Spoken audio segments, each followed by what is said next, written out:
Chapter 477. Regardless of whether it was bloodline awakening or piercing, there was a long chain of quests, but Brendel had an advantage. His reputation in the Green Tower was almost full, and Maine did not dare to refuse his request.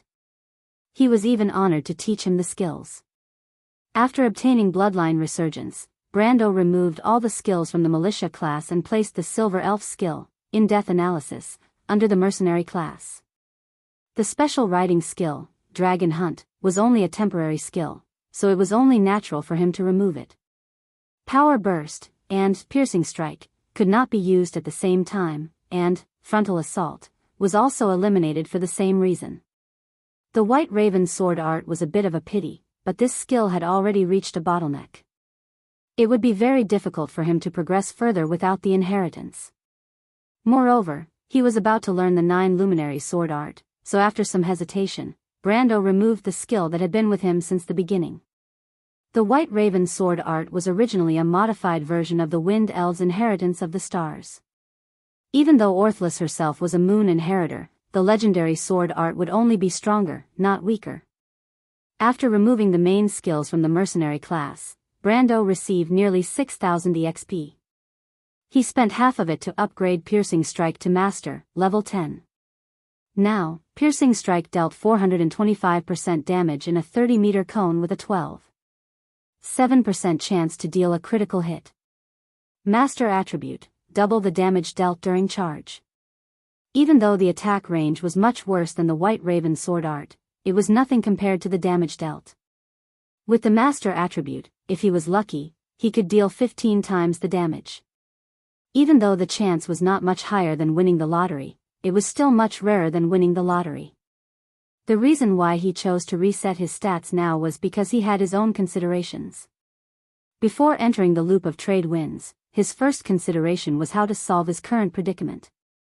However, after gaining the trust of the Druids of Valhalla and the Green Tower, he believed that he had the ability to control his own destiny. To the players, they were originally bystanders. It could be said that they were born with this ability. But for the natives of this world, they had to put in a lot of effort to get to this point. And once he had this ability, it meant that he could design his own learning and growth path in the long run, just like the players. The goal of a player was to become the strongest. His goal was to shake an era with his own strength. In gaming terms, this meant that he had to play the role of carry. In the later stages of the game, he had to be a godly existence that could save the world. Of course, it was not that extreme, but it meant that he had to spend a lot of resources and carefully planned growth. Carry refers to the hero that is the core of the strategy in Dota games. This type of hero can even change the entire situation of the game in the later stages of the game, turning the tables and leading the entire team to victory. Brendel used it to refer to the fact that he needed this ability. The reason why Brando stopped the mercenaries at level 30 and the elementalists at level 25 was because these two levels represented an advancement. Frostblade, Frigid Knight, was a class that could control both the ice element and the warrior battle skills. He happened to know a fantasy weapon that was suitable for this class, Avelio's Golden Flame Ice. This sword belonged to the daughter of the future Yura, Erwin's last legitimate bloodline, Princess Alala Ophelia. However, for the sake of the current Erwin, Brando felt that he could only let this unborn girl suffer a little. With his understanding of the Amber Sword, he had already planned this path during the battle that night. At that time, he had not obtained Halran Gaia yet. The Frigid Knight was a dual-wielding warrior. The main weapon was Halran Gaia, and the secondary weapon was Golden Flame Ice. In the future, he could also advance into the Frost Earth Guard, which was related to the ice and earth elements. It was the best combination. To advance into a Frigid Knight, he needed to go to the Ice Elemental Plane's eternal frozen glacier. Interplanar travel required a total character level of at least 80. In this regard, Brando planned to be a level 10 Temple Knight. After obtaining Conflict Aura, the Temple Knight could advance into a temple in Ampere Seal, which was only a month or two away. As for before that, although he could not level up, Brando had things to do. From reaching level 30 to learning Piercing Strike, Brando only took half a day. After that, he went back to the quiet room to wake up Orthless and prepare to learn 9 Luminaries' sword art. This was his first trump card in this world. It could be regarded as a core ability in his character growth plan. Of course, he had to master it first. However, as soon as the Elven Knight taught him the skill, Brando was dumbfounded. The 9 Luminaries' sword art's properties were as follows. When attacking, an illusion would be created at the position before the user moved to attack the enemy. At most, the illusion would have 5% of the user's attack power. The illusion could use skills, but it would need to draw mana from the user. Wind Empress's Inheritance of the Moon wasn't like Gretel's Flash Strike sword art, which relied on speed to achieve multiple attacks. This was a magic sword art. Thinking about it, the so-called Inheritance of the Moon was naturally most closely related to the moon's magic power. However, this was not the reason why he was dumbfounded. It was the cost of learning this sword art, 3550 EXP, and that was only the EXP required to learn this sword art. Brando immediately wanted to kneel down. Military sword art only required a few EXP to level up from level 1 to level 2, but after reaching level 13, it would still require tens of thousands of EXP to level up. According to this ratio, wouldn't the 9 Luminaries' sword art's EXP after level 10 be like a bottomless pit? Seeing Brando's slightly darkened face, Orthless thought that there was a problem and could not help but ask, "What's wrong?"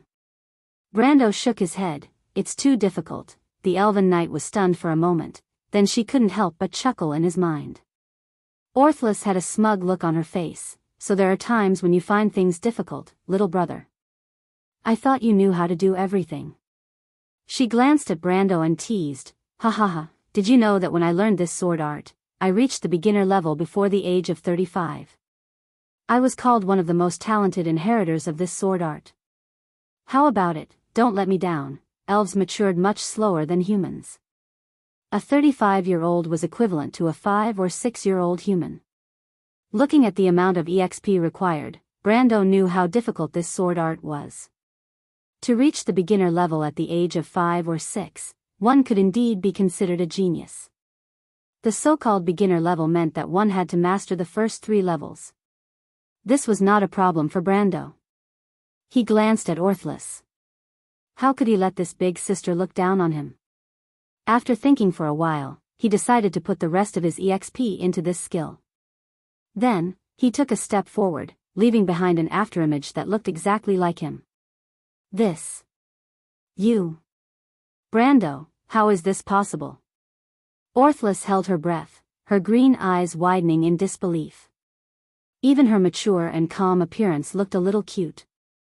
This was simply too inconceivable. Even with her nearly 1,000 years of experience, she couldn't help but be shocked to the extreme. If she could, Orthless would definitely shout, "Cheat," in her heart. This guy is cheating. However, Orthless did not know about the existence of this so-called cheat. In just a moment, Brando had grasped the essence and usage of the strongest and most core sword art in the Moon Inheritance. It was an ancient sword art that was even more powerful than a series of high-level sword arts. It was known as a cheat skill. Even in the era of the War of the Holy Saints, no one dared to say that they could create such a sword art.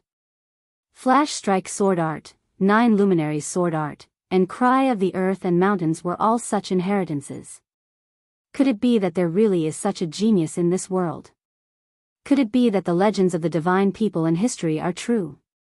Orthless looked at Brando, her heart shaking like thunder. Who is this little guy? How could such an existence be born in this era?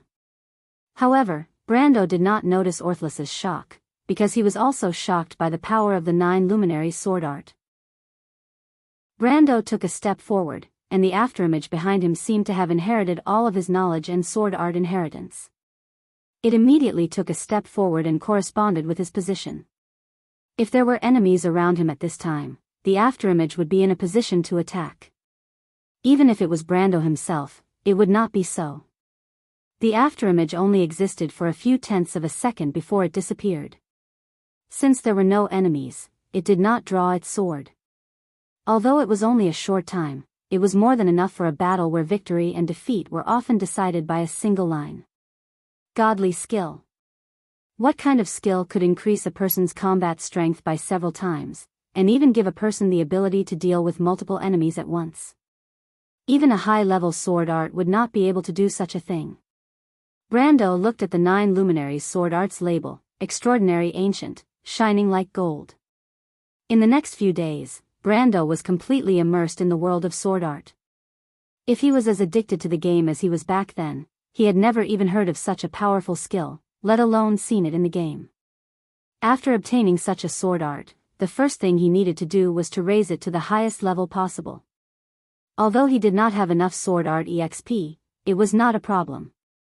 After all, he still had the remains of the Book of Mavakart. Without sword art EXP, he would convert it to normal EXP. He could still accept a 10:1 ratio, and so he spent the next week absorbing the power of the Book of Mavakart, hammering the sword art, absorbing it, and hammering it again. Other than daily activities, no one saw Brando come out of the silent room. Of course, his sword art had also improved by leaps and bounds. Brando tested his maximum absorption speed, and found that it was about 700,000 EXP per hour. However, the Book of Mavakart was a self-contained system, and even after it was broken, the natural law would still resist Brando's absorption. Due to the lack of consciousness, the resistance would gradually increase. Brando found that he could only absorb 2 to 3 million express per day, and then it would be difficult to continue. Since he did not need to level up, all of the EXP was converted into skill EXP. At first, his 9 luminaries sword art was leveling up at a rate of 2 levels per day, to the point that Orthless was a little numb to it. This elven knight who had been through countless battles wondered if she was still in a dream. But on the 3rd day, when the 9 luminaries sword art reached level 5, Brando found that the situation had changed. 9 luminaries sword art, expert, extraordinary/ancient when attacking, create an illusion at the position before moving to attack the enemy. A maximum of 5 illusion clones can be created. The illusion clones have 35% of the original user's attack power. The clones can use skills, but they need to draw mana from the original user. Expert effect: when the illusion clones are created, the original user can choose to swap positions with the illusion clones once. There's a special effect at the expert level? Brendel was dumbfounded, but what made him even more dumbfounded was the amount of EXP required to learn the swordsmanship after it reached level 5. The number was clearly written on the back, 100321. 100,000? Brando could not help but want to scratch his head. Was this F***Kerr playing with him? 100,000 EXP at level 5? Then after level 10, wouldn't the EXP increase by tens of millions? That's hundreds of millions of EXP. Lady Martha. P.S. There was a problem with the network in the afternoon, and it's only been fixed now. But it's good that it's fixed, or else I would have been scolded. F***CK, this guy just said yesterday that he would definitely release more chapters, and today he stopped. Isn't this F***King cheating me? Isn't this F***King cheating me? Of course, I can't be so stupid, so I decided to climb back up. If you like this work, you are welcome to come to Chidien. Come to vote for me. Your support is my biggest motivation. Chapter 478. After the 9 luminaries sword art had reached level 7, Brando gave up on the idea of improving it in the short term. Level 7 9 luminaries sword art required more than 250,000 experience points. Even with Brando's speed of extracting experience points from Mavakart's tome, he could not keep up. At level 7, the 9 luminaries sword art could already produce 8 illusions. The illusion's attack power had also reached 50%.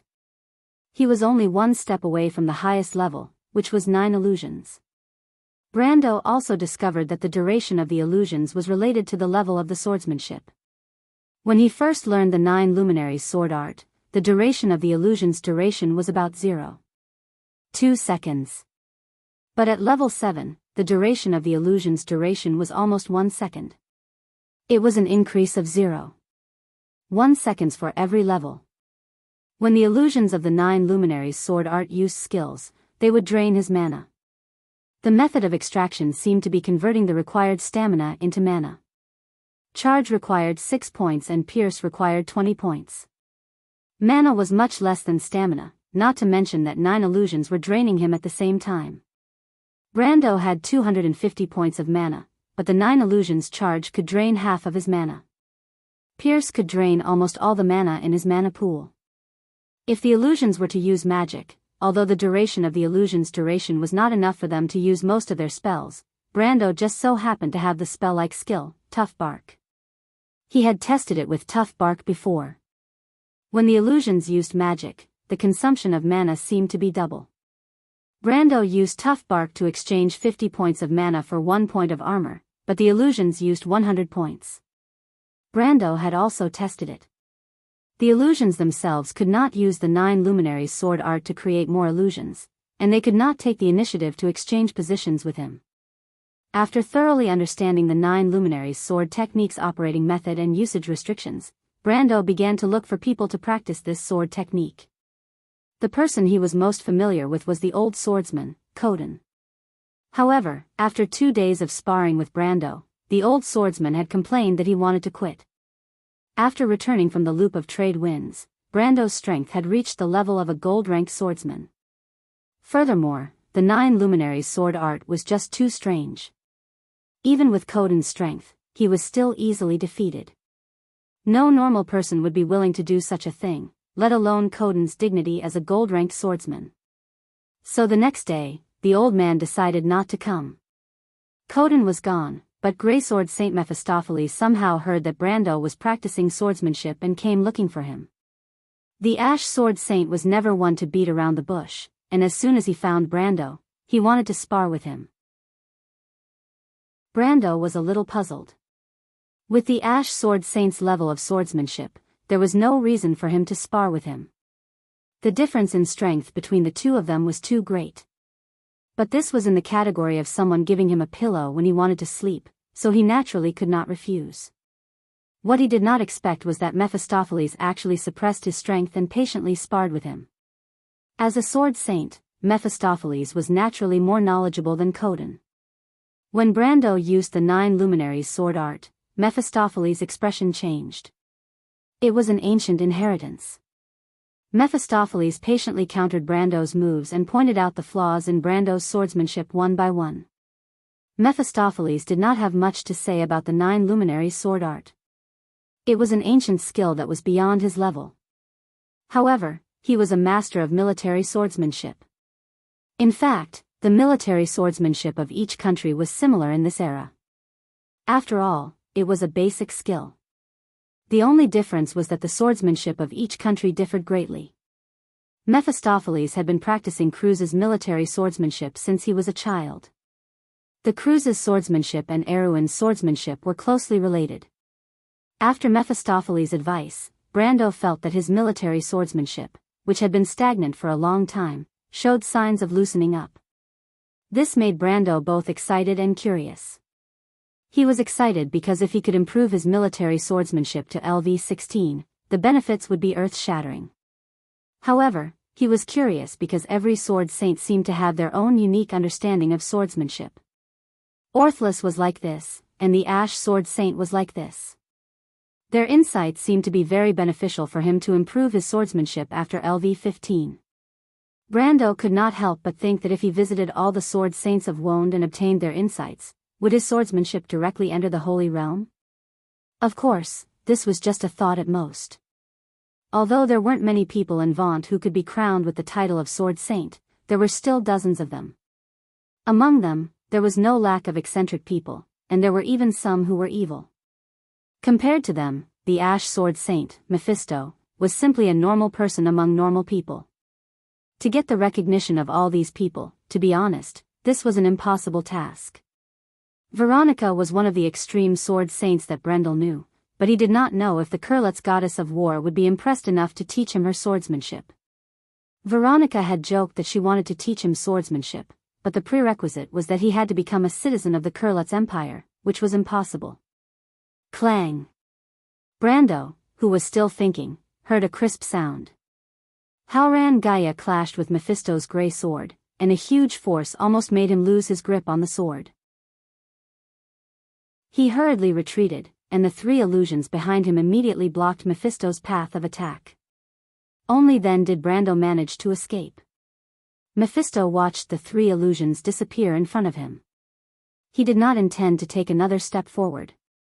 He sheathed his sword and looked at Brando, who was panting, and asked, "Were you distracted just now?" Brando nodded and panted, "Yes." "Then let's call it a day," the Ash Sword Saint answered curtly. Brando nodded again. However, he stood up and could not help but ask, "Count Mephisto, we haven't known each other for long, but it has been almost half a month since the loop of trade winds. I know your character very well. With your character, you would never lower your head or express goodwill to anyone, right?" The Ash Sword Saint did not say a word, which meant that he agreed with Brando's words. "Then you should also know my character. I don't mind joking about small things, but since I promised Lady Veronica to help you restore your kingdom, I will not go back on my word or delay the time." Brando paused for a moment. "I think you came here today to teach me swordsmanship. When do you plan to leave the forest?" Mephisto asked. "The druids have already prepared their weapons, and the elves and human mercenaries are ready to go. However, transportation for so many people is a problem. Even with the druids and tree elves' abilities, they can't find so many Pegasi in such a short time." Brendel furrowed his brows. Mephistopheles had asked the question that troubled him the most. He had an army now, but how to send them out quickly was a big problem. He did not forget that he was currently in the depths of the dark forest, and it was at least a month's journey away from Aween's borders. "But at the latest, in a week's time, I will have the army move out, at least part of it." Mephisto nodded. "I heard that your territory is in trouble. How confident are you that you can win?" "So he's afraid that I will lose?" Brando understood. He could not help but look at Mephisto and asked, "Speaking of which, I have always wanted to ask, Count Mephisto. Although I don't know what kind of agreement you have with the Duchess of Cruz, I have always wanted to ask. But you have chosen my ship. Do you know that my enemies are everywhere in Erewhon? Perhaps it is not a wise choice for you to choose my side." Mephisto's gray eyes stopped on Brando. The young man's wit reminded him of the young Veronica. No wonder that woman liked him so much. He smiled. "Mr. Captain, you have many enemies, but I only have one. What do you think?" Brando was stunned. He could not help but laugh. Indeed, the Ash Sword Saint, who stood aloof from worldly affairs, only had one enemy, and that was the Cruz Empire. If Mephisto was not afraid of the Cruz Empire, why would he be afraid of the weaklings in Erewhon? "So what do you mean, Count Mephisto?" Brando asked. The Ash Sword Saint looked at him and asked seriously, "I came to ask if you are willing to accept my legacy and become the successor of my swordsmanship." "What?" Brendel was stunned. He resisted the urge to touch his face to see if there were any changes to his appearance after he left the loop of trade winds. Why did he suddenly become so lovable, and why did the flowers bloom when they saw him? Fortunately, he had the teachings of the ancient heroic spirit knight, Orthless. Even if a sword saint suddenly claimed to take him in as a disciple, he wouldn't be so shocked that he was speechless. He quickly calmed down and realized that Mephisto's actions might have political intentions. To put it bluntly, it was for the restoration of his kingdom. He knew that the Ash Sword Saint was not a person who was interested in politics. The reason he restored his country was purely because of his personal beliefs. He was one of the few people in this era who was virtuous, but that did not mean that the Count was a fool. The Ash Sword Saint knew very well that the duchy might be able to get his protection when he was around, but he could not always put all his energy into leading a country. His life's pursuit was still swordsmanship. Brando was different. Everyone could see that he was a lord first and a swordsman second. He could not even be considered a true swordsman. His passion for swordsmanship was even worse than Coden's. That was indeed the case. If Brendel had the experience of becoming a powerful wizard, he would not necessarily choose swordsmanship. What he pursued was the power that could help Aween rise to power, and not the mystical Tao. Mephisto was the opposite. He pointed out that Brando resembled Veronica as a metaphor. Veronica was the same as Brando. Veronica was a general and a duke of the empire. She was also a sword saint. Therefore, the gap between her and Mephisto in terms of swordsmanship was huge. Mephisto had been a famous sword saint for a long time, while Veronica's fame as the goddess of war was far greater than her title as the Azure Sword Saint. Brando calmed down after thinking about this. It was a good thing that the Ash Sword Saint wanted to accept him as a disciple. Mephisto's swordsmanship was at least an intermediate level skill. It was not a bad thing to have such a powerful person as a backer. But at this moment, Brendel had already accepted Orthlus's inheritance. Orthlus did not care about the Darkness Dragon's matter because they were from the same generation, and it was understandable that they appreciated each other's talents. However, it was hard to say whether the female knight could accept a guy who might not be that powerful to be on equal footing with her. But to Brando's surprise, Orthlus did not object. "I suggest you accept it." Orthlus was a little satisfied after hearing Brando's question. This meant that Brando did not only see her as a contractual spirit, but as a teacher. As a heroic spirit who had lived for thousands of years, she did not really care about this. But she was still very satisfied to find a young man with excellent character to be her inheritor. Mephisto's swordsmanship is very special. It's self-contained.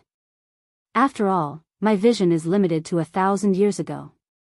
Odin only gave you the inheritance of his bloodline. In comparison, what he knows may be more useful to you. You don't have to care too much about my opinion. For me, as long as you can become stronger, that's what I want. Thank you. Brando was a little touched. Orthlus's concern for him was like an elder sister protecting her younger brother. However, he did not immediately agree. Instead, he said to Mephisto, "Thank you for your kindness, Count Mephisto. But please allow me to think about it for a day." Mephisto showed a look of appreciation. He was very confident in his swordsmanship. If a normal person heard that he wanted to accept a disciple, they would have fainted from joy. But Brando was calm. For swordsmanship, it was necessary to be calm at all times. As a lord, it was naturally the same. Of course. But you should understand that I want to teach you swordsmanship not only because you are the future lord. It's not because I need your help to revive my kingdom, but because I think you're good enough to inherit my swordsmanship. Although I haven't spent much time with you, I believe in Veronica's judgment of people, he added after thinking for a while. You and Veronica have known each other for a long time? Brando could not help but blurt out. But he regretted it as soon as he said it. It was too gossipy, and he could not get rid of the habit of gossiping. Unexpectedly, Mephisto did not mind this question. He nodded. "The duchy where I am from has always been a vassal state of the empire. When I was young, I completed my studies in the empire. Veronica was my classmate back then." What? Brendel's gossipy soul was instantly ignited, and he could not help but yell out loud. He only knew that Mephisto was the archenemy of the Cruz Empire and had fought with Veronica many times. He did not expect the two to be childhood sweethearts. But just as he was about to continue asking, Mephisto cut him off. "Do you remember when I asked you about your army?" Brendel looked at the sword saint with a puzzled expression. His face looked like it was carved out of wood. "Actually, this is not a problem. There are 2 Silver Alliance archmages in the Green Tower. Master Tullman and I have some history, or rather, he owes me a favor. I can ask them for help." Mephistopheles replied. "A temporary teleportation array." Brando jumped up. A teleportation array that could transport thousands of people sounded unbelievable. If William and Tullman worked together, it would not be a problem. The remaining people could be sent away using Pegasi. This would solve the problem of transportation. He had been delayed for so many days. The biggest problem was how to send these people out of the Black Forest as quickly as possible. Even though the Druids had been gathering Pegasi, the Green Tower had just experienced the calamity of wolves. How could they gather so many Pegasi in such a short time? Brando immediately reacted and asked suspiciously, "Tullman is a silver citizen. According to the Holy Oath, they are not allowed to interfere in the conflicts of mortals. He wanted to see how Mephistopheles would answer, but what he didn't expect was that this old-fashioned sword saint actually put his index finger on his lips and made a gesture that said, "If you don't say it, I won't say it." Who will know? Brando was dumbfounded. Cheating? This is definitely cheating. Damn it, author's note, 4,500 words. This is the end of the war. The war against Tonagel is about to begin. Count Ranner's influence may be great, but Madara is the real threat. Let's wait and see how Brendel will face Incersta's dragon and emerge victorious from this battle, and truly step onto the stage of history. To be continued. If you like this work, you are welcome to come to Chidien.com to vote for me. Your support is my biggest motivation. Chapter 479. In the name of mercy, I'll give you a chance to lay down your weapons and surrender. The knight raised his flag and shouted to the people below. Go back, and send my regards to your lord. Hank unsheathed his sword and shouted. The knight shook his head as if he had expected this and disappeared from the high ground. Why didn't you surrender? Hatch could not help but ask. Is surrender the only thing you learned from Groudon? The old scout turned around and looked at Hatch with his gray-brown eyes. Hatch was speechless. He did not know the identity of the old scout who spoke to him, but he should be one of the young lord's subordinates. He heard that he was also a mercenary and was one of the earliest to follow Groudon. He seemed to be one of the mercenaries from the Red Copper Dragon. However, Hatch did not believe the old scout's words. No matter how he looked at it, the old scout looked like a professional soldier. A few days ago, he was the first to discover the movements of Count Ranner's army in the forest and led them to escape. Speaking of which, the Paulus Knight did indeed live up to his reputation. He actually dared to use the Highlanders as the vanguard during the attack on that day. The Highlanders were good at fighting in the forest.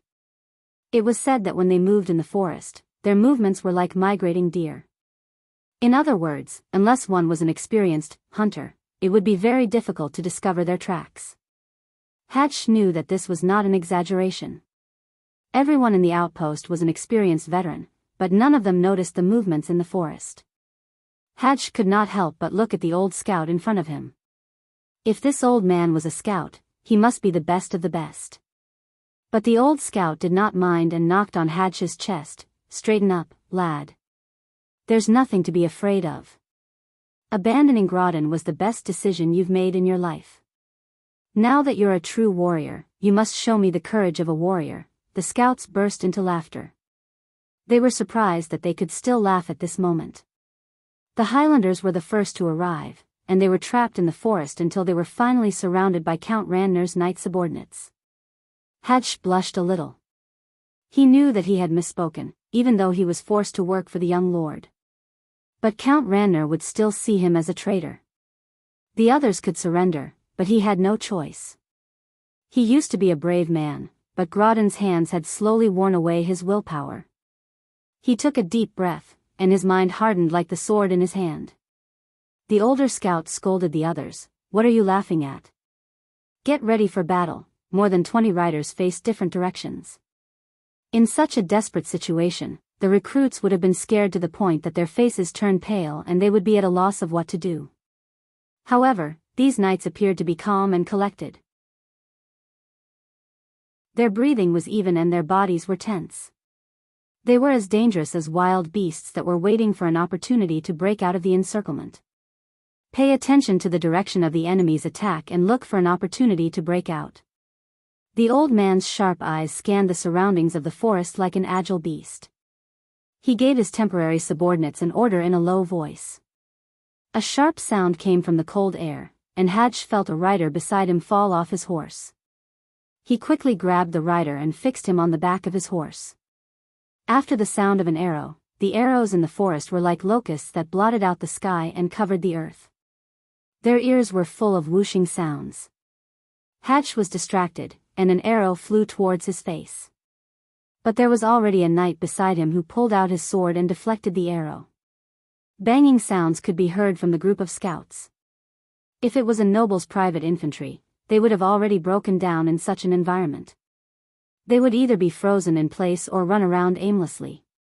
But all the scouts, including Hatch, felt that the arrows from the left and right were getting weaker. Hank whistled, and he and his horse turned around in the middle of the group.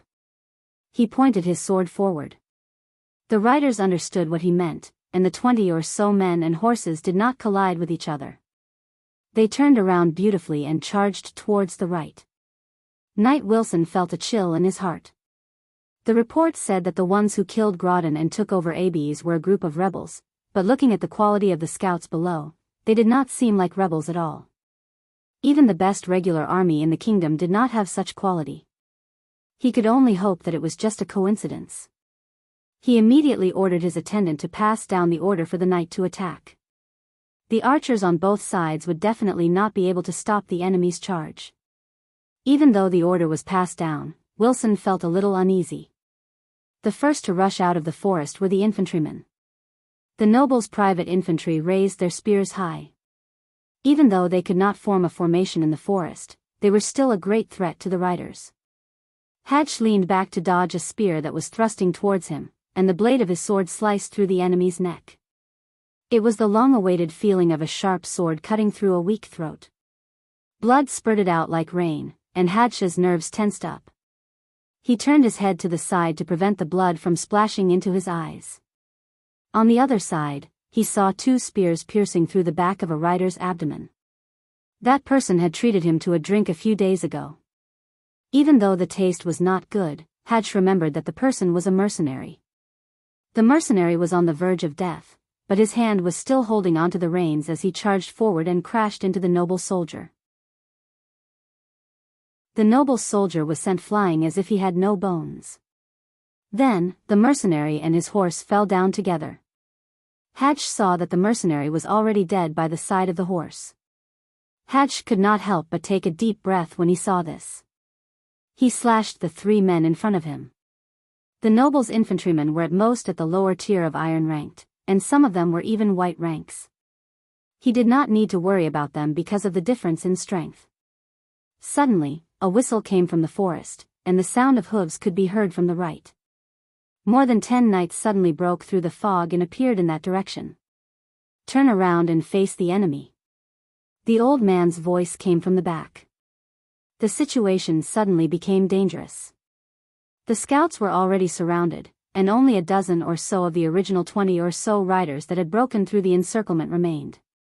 Moreover, the originally low morale of the nobles' infantrymen was reinvigorated after receiving the reinforcements from the cavalry.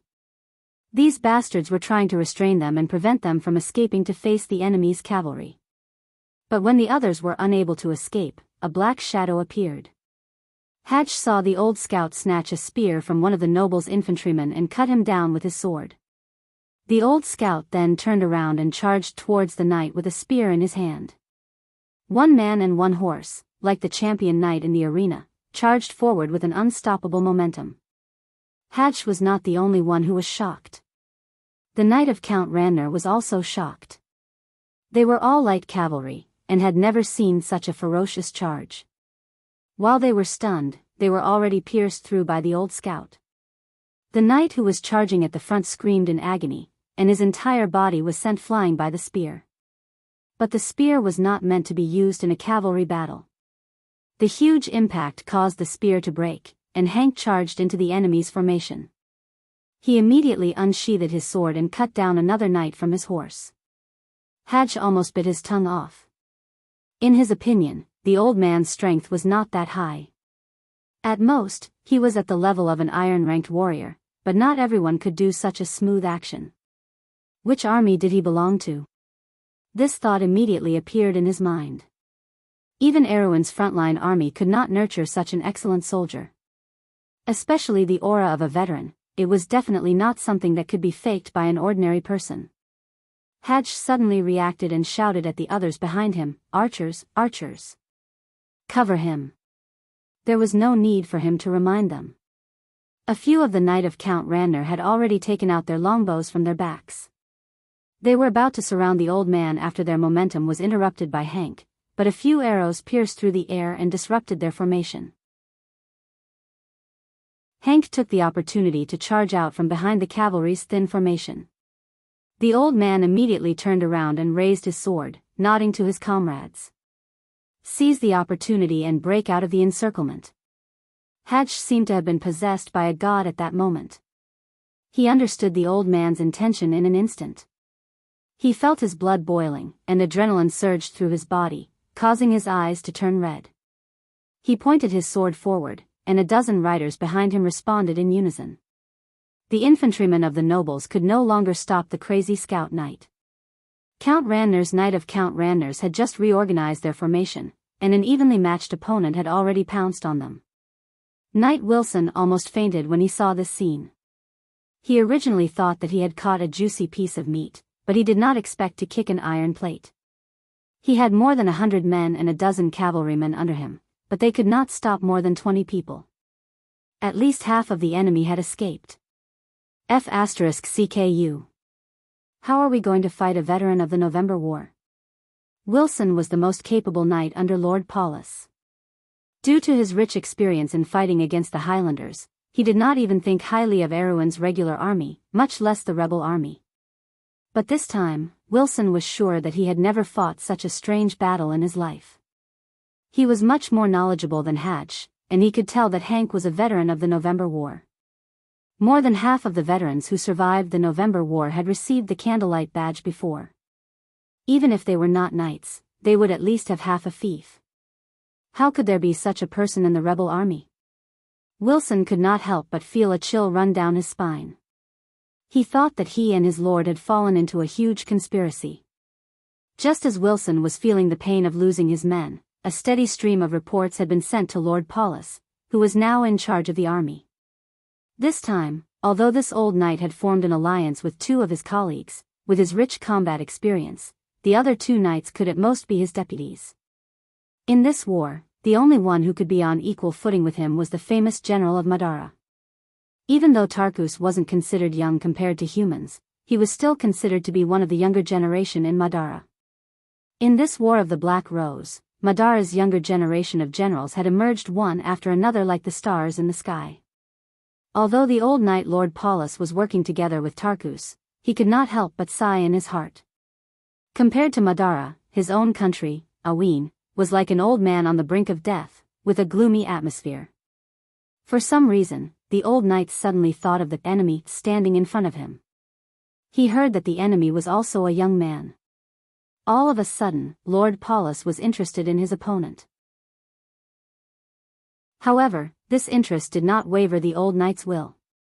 The reports from the front lines indicated that the vanguard had already clashed with the enemy's sentries. To be honest, there was no need to think about it. Most of the reports were of a tragic victory, and there were even some battles where they lost. One had to know that they had the absolute advantage in terms of military strength. The strength of the enemy was beyond his expectations, but this was not enough to make him feel troubled. Regardless of the losses, at least the enemy's sentries were forced to retreat to the north of the Glass River. Their tactical goal had been achieved. Next, it was time to take down Glass Ferry and cross the river. To be continued. If you like this work, you are welcome to come to Chidyan. Come to vote for me. Your support is my biggest motivation. Chapter 481. The scouts in the forest crossed the river one after another, and news about Lord Paulus's knight's army was sent back. Brando's young servant, the Shire, was wearing a long robe and holding a staff as he stood on top of a sentry tower. He looked towards the north as far as he could, then turned around and said, "The casualties are more severe than expected. The scouts sent to the north have lost more than 40 to 50% of them. These are all experienced veterans. In 3 days, we have lost at least 50 men, and 3 times the number of injured soldiers. In the end," he added, "if I were his lordship, would have just packed up and run away." "That's why you're not his lordship." The elven princess in silver armor glanced at him and answered calmly. Metisha was wearing a pointed helmet unique to the silver elves, which covered her small face. Her lips were tightly pursed, and she looked very heroic. Is he plotting something by clearing out our scouts? Probably not. It's purely because he knows that we have subterranean dwellers in our hands, and he doesn't want to be attacked from the flanks. He doesn't want to repeat Lord Maxon's mistake. Medisha replied. He's really difficult to deal with. The Shire shook his head and frowned. I don't know if we can stall for 3 days. Count Ranner's army has arrived. There's someone in the forest. The first reflection of light appeared in the forest, and an armored knight appeared in the forest on the other side of the river. Then, more soldiers appeared behind him.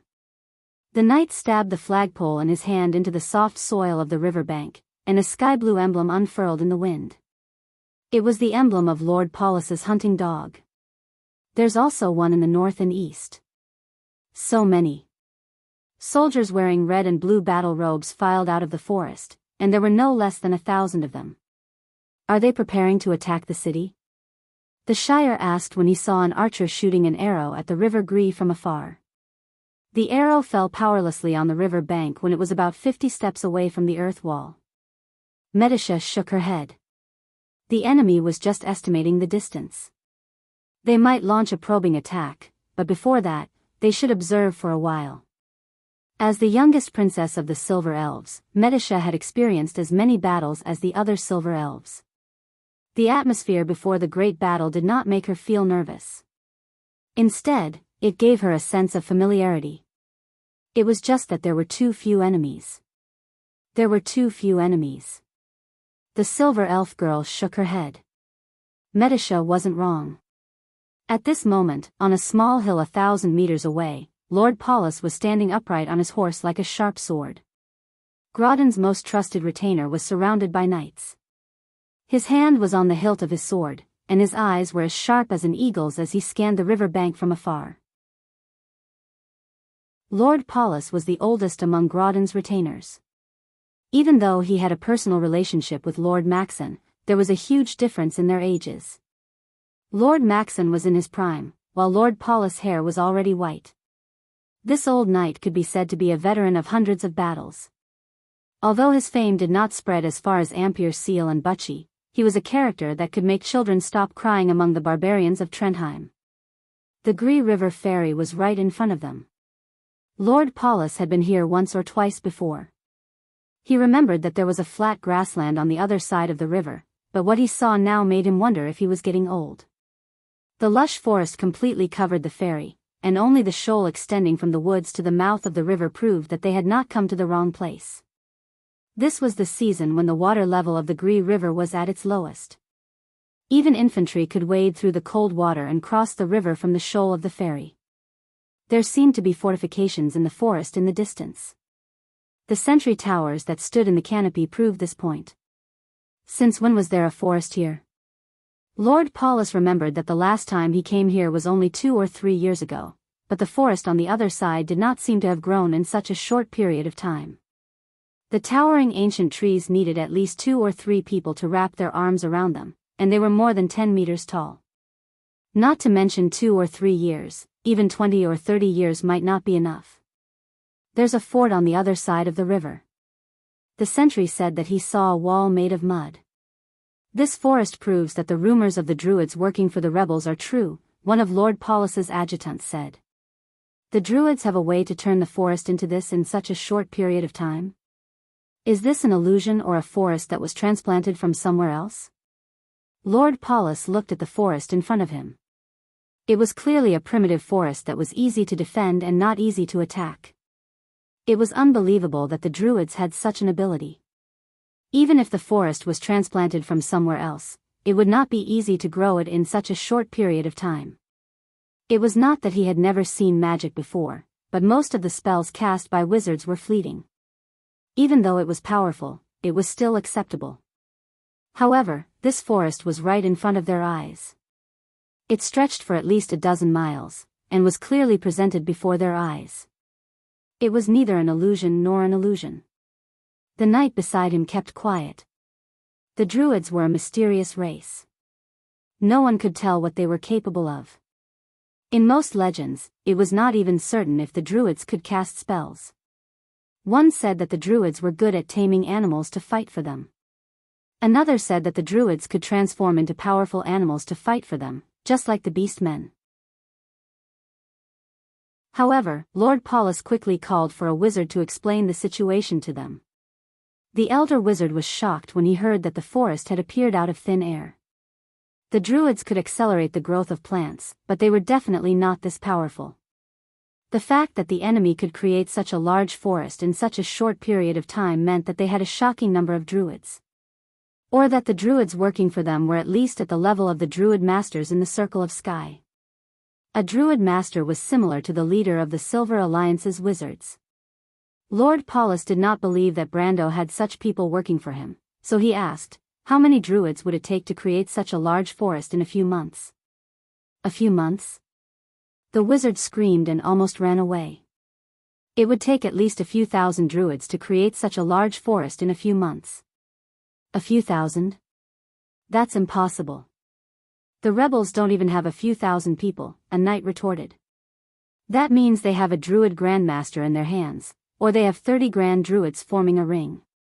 A ring is a unit used by druids, and a ring of 30 grand druids is not inferior to a real army. The wizard replied gloomily. That's not right. If the enemy is so strong, why are they sitting here waiting for death? Could this forest be an illusion? Lord Paulus interrupted the argument and asked with what little magical knowledge he had. The wizard had thought of this as well, but before he could speak, the adjutant beside him shook his head. Our soldiers have already tested it. At least the first few are real. The wizard shook his head. It's more than 10 miles along the river. Just the first few are not simple. Can we attack with fire? Someone asked. The enemy has so many druids. Even if we attack with fire, they can easily extinguish it. Don't forget, they are the protectors of the forest.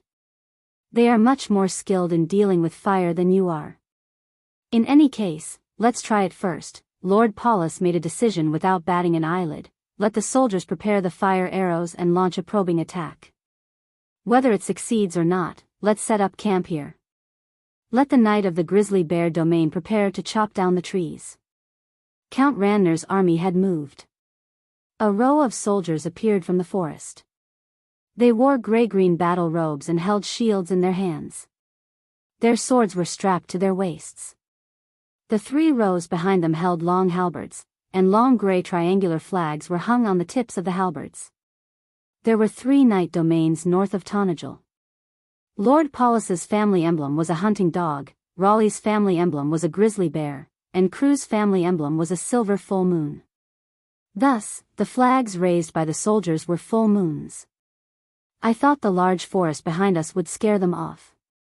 The Shire shook his head.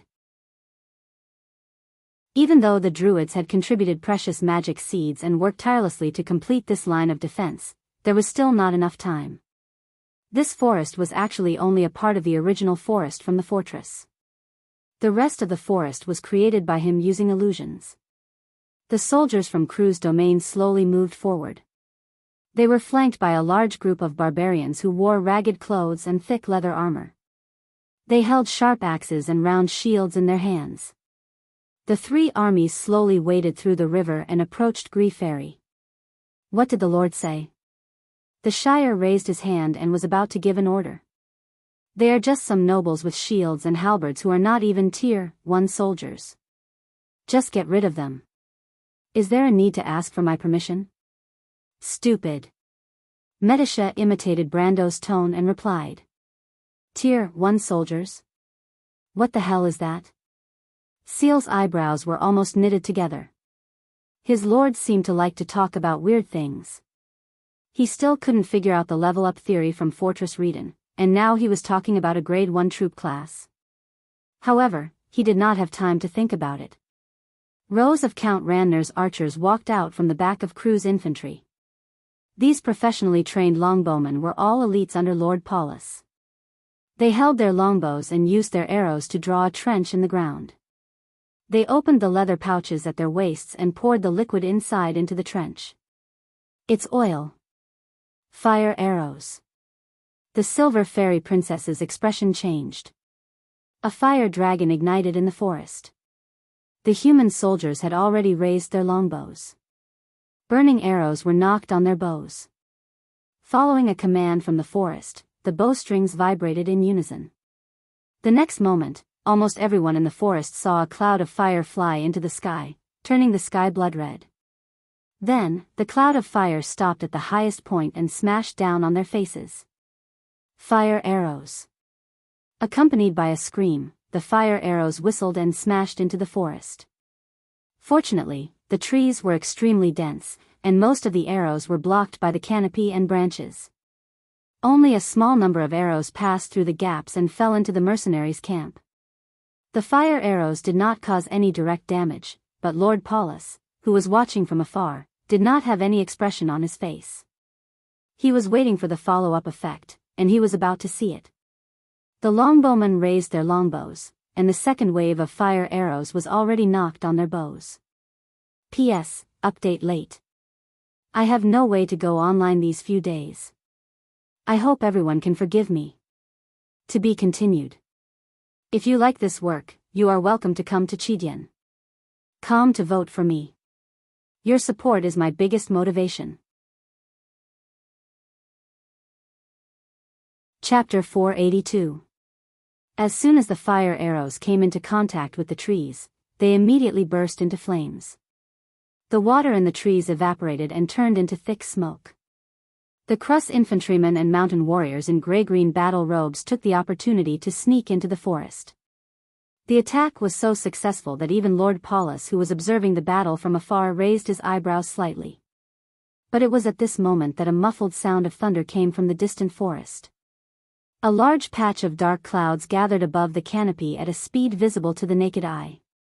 Then, accompanied by a flash of golden lightning, a sudden downpour poured down, almost instantly drenching the fire that had just been ignited. As soon as the fire was extinguished, the thunderstorm continued to spread. A few lightning bolts landed on the beach at the edge of the forest, exploding right in the middle of the Crus infantry and mountain warriors who were gathered there. After a few loud booms, blood and flesh splattered everywhere. The golden lightning bolts created a few large craters on the ground, and the rocks that were blown away fell on the heads of the soldiers nearby like hailstones. The soldiers of Crus immediately lost their morale. They did not care if there were still archers behind them as they turned around and fled at a speed 10 times faster than when they came. These nobles' private soldiers did not have the will to fight. Even though the Highland warriors who accompanied them were strong, it was a pity that this battle was meaningless to them. When the soldiers of Crus retreated, they naturally turned around and fled as well. But compared to the soldiers of Crus who were scared out of their wits and scattered like sand, the Highland warriors gathered together in an orderly manner even though they were retreating. The two knights who were accompanying Lord Paulus saw this scene from afar and turned to look at the true commander of Count Randner's army. They were shocked by the Highlanders' combat prowess, and when they thought of Lord Paulus who had led his army to victory over the Highlanders and forced them to submit to him, the two knights fell silent.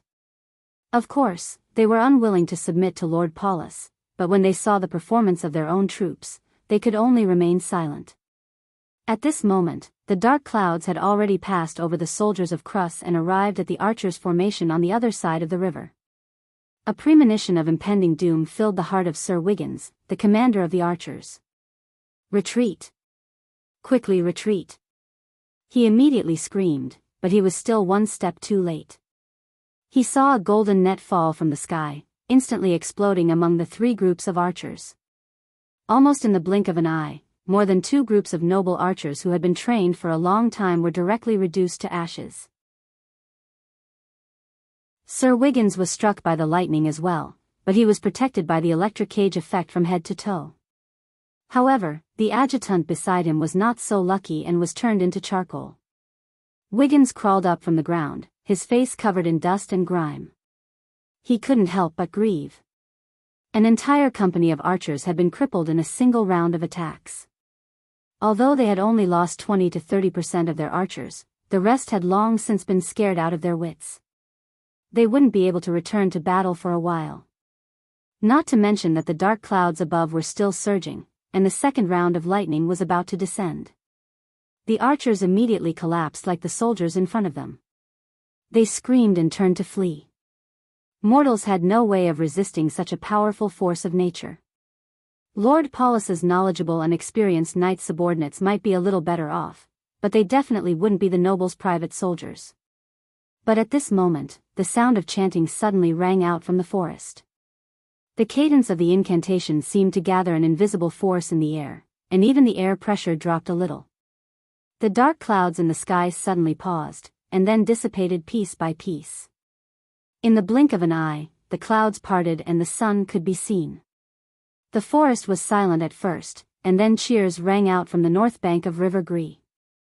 It's a dispel spell. There are at least 3 chanting points.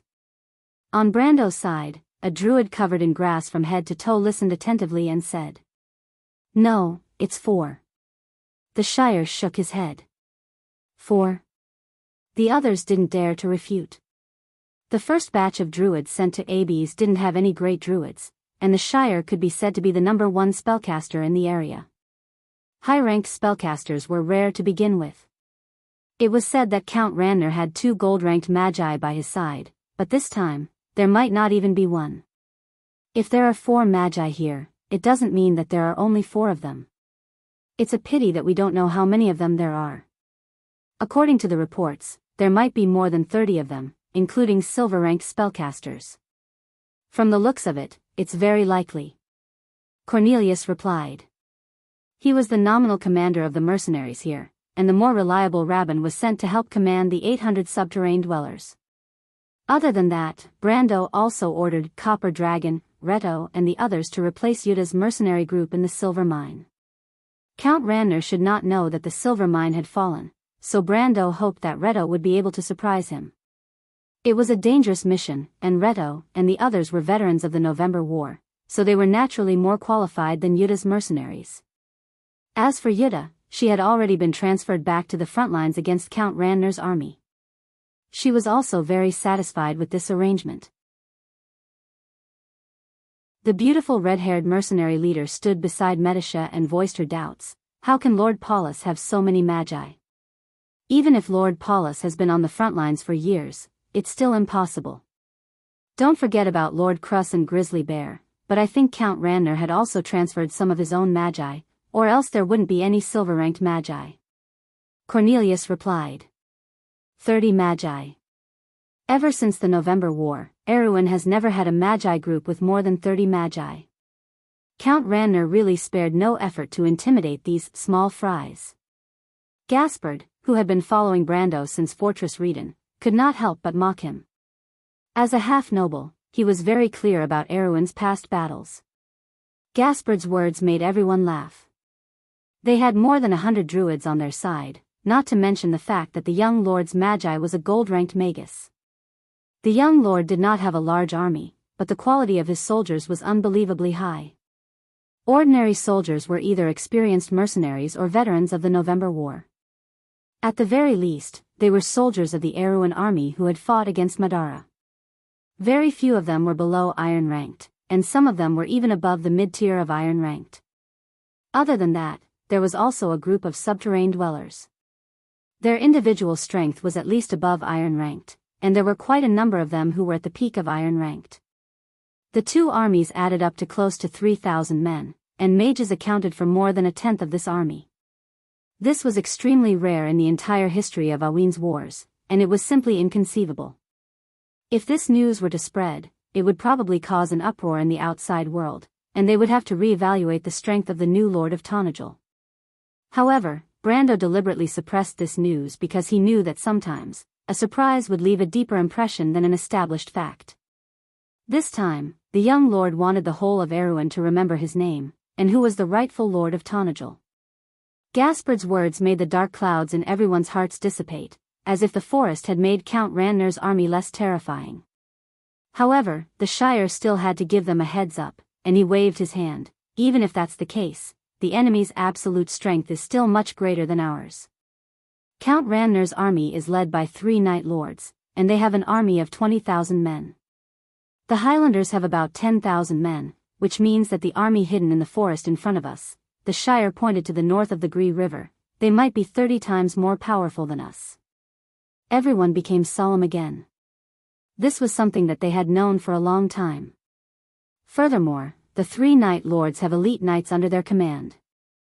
There are at least 100 of them in total, maybe even more. These Night Lords are at least silver ranked, and we just happen to lack such a force. The subterrane dwellers can fight against them, but Lord Ranner made it clear that as long as Madara does not appear on the battlefield, the subterrane dwellers cannot appear. That's why the enemy has an absolute advantage in terms of silver-ranked fighting power. Apart from Lord Paulus, the Grizzly Bear Lord and Crust Knight are both gold-ranked fighters under Count Ranner, and there's no guarantee that they don't have any hidden trump cards. Even if they only have 2 gold-ranked fighters, it can only be said to be a draw against Medisha and I. If there's a third, we'll still be at a disadvantage. Then what should we do? The Shire's words made Marlins a little dumbfounded. It's fine, just do as Lord Ranner says. The Shire looked at everyone present. Lord Ranner's words. Brando had told them to delay Count Ranner's army as much as possible, but at that time, Count Ranner's army was not as terrifying as it was now. There were 3 Night Lords and 30,000 Highlanders, not to mention Madara's undead eyeing them from the sidelines. Brando had promised them victory, but that was in the past. Could they still win now? Most of the people who followed Brando had a kind of blind trust in his words. The young lord's promise of victory had never failed, and as long as he moved forward, then the path of his sword would lead to victory. The young lord was like the most legendary heroes of the ancient times. When he proudly declared that he would obtain victory, then victory was already in his hands. But at this moment, everyone present could not help but be silent. They were warriors who had been through hundreds of battles, and could laugh and joke in the most dangerous of situations, but that did not mean that they were stupid. In their original confidence, the only way for them to win was to stall for as long as possible until Count Ranner's army ran out of food and retreated. But that would require both sides to pay a terrible price. As warriors, this was not unacceptable because they had already sworn their loyalty to the young lord, and everyone was prepared to shed blood. But Brendel's promise to them was to completely defeat Count Ranner's army head-on. How was that possible? The Druids naturally thought that the Shire was only trying to boost their morale. Yutta and Cornelius, who had witnessed Brando's miraculous feats, had a headache. Both of them could not think of how Brando would achieve victory no matter how hard they racked their brains. The Shire and Medisha looked at each other and smiled in the face of these various gazes. Indeed, because the upheaval and the loop of trade winds would soon spread throughout Erewhon and Wonde. Everyone would remember this battle. The young mage lifted his head, his gaze falling upon the dark forest to the north of the Gree River. Unfortunately, Lord Paulus did not feel the gaze that penetrated through the distance at that moment. The elderly knight was counting the casualties. In fact, the Crus army didn't lose much. Only a dozen or so of the infantrymen were left behind. However, the fact that an entire squadron of archers had to withdraw from the battle before they could even see the face of the enemy made him feel a little heartbroken. Even though Brendel had mobilized more than 20,000 soldiers, he did not have many professional soldiers. He only had 1.5 columns of noble archers, and a large portion of them were the private soldiers of Count Ranner. If he lost too many of them, he would not be able to report back to Count Ranner. He could not help but turn around and ask, that lightning just now was a druid spell? Can an iron-ranked druid cast such a terrifying spell? The mage beside him nodded, that's a summon lightning spell, but 1 or 2 druids won't be that terrifying. The spell just now needs at least 10 people to cast it together. Furthermore, an iron-ranked would need to rest for at least a day after casting it. But if it's a druid grandmaster, then it's a different story. The old knight interrupted the mage's words. He still believed that there was no druid grandmaster in the rebel army. In other words, they can't cast that spell continuously. My lord, there's no need to be afraid even if they cast it continuously. Compared to the 10 people they need to cast the spell together, we only need 2 or 3 people to dispel it. Moreover, that spell consumes a lot of energy for an iron rank, but the dispel magic consumes only an average amount of energy for us. Magic is actually much more useful for defense than offense. If I were them, I'm afraid I wouldn't use that spell again. They were probably just using it as a deterrent. The magus lowered his head and replied respectfully. Lord Paulus nodded. As long as it was not an AoE spell, he did not need to worry too much. The difference in military strength between the two sides was too great, and he did not need any extra stratagems. Moreover, the expenditure of 20,000 soldiers was too great, and he did not want to waste time. He planned to end the war in a straightforward manner from the start. As long as he crossed the River Gree, then taking Abies Leng would only be a matter of days. Ending the war in a week was within his acceptable range. Rebel Army, Erewhon. These two words circled around in his mind, but in the end, all his thoughts turned into a confident smile on his face. As a general who had won countless victories, he did not have any reason to believe that he would lose when he had the absolute advantage. The old knight smiled faintly. It was a smile that represented pity for the enemy and a sigh for the kingdom. 100 years ago, he had never heard of a rebellion in Erewhon that would cause such a huge commotion. Even though his lord, Count Ranner, had displayed his strength, it did not change the fact that the kingdom was on the verge of collapse. Not to mention 100 years ago, even 50 years ago, even in the most remote places, the lives of nobles would not be threatened. Lord Paulus sighed and muttered, Brando, is it? Let this old man take the last stand for this kingdom. He threw his dagger into the middle of the map on the table, where Abies was located. Victory seemed to be within his grasp. Grodin's retainer, a veteran knight, no longer hesitated. He ordered Count's army to set up camp in the evening and prepare for the final assault after a night's rest. They wanted to take down the enemy's defensive line in one fell swoop. Lord Paulus was not afraid that the rebel army would ambush them in the middle of the night. With his experience, he would not make such a low-level mistake. If the enemy was really that stupid, he would not mind ending the war earlier.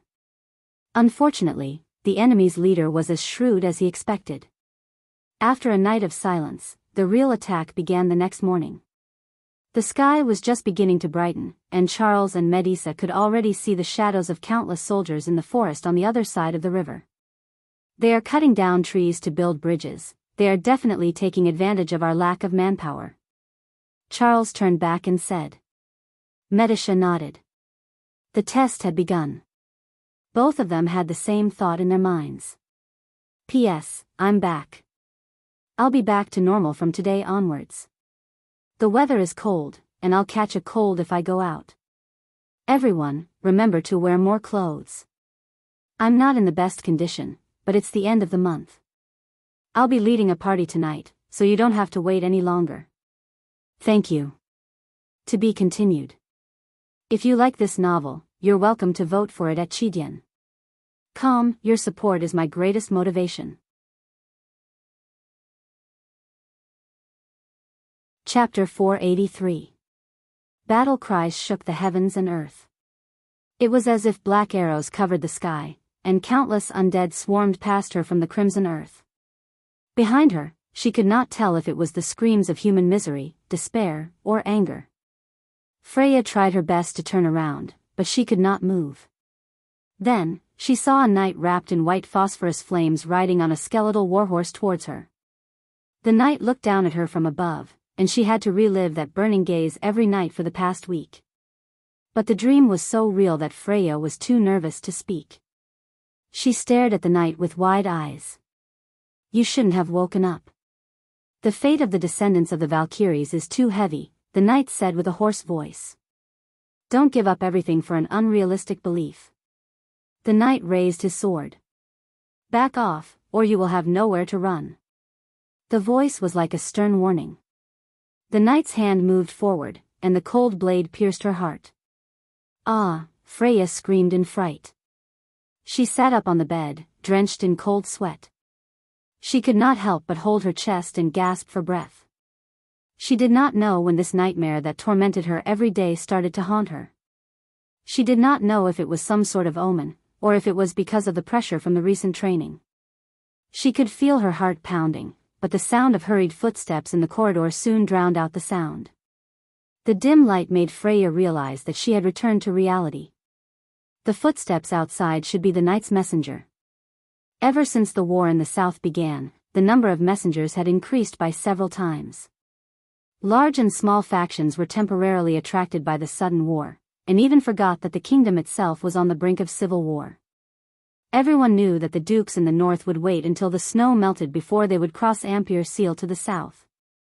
In comparison, Ranner's war was more like the appetizer before the main meal, as Oberway jokingly called it. This appetizer was a great mockery to the Erewhon nobles, but the nobles did not seem to mind. They were happily waiting to see how many teeth Count Ranner had left. The question was how many teeth Count Ranner had left. Of course, it was not as if no one in the Royal Knight Academy believed that Brando could win. At the very least, Freya would be anxiously waiting for news from the front line every day.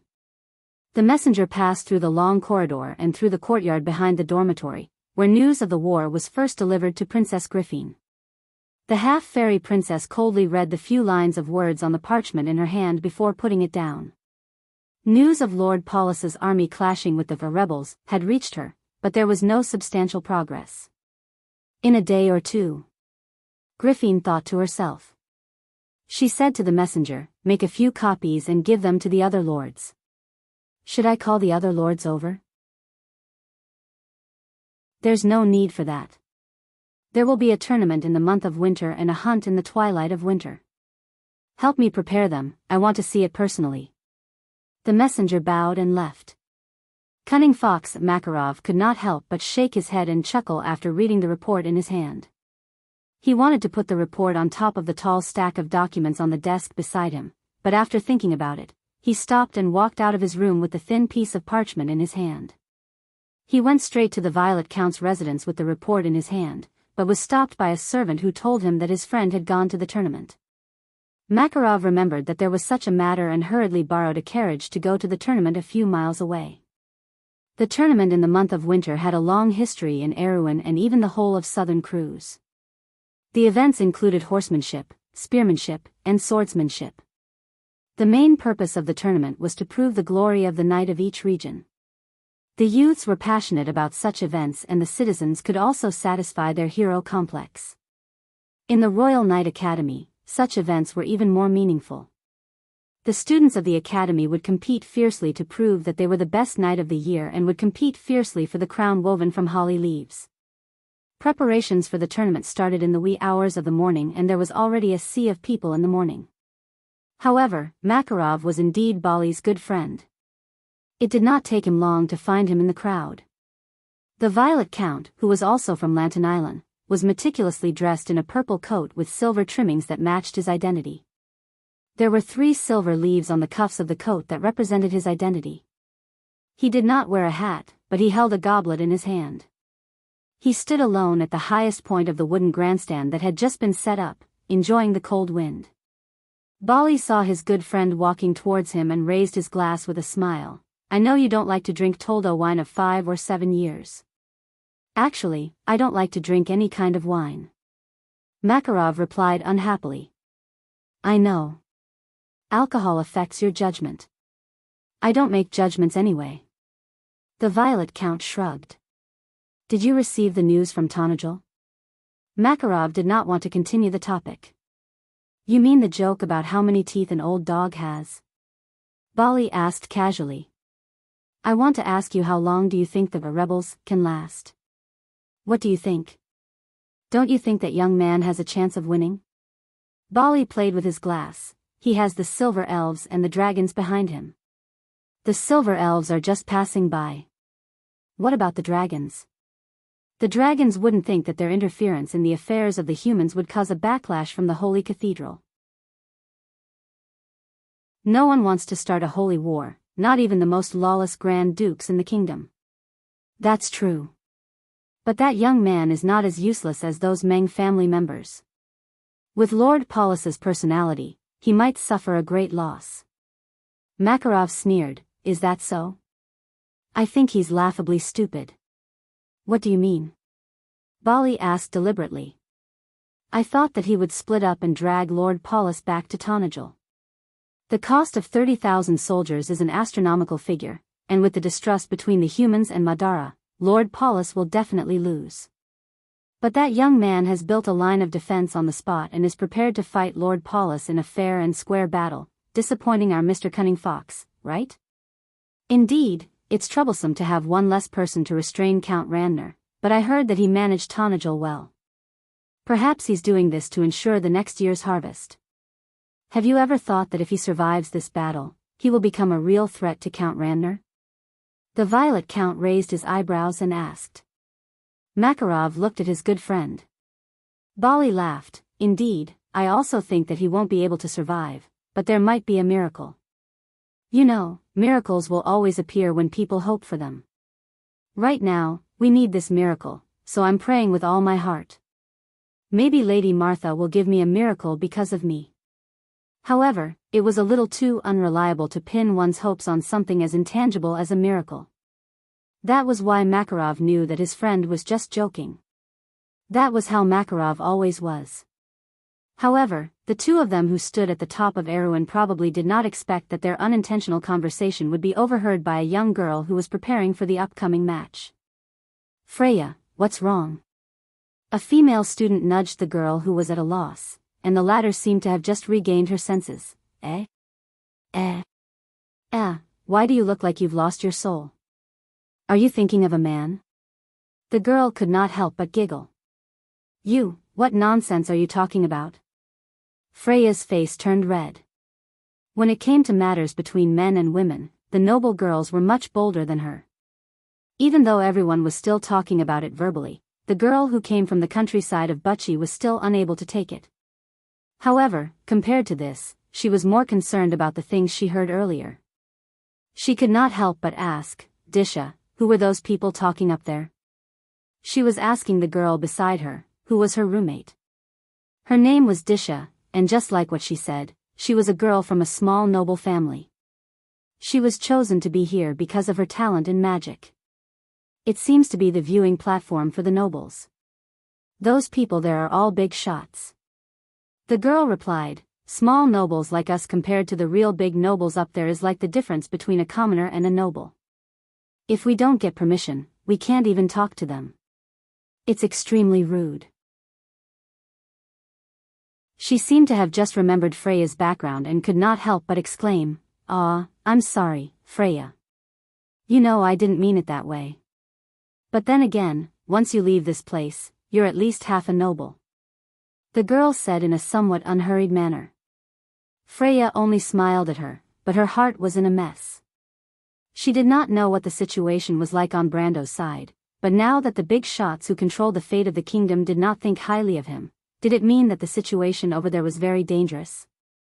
After all, Freya was a native of Erewhon, and her reverence for authority was not something that could be changed in a short period of time. At this moment, she only wished that she could grow a pair of wings and fly to Brando's side to get through this crisis with that young man, or at the very least, die together with him. Freya did not know what she was thinking in her heart. She could not help but think of the little things that she knew about Brando. Of course, not all of them were good memories. She could not help but think of the time at the Golden Tree, when she went to look for him and the Roman out of goodwill. He actually scolded her and the Roman, and often took advantage of her and the Roman. When she thought of this, Freya's face turned red, but for some reason, there was a little sweetness in her heart. But this little sweetness turned into fear and depression in the blink of an eye, and she did not even hear the voice calling her name from outside. It's your turn, Freya. The girl at the side could not stand it anymore. What's wrong with you? Are you feeling unwell? No. Freya only just remembered that she was here to participate in the tournament. She panicked a little and picked up the spear, but was immediately rolled her eyes. This is a swordsmanship tournament. The girl said in annoyance. Freya wanted to find a hole to hide in at this moment. Forget it, but don't force yourself. The girl sighed and looked at her a little worriedly. Remember to get a good result.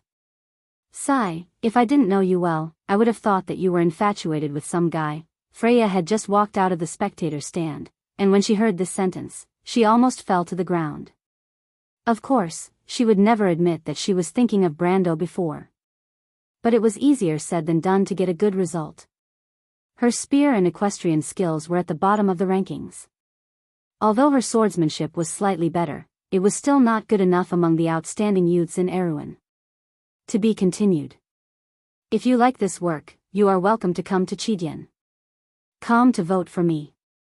Your support is my biggest motivation. Chapter 484. Freya took a deep breath and walked up to the competition platform. This 10 by 10 square stone platform was specially built for today's competition. It was 1.5 meters above the ground, and it didn't matter if she fell off the platform or if she took the initiative to admit defeat, she would be declared defeated. Freya had already won 2 matches, but the more she progressed, the more powerful her opponents became. To be honest, she didn't have the confidence to continue moving forward. Thinking of this, Freya couldn't help but feel a little vexed.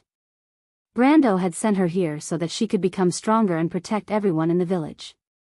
But now, she couldn't say that she had achieved this. Compared to those monstrous geniuses, even her original confidence had been ground down a lot. Freya raised her sword. This time, her opponent was an upperclassman. Maynard was watching from the side as usual, but when she saw Freya's state, she couldn't help but frown. You can't win if you're absent-minded. The upperclassman also saw this and couldn't help but remind her. Freya shivered and immediately withdrew her thoughts. She raised her head. For a moment, everything in front of her eyes overlapped with the dream. The red ground stretched endlessly under her feet, and her opponent became the knight who was covered in phosphorescent flames. She couldn't help but shake her head in panic, wanting to get rid of this illusion.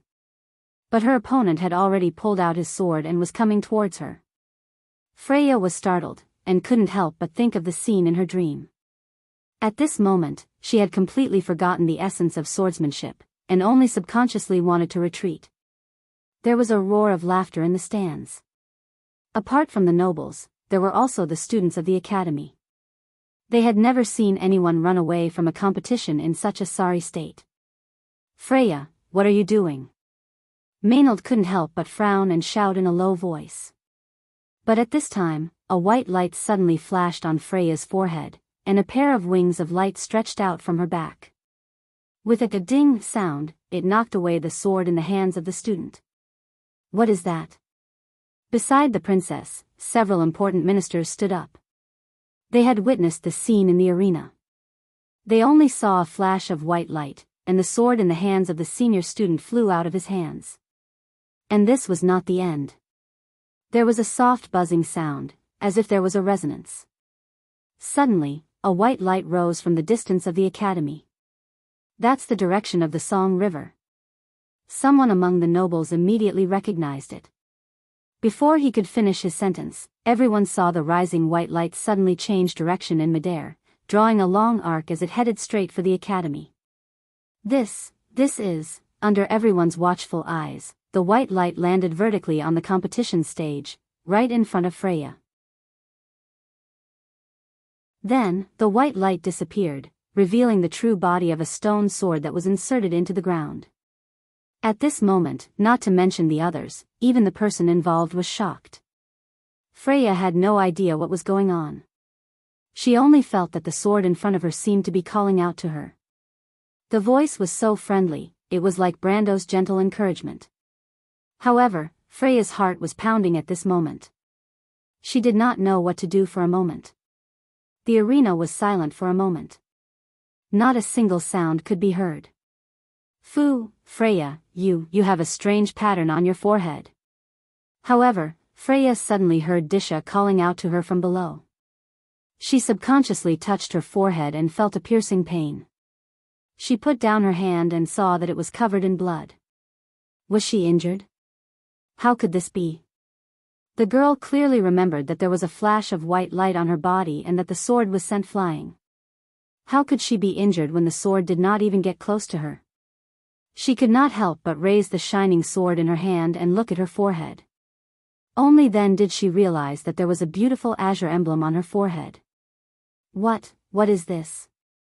Of course, Freya did not know that this emblem had a famous name in Brando's previous game world. It was the Valkyrie's battle emblem. This was the proof of the glory that Martha gave her in her life. It was the symbol that all the Erewhon players believed in.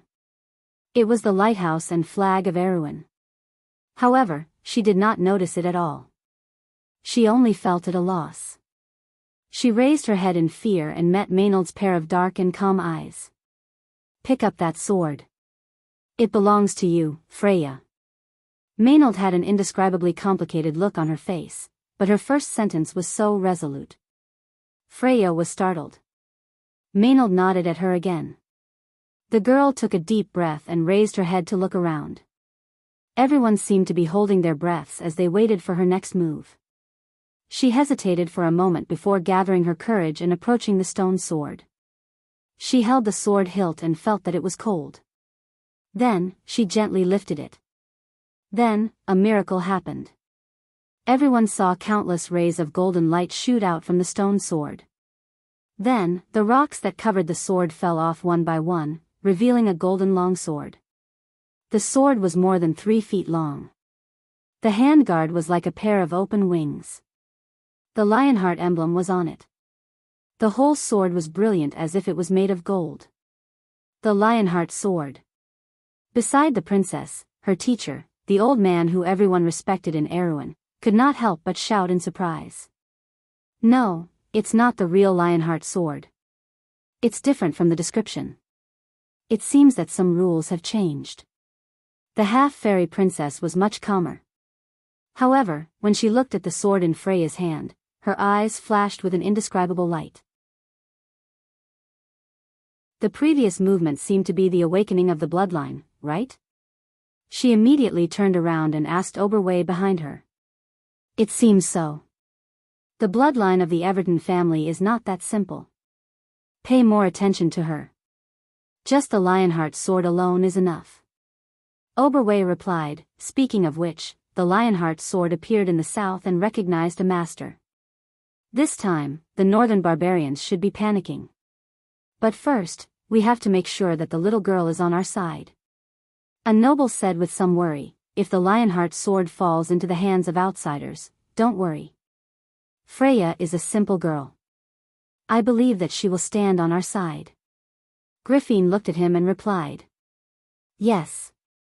Oberway looked at the princess. His eyes seemed to have some kind of wisdom that could see through everything. It was as if he was asking, "Is she really on our side, Your Highness?" The half-fairy princess slowly calmed down. She could only smile bitterly in her heart.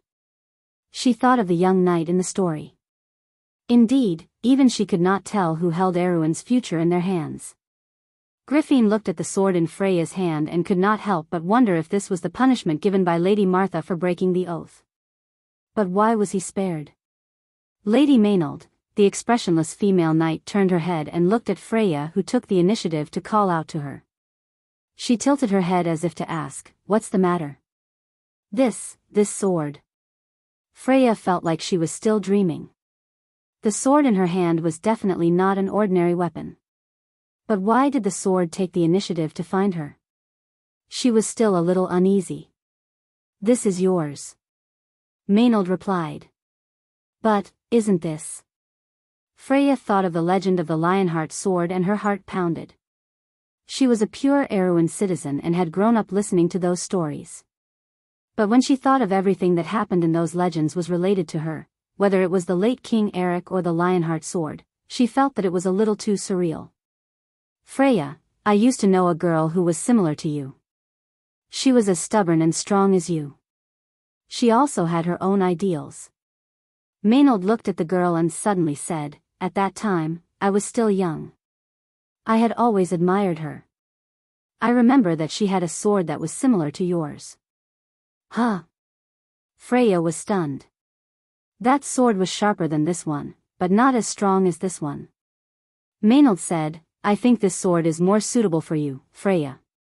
Maybe one day, it will change everything." What do you mean?" "I don't really understand what you mean, Lady Maynard. I mean, don't you want to give it a name?" "But it's the Lionheart sword. That was King Eric's Lionheart sword, but not anymore." "Then what do you think it should be called?" I don't have a talent for naming things." Freya could not help but feel a little embarrassed. For a moment, Maynard thought that the Lionheart sword in the girl's hand was crying. But she shook her head and sighed. "Let's call it Amber." "Amber?" Yes, amber, the amber sword. There is such a sword in the Cruise's Pale poem. It is the legendary sacred sword and the only one of all the sacred swords that allows the wielder to fight against fate. Maynard replied seriously, the previous owner of the amber sword was the legendary Azure Knight. He pierced through the sky and caused the stars to fall to the earth, thus opening the second era. Freya held the sword in her hand and nodded. I understand, Amber. That's a nice name. The expressionless female knight suddenly felt that Freya was right when she said that she did not have a talent for naming things. But she shook her head and turned to leave. Wait, Lady Maynard, Freya called out again. What happened after that? After that? I'm sorry, I'm talking about the girl you said looked like me. What happened after that? After that? Maynard looked at Freya and smiled. There was no after that. How is that possible? Freya could not help but widen her eyes. But there was indeed no after that. Brando, who was walking in the forest, suddenly felt his heart palpitate. He subconsciously touched the stone slab in his chest. It was vibrating slightly. What's wrong? Quinn noticed his abnormality and asked. It's nothing. Brando shook his head. It was the Lionheart sword. But why would it respond to him at this time? It had been a few months since they last met. The feeling just now was strange. It felt like a contract. Brando felt a familiar aura from the other side. It even felt a little intimate. This feeling was too strange. Not to mention now, even in the game, he had never heard of such a feeling before. But now, he could only suppress these thoughts because the centaur in front of him had cut through a patch of thorns. Then, a wide hilly area appeared in front of him. We're here. Brando took a deep breath. He raised his hand and signaled for the elves and mercenaries behind him to stop. The land in front of them was this legendary young man's territory. Everyone's eyes were fixed on Brando. This farce in Tonagel was about to come to an end. Author's note, the 2 chapters are close to 7,000 words. The cold is getting worse. Alright, I feel like I'm going to die. Or should I say, I'm already dead. This is just a remnant of my will. This will is quite strong. Look, not only can it write, it can also act cute and ask for votes. Hurry up and vote. If you're good enough, there's more tomorrow. Students also, it's New Year, and I forgot to say my best wishes. Let me add a new year. May all lovers be siblings, and the cutest ones must be boys. To be continued. If you like this work, you are welcome to come to Chidyan. Come to vote for me. Your support is my biggest motivation.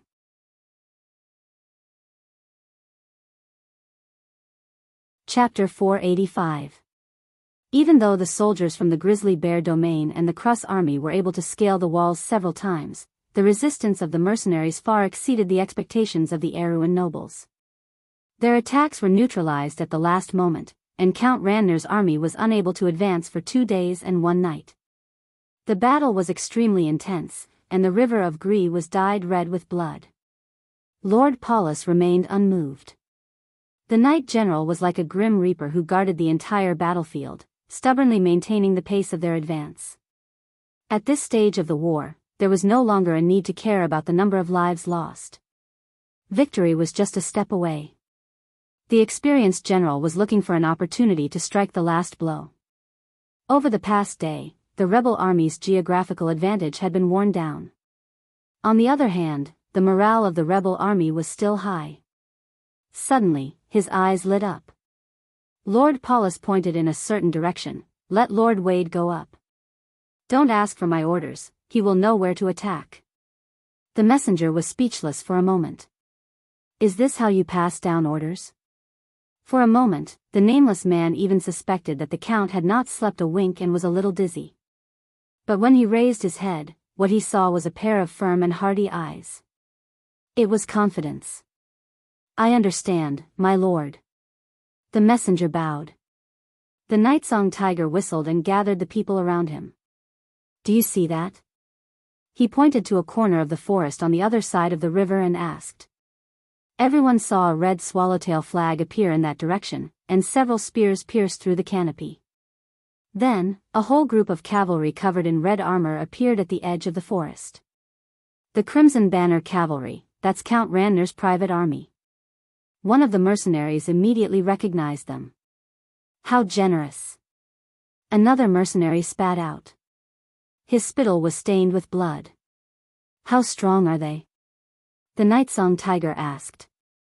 Grade 1 troops. Their mounts are ferocious horses, and they are light cavalry. Their average strength is above iron ranked. Beside him, a tall and skinny elf with long ears answered. Unlike the others, he was also one of the mercenaries that Brando summoned. Humph, a fully armored, light cavalry. The Nightsong Tiger clicked his tongue. The horses are not wearing armor, and they are considered light cavalry in terms of their mobility and weight. They are equipped with the three-eyed muskets of the Hazel people, and they are capable of long-range attacks within a certain distance. Count Randner must have invested a lot in this army, the elf replied. Did my lord say that? The Nightsong Tiger asked softly. The latter nodded. They want to attack our left flank. The left flank is filled with Cornelius mercenaries, and they are already showing signs of fatigue. The Nightsong Tiger turned around and pointed at the others. Unfortunately, there's no reason to let our old knight off so easily. We'll deal with the cavalry, what about you? Other than his own people, he looked at the other mercenaries present. These mercenaries were all elite selected from various regiments. They were at least at the pinnacle of iron rank. There were not many of them, only 40 to 50 of them. A day ago, there were still 100 people in this squadron. The intensity of the battle was evident. Killing one is enough. Everyone chuckled. More and more cavalrymen poured out from the forest on the other side of the river, and soon, there were 200 to 300 of them. Wade sat on his horse and looked at his subordinates with satisfaction. This was the model of Erewhon's most elite troops, and they were not inferior to the White Lion Legion of the royal family. Even though there were only 2 squadrons in this battle, he was confident that he could lead them to defeat any enemy that stood in their way. The cavalrymen whistled as they crossed the river. Of course, their sudden appearance attracted Medisha's attention. The Silver Fairy Princess was standing at the highest point of the battlefield. Following her gaze, a rain of arrows rained down on the cavalrymen as if they were an extension of her will. The arrows fell into the river and splashed fiercely, but it was difficult for bows and arrows to deal fatal damage to the cavalrymen. The conical arrows would lose their momentum after passing through the deck, and some of the cavalrymen were still able to maintain their formation with 3 or 4 arrows. Wade was not surprised by this, as equipment was an important measure of an army's strength. The Crimson Banner cavalrymen were equipped with breastplates that greatly reduced the damage of long-range attacks. In his opinion, this was the greatest weakness of light cavalry. However, the noble knight did not expect that his enemies would be so diverse. The mercenaries were originally mixed, and the adventurers came from all over the world. Wade was just feeling proud of himself, but he did not know that the elven archers in the forest had already locked onto the cavalrymen. Hanno, you take the left, I'll take the right. On a branch about 100 or 200 meters away, an elf covered in grass held a longbow and handed a green arrow to a human ranger behind him. Those two. 2 bowstrings sounded in the forest. The Crimson Banner cavalrymen had just entered the forest on the south coast when the 2 leading figures fell off their horses like logs. Knight Wade was shocked. When he turned around, he realized that his 2 subordinates had been shot by the arrows at their throats. They had died on the spot. He felt his hair stand on end. He turned around and shouted, "Godly archers, be careful." A true sharpshooter was the nightmare of all heavy-armored units. That was because their heavy armor was as good as nothing to them. Their armor-piercing arrows could always hit the weakest and most fatal part of the enemy's body. However, in a normal army, professional archers were already precious, not to mention sharpshooters who could shoot from 100 paces away. Lords would often spend a lot of money to hire such people. However, Wade knew that the truly powerful sharpshooters were mostly elves and rangers. These people loved freedom more than anything else. Thinking of this Sir Knight couldn't help cursing in his heart. Where did these damn rebels come from? There were druids, rangers, and even elves. Was this the Forest Alliance? Or were they actually fighting a holy war? Once he thought of the November War, he couldn't help feeling a chill run down his spine. Over there. The Crimson Banner cavalrymen kept moving forward in the forest. Moving within the range of a godly archer was life. These cavalrymen were all experienced soldiers, so they naturally understood this. Very quickly, they found traces of the enemy. Not far away, there was a figure quickly moving on a dark brown wall reinforced by vines. The slender elf with greenish-gray skin buried his head behind the battlements and maintained his position. He quickly approached the group of knights. The elf stopped to observe as a cold glow appeared in his narrow eyes. Then he kept moving while half his body came out from behind the wall, raising his bow. "It's an elven archer." The cavalrymen screamed when they saw the other side's posture. They immediately took out their shields from their saddles and raised them to block their throats. For children, the elven archers were godly archers from fairy tales, but for soldiers on the battlefield, the elven archers were a nightmare. Especially the blue and gray-skinned wind elves, wilderness runners. In a well-hidden trench not far away, the Nightsong Tiger peeked his head out to look before coming back in. He made a hand gesture to the others. "They're all veterans. It's a pity it's no use, hey." A cruel smile flashed through the eyes of the mercenaries, which seemed to have turned gray due to years of killing, and they really began to laugh. It was indeed useless. With a flash of white light, the arrow actually pierced through the center of the round shield in the hands of the leading cavalryman. It then pierced through the neck of this unlucky fellow before hitting the breastplate of the cavalryman behind him with a spray of blood. With a loud bang, the second cavalryman was sent flying off his horse. Then, the first cavalryman fell off his horse without a sound. A silver-tier archer. For a moment, Wild thought that he had fallen into a huge trap. The green-gray figure on the wall had stopped.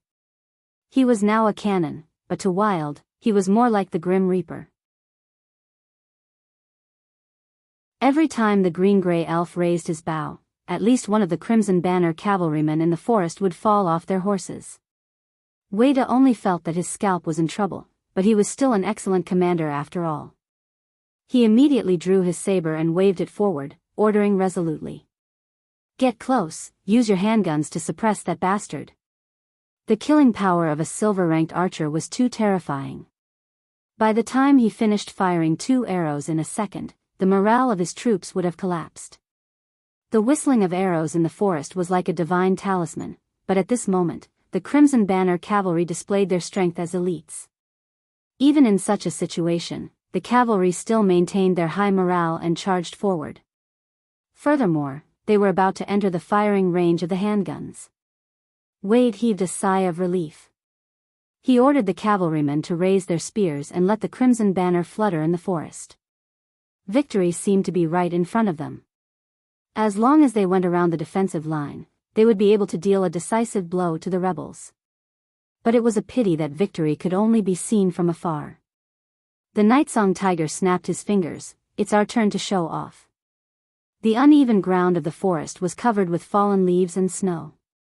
However, at this moment, a row of scarecrows suddenly stood up from the fallen leaves. Of course, they were not scarecrows, but mercenaries in disguise. Wade's heart skipped a beat and sank. "It's a knight." The Crimson Banner cavalryman panicked. The Nightsong Tiger licked his lips and took a step forward, throwing an axe that was spinning rapidly in the air. Time seemed to have stopped. The Nightsong Tiger watched as one of the cavalrymen fell to the ground, while the other cavalryman raised his spear and swept past him. The Nightsong Tiger dodged the attack and raised his sword, opening a long wound on the cavalryman's waist.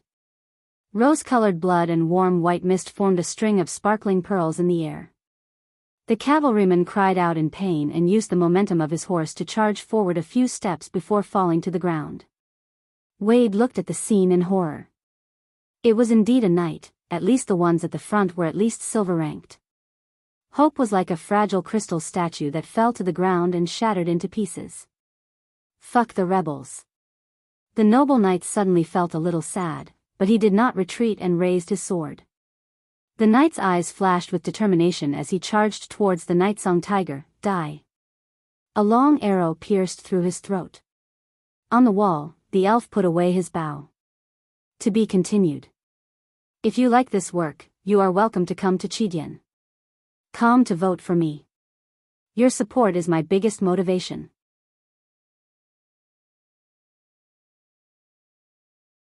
Chapter 486. The Crimson Banner riders were torn apart in the forest, and the crimson-red swallowtail flags fell one after another. Lord Paulus' side was completely silent.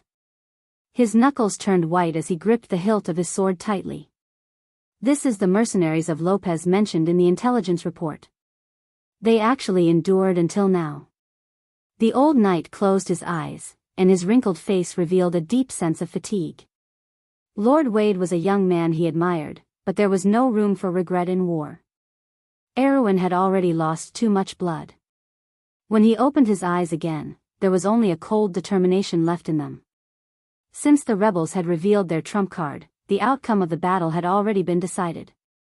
Let the knights of Ranner go forth and add to your glory. He waved his hand, as if he had completely handed over the victory to the youths. The knights and silver-ranked warriors from Ranner cheered in unison. However, the cheers did not evoke any joy in Lord Paulus' heart. Erwin had already fallen asleep, and just like him, the old man's gaze pierced through the dusk, as if he had already seen the thick darkness. When was there ever a time when even victory could not bring forth the color of hope? His eyes could only see the thick color of blood. What went wrong? The knights are moving. A cold voice rang in Yutta's ears. She turned around and saw Medicia's unchanging expression. The little elven girl was quite cute when she pulled a long face. She even had the aura of an elven royal, a princess general. Yutta nodded. Victory and defeat were decided in a single thought, and even she could see it clearly.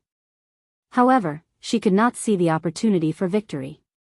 The previous battle had consumed a lot of her stamina, and even in front of the fairy princess, she could not maintain her composure. Just like the defensive line, anyone could see that it was on the verge of collapse. However, Yutta could not help but look at Medicia in front of her in confusion. She wondered if it was the pride of the elves, or some unknown confidence that supported this little girl to be able to maintain her composure in such a situation. But where did her confidence come from? The female mercenary captain panted slightly. For the first time, she did not care about the anxious eyes of her own people behind her. She turned around and asked piously, "How should we deal with it?" A woman's pride forced her to not lower her head. She wanted to see where this general's confidence came from. She was clearly a child, so how could she understand everything on the battlefield? Did this elven girl really understand what she was facing?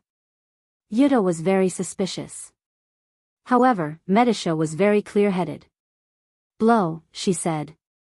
Yutta looked at the fairy princess in disbelief. Even though she was covered in silver armor, she still looked like a childish general. What about Madara? Blowing the horn was a signal to mobilize the subterrane dwellers, but it was no secret that the subterrane dwellers were the last of Madara's forces. Both sides on the battlefield knew this. The subterrane dwellers were the last reserves of both sides on the battlefield, and whoever sent in their reserves first would lose the war. Medicia looked at her and calmly grabbed the spear beside her. "Prepare the horses for me. I want to lead them myself." Yutta was suddenly speechless. She grabbed Medicia's shoulder and said, "My people can't die with you, what about you?" Medicia tilted her head and asked. Yutta took a deep breath and nodded. "I'll go with you, little girl." Medicia smiled. When the long horn sounded in the forest, it was like an ancient ballad. Both sides of the battle seemed to feel the vastness of the ancient forest. Dragon horns and trombones. Lord Paulus suddenly felt that time had turned back, and he had returned to the days of war. On the battlefield of the Holy War, there was only blood for blood. The old alliance was no longer there. It was a war without glory, but it was a medal of honor for the veterans. Lord Paulus licked his dry lips. It's the subterrane dwellers. The subterrane dwellers have appeared. Are they going to fight to the death? These rebels are really worthy of respect. Where did they come from? Yes, where did these people come from? The old knights suddenly felt a little doubtful. These were not ordinary rebels. These were the best of Erewhon's warriors. But why did the best of Erewhon's people always have his own blood flowing in them? The old knight suddenly had the desire to meet the young man called Brando. He couldn't help but think that perhaps one day, the Erewhon's people would be united again. But who would be the one to make this happen? Would it be the dukes in the north, or would it be the isolated princess? Lord Paulus felt that he might not be able to see that day. He closed his eyes, as if trying to find the footprints of King Eric in his dreams. Sir? The surrounding knight asked hesitantly. Inform Madara. Lord Paulus's closed eyes never opened again. The old knight answered tiredly. The knight nodded and retreated. But at this time, there was a sudden cheer in the forest. What's wrong? Lord Paulus squinted his eyes and looked over. His personal knight also turned around at the same time. The cheers came from the camp of the Mage Corps. Those guys seemed to be celebrating something. The old knight frowned unhappily. It seems that the wizards have discovered that the forest on the other side is not entirely real. A large part of the forest behind is an illusion. They have been trying to find a way to get rid of this illusion. They finally found a way just now. A messenger immediately replied. Lord Paulus snorted softly. A group of 30 mages did not do anything in the previous battle, causing him to lose a lot of talented young men. Although those guys in robes had explained that it was because they were fighting against a wizard in the opposing camp who was far more powerful than them, the old knight always thought that it was just an excuse. A wizard who was more powerful than them? Wouldn't that be a gold-ranked wizard? How could there be such a talent in the rebel army? Sure enough, those guys who were mumbling could not be trusted. Lord Paulus couldn't help but think. But at this time, they were still doing something important. Even though he suspected that they were trying to take the credit, it was not convenient for him to say anything. He just nodded to show that he understood. However, he did not expect the wizards to act so quickly. Soon, the sound of chanting could be heard from the forest below. Following that, a huge magic fluctuation caused even the ordinary soldiers in the forest to feel their hair stand on end. If even the ordinary people could feel the magic fluctuation, it naturally could not escape the eyes of a true professional spellcaster. In fact, when the wizards on Count Ranner's side cast their spells, the Shire had already sensed the commotion on the other side. However, the young wizard looked at the acolyte who came to ask for his instructions and shook his head. Don't worry about it. Let them dismantle it. Let them dismantle it? The acolyte was puzzled. Nonsense, that thing is used to scare people. What's the use of it when the war has already progressed to this stage? Those idiots like to waste their magic. Just let them be. How low do you have to be to go crazy with those idiots? The Shire immediately showed an expression of disappointment. He tapped the acolyte's forehead. Wizards need to use their brains more in a battle. Do you understand? The acolyte was scolded badly and hurriedly nodded. In fact, the Shire was definitely not the best choice as a mentor. At least in terms of patience, this young wizard's acolyte could not even compare to his master. He then looked at all the wizards and apprentices in robes below and shook his head. Don't say I didn't warn you. Save as much mana as you can to prepare for the final battle. I didn't bring you here to let you die here. Of course, the Shire shrugged. If a person wants to die of stupidity, then there's nothing I can do about it. As soon as he finished speaking, a much louder cheer came from the forest. Everyone turned to look at the north bank of the Gree River. This time, the cheers came from Count Ranner, Lord Paulus, the Grizzly Bear territory, and the ordinary soldiers of Crus. Even the Highlanders were cheering. This was because the illusion of the forest was disappearing. This was good news for everyone in Count Randner's army. It seemed to indicate the arrival of the final victory. Their enemies had lost their last barrier.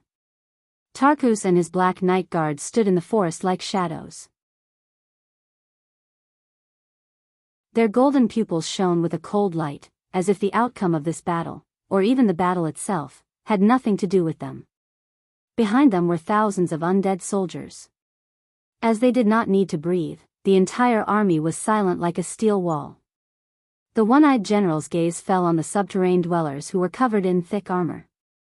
Subterranean dwellers, he said as he put down the gauntlet and turned around. This is the trump card of those humans.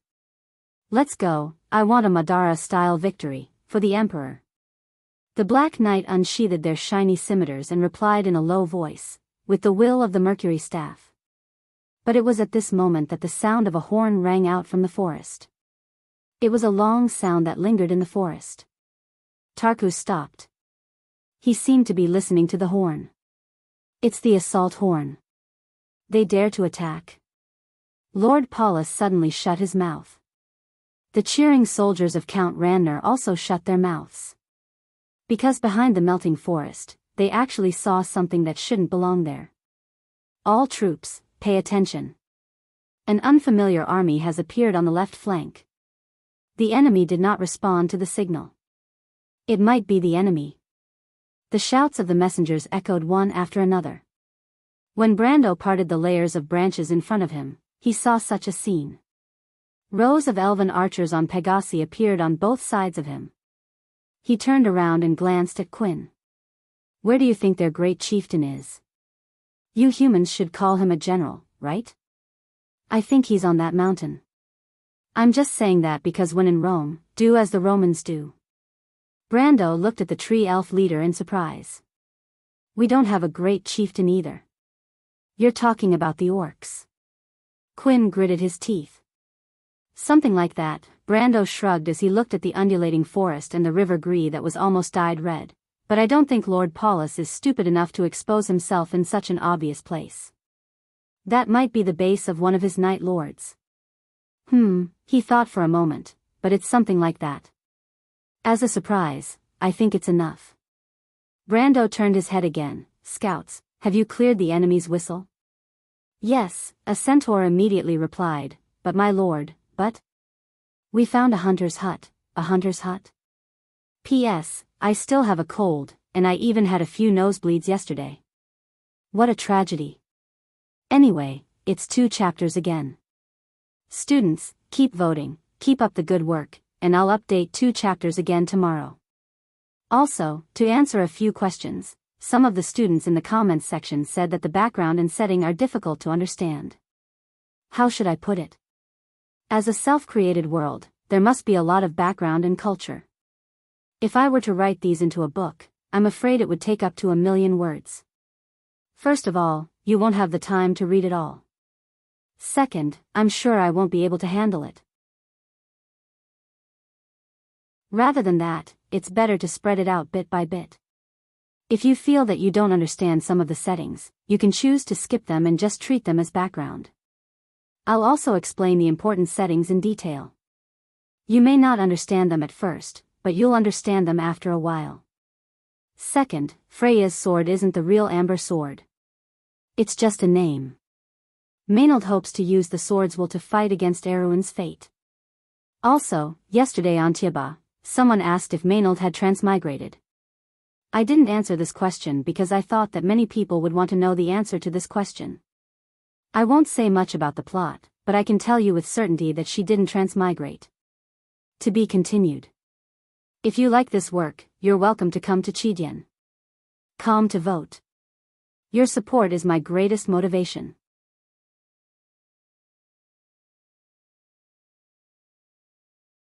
Chapter 487.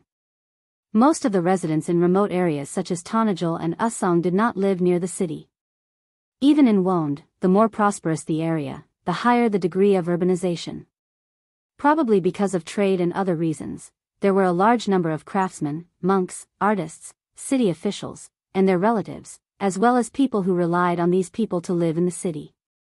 But in Tanajul, the situation was reversed. There were many scattered settlements in the wilderness.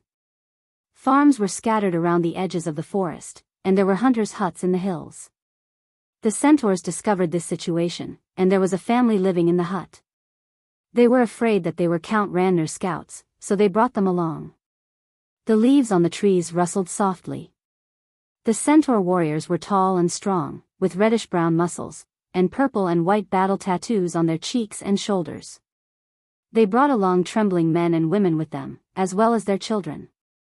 Their clothes were tattered, and their black hair was greasy and tangled. They looked like refugees. Brando glanced down the mountain. The forest was as dark as ink, and flags of different colors intertwined with each other, but the sounds of battle were silenced.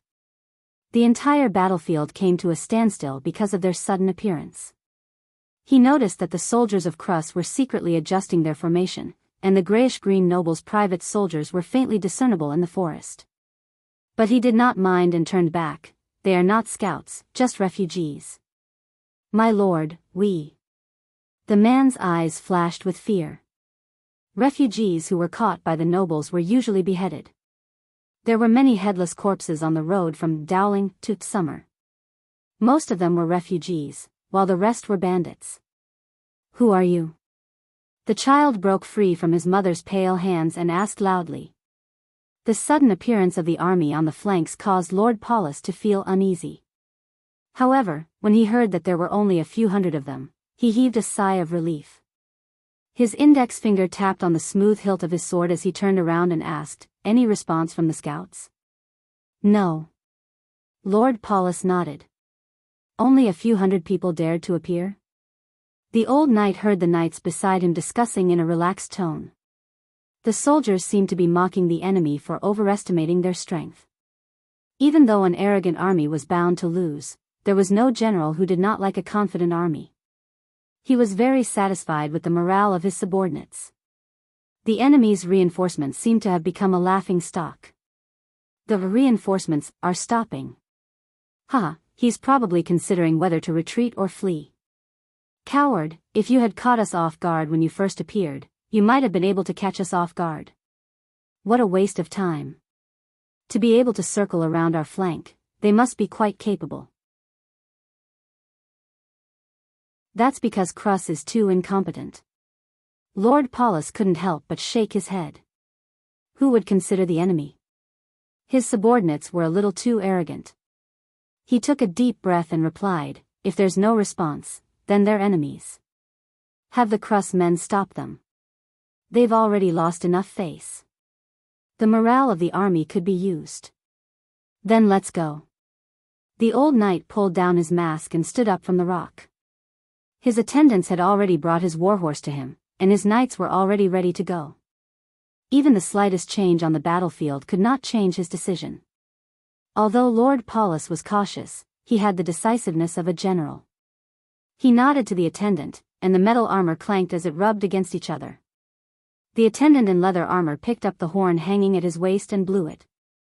A clear battle cry pierced through the forest. Then, countless soldiers walked out of the forest. They were dressed in red and blue battle robes, with iron helmets on their heads and long swords on their waists. They held eagle shields in one hand, and their iron gauntlets made cracking sounds as they stepped on the dead wood. The small groups of soldiers converged into a torrent, as if they had filled up all the gaps in the forest. The noble's private army was arranged in a few huge square formations. Like water flowing slowly through the battlefield, the scattered arrows were thrown into the formation. Even if one of the soldiers fell, the soldiers behind would immediately fill the gap.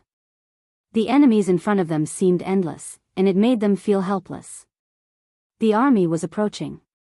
The mercenaries who were still resisting in the forest couldn't help but put down the bows in their hands. The appearance of an army of tens of thousands was enough to make the earth tremble. Everyone swallowed a mouthful of saliva. Medisha was dressed in silver armor and sat on her unicorn. Her helmet was sealed, and only her eyes, small nose, and mouth were exposed. The fairy princess pursed her lips and held onto her long shuttle as she watched the scene in front of her without saying a word. Behind her were Yuddha, Rabban, and nearly 1,000 subterranean dwellers.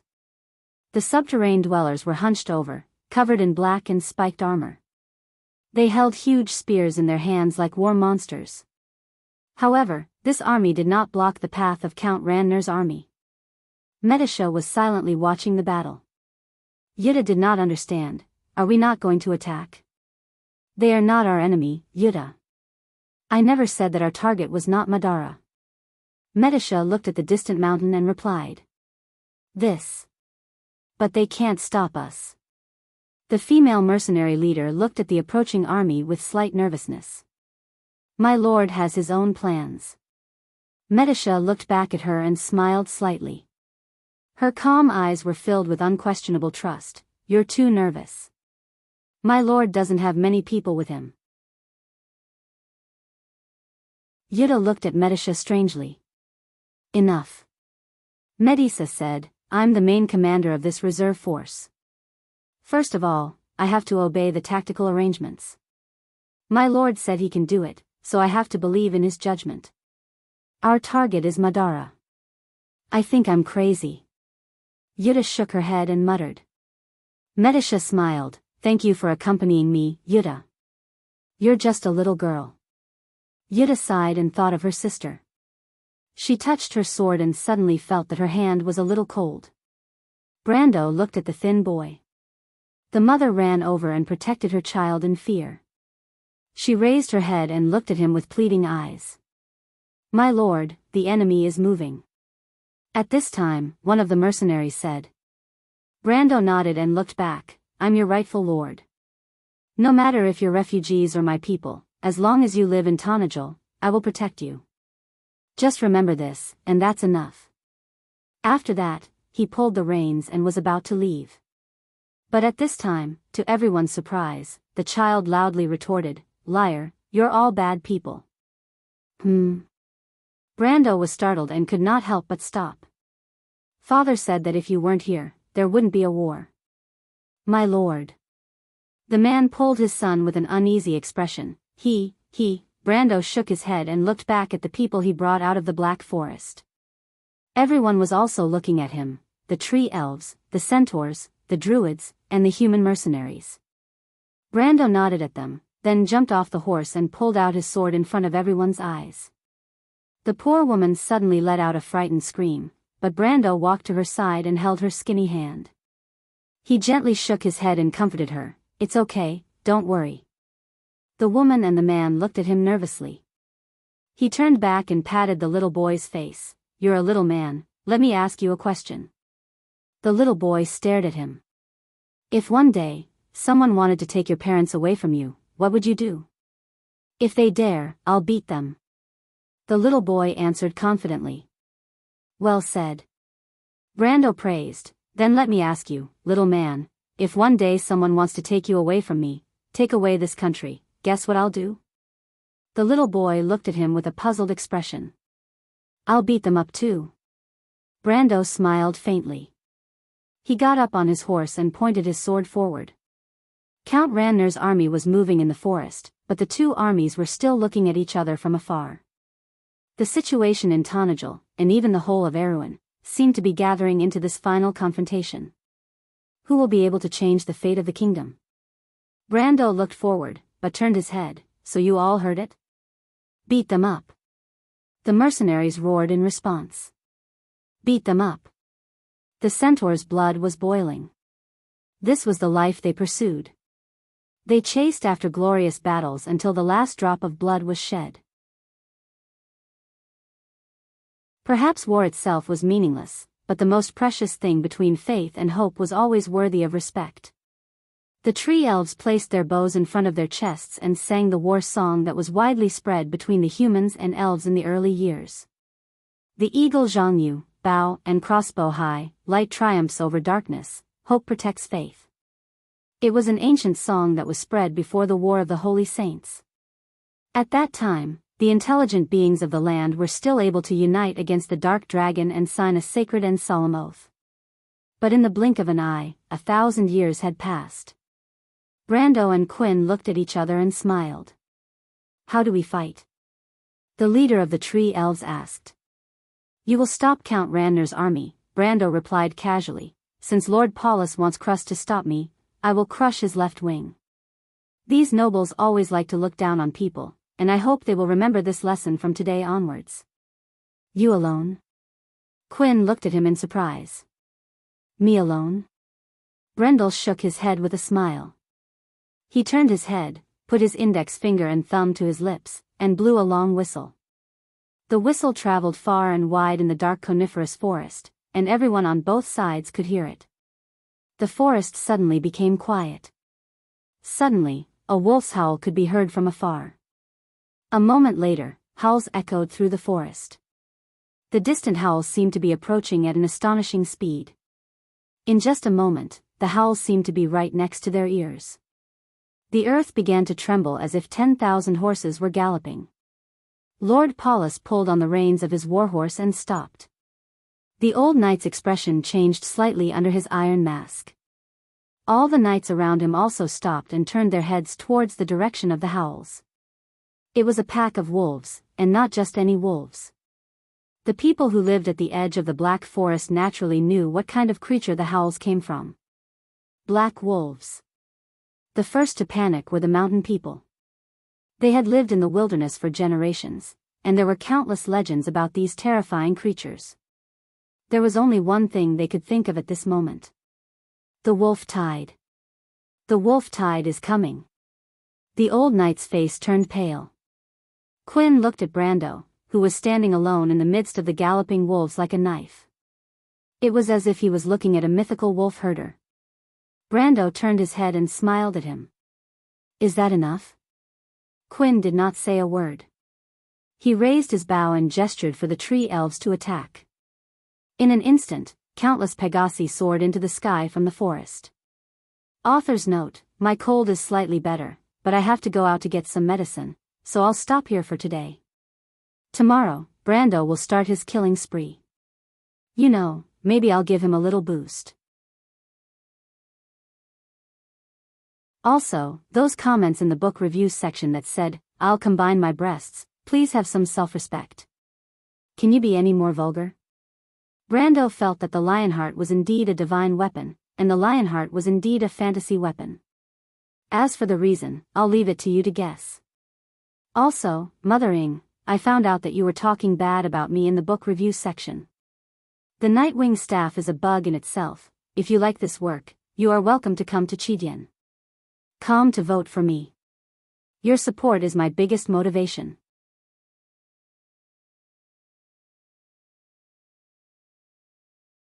Chapter 488. The Black Wolf Overlord was running at the front. Its fur was black and as hard as steel spikes. Its eyes seemed to be burning with green flames, making it look like a demon that had just been born in hell. As it ran, its 4 feet landed on the ground, and its sharp claws and teeth shone with a cold light. It ran wildly on the withered leaves in the forest. The soldiers could not catch up with its speed. They could only watch as it ran from another mountain to the valley, and then from the valley to the forest on the other side. All the arrows landed behind it, and they could only watch as it approached. The herald trembled as he ordered the soldiers to put down their spears. However, Crus's noble soldiers retreated in waves, and visible ripples appeared on the battlefield. Crus and his knights were supposed to supervise the battle, but the calamity of wolves was the nightmare of Tonagel and the people of the forest for generations. The dark shadows in the forest were the signs of the end of the world. The knights' faces turned pale. Why did we encounter these things? Crus cursed. Crus's soldiers were still able to hold their ground, but the mountain people were even more afraid of the calamity of wolves. Some of the tribes at the back had secretly dispersed, and the tribes at the front were also in a mess. This was a fear that had been ingrained in their hearts since childhood. Once it spread, it would be like a disaster falling from the sky. Even the bravest warriors would lose their courage and throw away their armor. The black wolves were less than 100 steps away from the front of the formation. The archers' projectiles had no effect on them. Crus was a gold-ranked warrior, and his eyesight was excellent. He could see that the soft arrows could not even penetrate the fur of the black wolves. The army behind him was moving forward. The Grey Bear Lord was cunning and indecisive. He could not rely on him.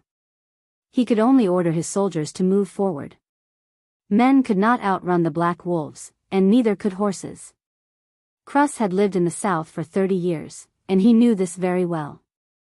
The cold air in the forest was oppressive, but the coldness in the heart was even colder.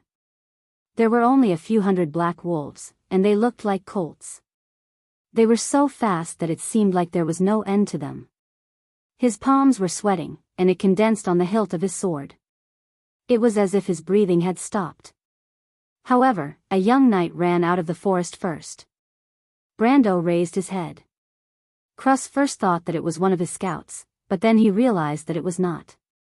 The young man raised his head and looked at him. The two of them looked at each other from a distance, but he felt as if he had been completely seen through. "Who are you?" Crus had a bad feeling. "Lord Crus, do you still dream of turning back on the battlefield of Canner?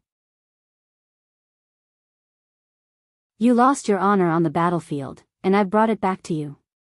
Brando's words made him cry out loudly. His face was deathly pale, as if he had fallen into the deepest nightmare. Lord Crus pointed a trembling finger at Brando and stammered, You. 20 years ago, he abandoned his comrades on the battlefield and fled. He thought that no one knew about it, but today, a young man had exposed him. Brando didn't say anything. He didn't mean to mock the other party. Just as he said, he only wanted to bring back the lost glory for the other party. Behind him, the pack of black wolves surged out like a tide. Horses and wolves were creatures that opposed each other, but Brando, who was riding on a horse, was able to stand tall in the middle of the pack of wolves without moving at all. This strange scene made people feel even more terrified. Then, the black wolf collided with the noble soldiers of Crus. It was as if black paint had blended into the gray-green battle line. At that moment, time seemed to slow down. The spears that were placed horizontally on the body of the black wolf, but even the metal spears couldn't penetrate the hard fur of the black wolf, let alone the rock deck below. The spears were bent and cracked along the grain. Crack. Crack. Crack. The broken wood chips caused a cloud of smoke to rise from the first line of defense. Most of the noble soldiers of Crus were only at the white rank. Most of the officers in the infantry were only at the iron rank, so how could they be a match for the silver-ranked black wolves? The first line of defense formed by thousands of infantrymen was pierced through in an instant, turning into a sieve full of holes. The human soldiers began to retreat, mixed with cries and screams. Lord Crus seemed to have just woken up from his nightmare. He immediately ordered his knight to stabilize the second line of defense. The knight's strength was at the silver rank. As soon as they entered the formation, they took over the command and tried to stabilize the morale of the soldiers with the help of the common soldiers. However, the Crus formation had already begun to collapse towards the center. The wolves tore a huge hole in the middle, and the center of the hole was pointed towards Lord Crus, who was at the top of the mountain. Perhaps it was because of Brando's words, the knight of Count Randner did not retreat. He held his long sword and silently watched the development of the battle below. The knight's orders were to enter the two flanks, and the two flanks that suffered the least attacks from the black wolves quickly stabilized. The Crus soldiers gradually realized that the number of black wolves was actually not that high. After a commotion, the soldiers began to attempt to surround them from the back. Did they give up on the main formation? What a bold decision.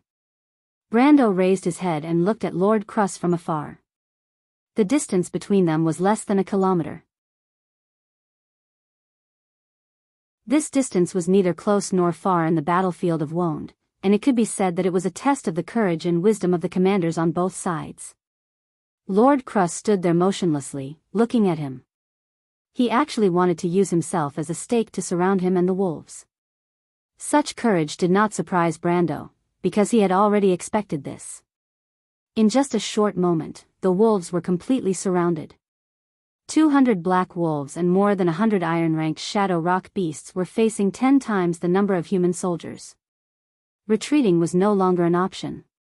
Both sides were competing to see who would achieve victory first. Brando raised Halran Gaia. The wolves automatically opened up a path for him. The Pegasus he was riding on seemed to feel its master's urging and began to accelerate. His mount was not an ordinary Pegasus, but a gift from the tree elves. This Pegasus was a spirit of nature with the silver blood flowing through its veins. It was the descendant of the holy horse Kaliner, a silver seed, a mythical creature on the same level as the unicorn. It was stronger and faster than the average Pegasus, and it had the ability to control plants and the wind. Brendel was riding on the wings of the wind, flying with the wind. Like an elongated white line, there were no more wolves in front of him. Instead, there were pale-faced human soldiers with spears in their hands. Brando drew an arc with the sword in his hand, as if 7 swords had appeared at the same time. Clang! Clang! Clang! Clang! More than 10 spears were sent flying by him. Brando stretched out his left hand and shouted, "Gale, grant me authority." This was the elementalist's second circle wind spell, Beam Current. The burst of air erupted in a scattered manner, creating a hurricane behind Brando. He moved forward, and the wall of wind also moved forward. The soldiers in front of him were pushed away, forming a hemispherical human wall. The human wall dispersed in midair, and these unlucky fellows fell far into the crowd. The Black Wolf Lord walked side by side with its master. It was born with the strength of a peak silver tear, and after its stone transformation, its shoulder armor, forehead, and back grew a ribbon-like rock plate, greatly increasing its strength and defense. At this moment it was already close to the early gold tier. Ordinary soldiers could not get close to it at all. Its howl alone was enough to make a group of people weak in the knees. 1 man and 1 wolf, in the blink of an eye, opened up a 50-meter-long path in the crowd. Behind them, the pack of black wolves followed, widening the passage. But 2 knights came out from the side, one on the left and one on the right, trying to block Brando's path. Brando waved Halran Gaia in his hand, and with a flash of sword light, the upper body of the 2 knights and the head of the warhorse flew high into the air. An instant kill of a silver tier. At this moment, all the nobles who were rushing forward were terrified and stopped in their tracks. This was a gold tier battle, and it was no longer a battle that mortals like them could participate in. Brendel urged his horse forward again, and the enemy soldiers actually retreated to open up a path for him. It was a strange sight, as though they had switched sides on the battlefield. Lord Kruss's face also changed. Such a young gold tier, he was definitely one of Erewhon's most talented geniuses. And this was not even the early gold tier. Seeing Brando's elemental domain shining with light, Lord Kruss felt the hope in his heart turn to ice. What the hell is going on, these rebels? But Brando saw that Lord Kruss still had no intention of moving, and he understood. He looked around, and saw that there were 2 gold tier fluctuations in the crowd. Sure enough, there was an ambush, and there were more than 2 gold tiers. He looked at the 2 swordsmen who were charging towards him. They were both at the beginning of the gold level, unfamiliar faces. They were either secretly trained or hired. Of course, the great aristocrats were rich. Brando did not show any signs of nervousness. He continued to charge forward, raising his sword and slashing at the first gold-tier swordsman charging at him. He did not hold back in the slightest as he charged forward with his horse. His sword was like a shooting star, moving forward with an indomitable will. The gold-tier swordsman from the Ranner family was scared out of his wits. He had never seen such a crazy person, who completely gave up on defense even though he knew it was a 1 versus 2 battle. This sword strike was clearly, "I'll give you a stab even if I have to give up my life." It was not a technical move, but it was enough to make people go crazy. But of course, he did not want to die together with Brando, but the sword was too fast, and he could not dodge it in time. He could only raise his sword to parry. He was already extremely depressed in his heart. Originally, he had taken the initiative to attack first, but he was suppressed by the other party's crazy fighting style. He could only hope that his companion would be able to catch Brando's desperate attack. They had worked together for many years, and would not let go of such an obvious opportunity. However, what happened next caught him by surprise. Brando's sword clashed with his sword, and the huge force almost broke his hand. The swordsman staggered backward, cursing in his heart as he tried to regain his balance. But when he looked up, he saw that Brando did not seem to need to find his center of gravity again, and the sword was already coming at him perfectly. The swordsman was shocked out of his wits. To be continued. If you like this work, you are welcome to come to Chidien.com to vote for me. Your support is my biggest motivation.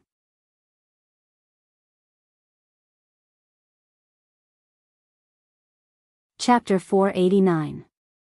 How is this possible? The gold-ranked swordsman's eyes nearly popped out of their sockets when he saw Brendel's attack.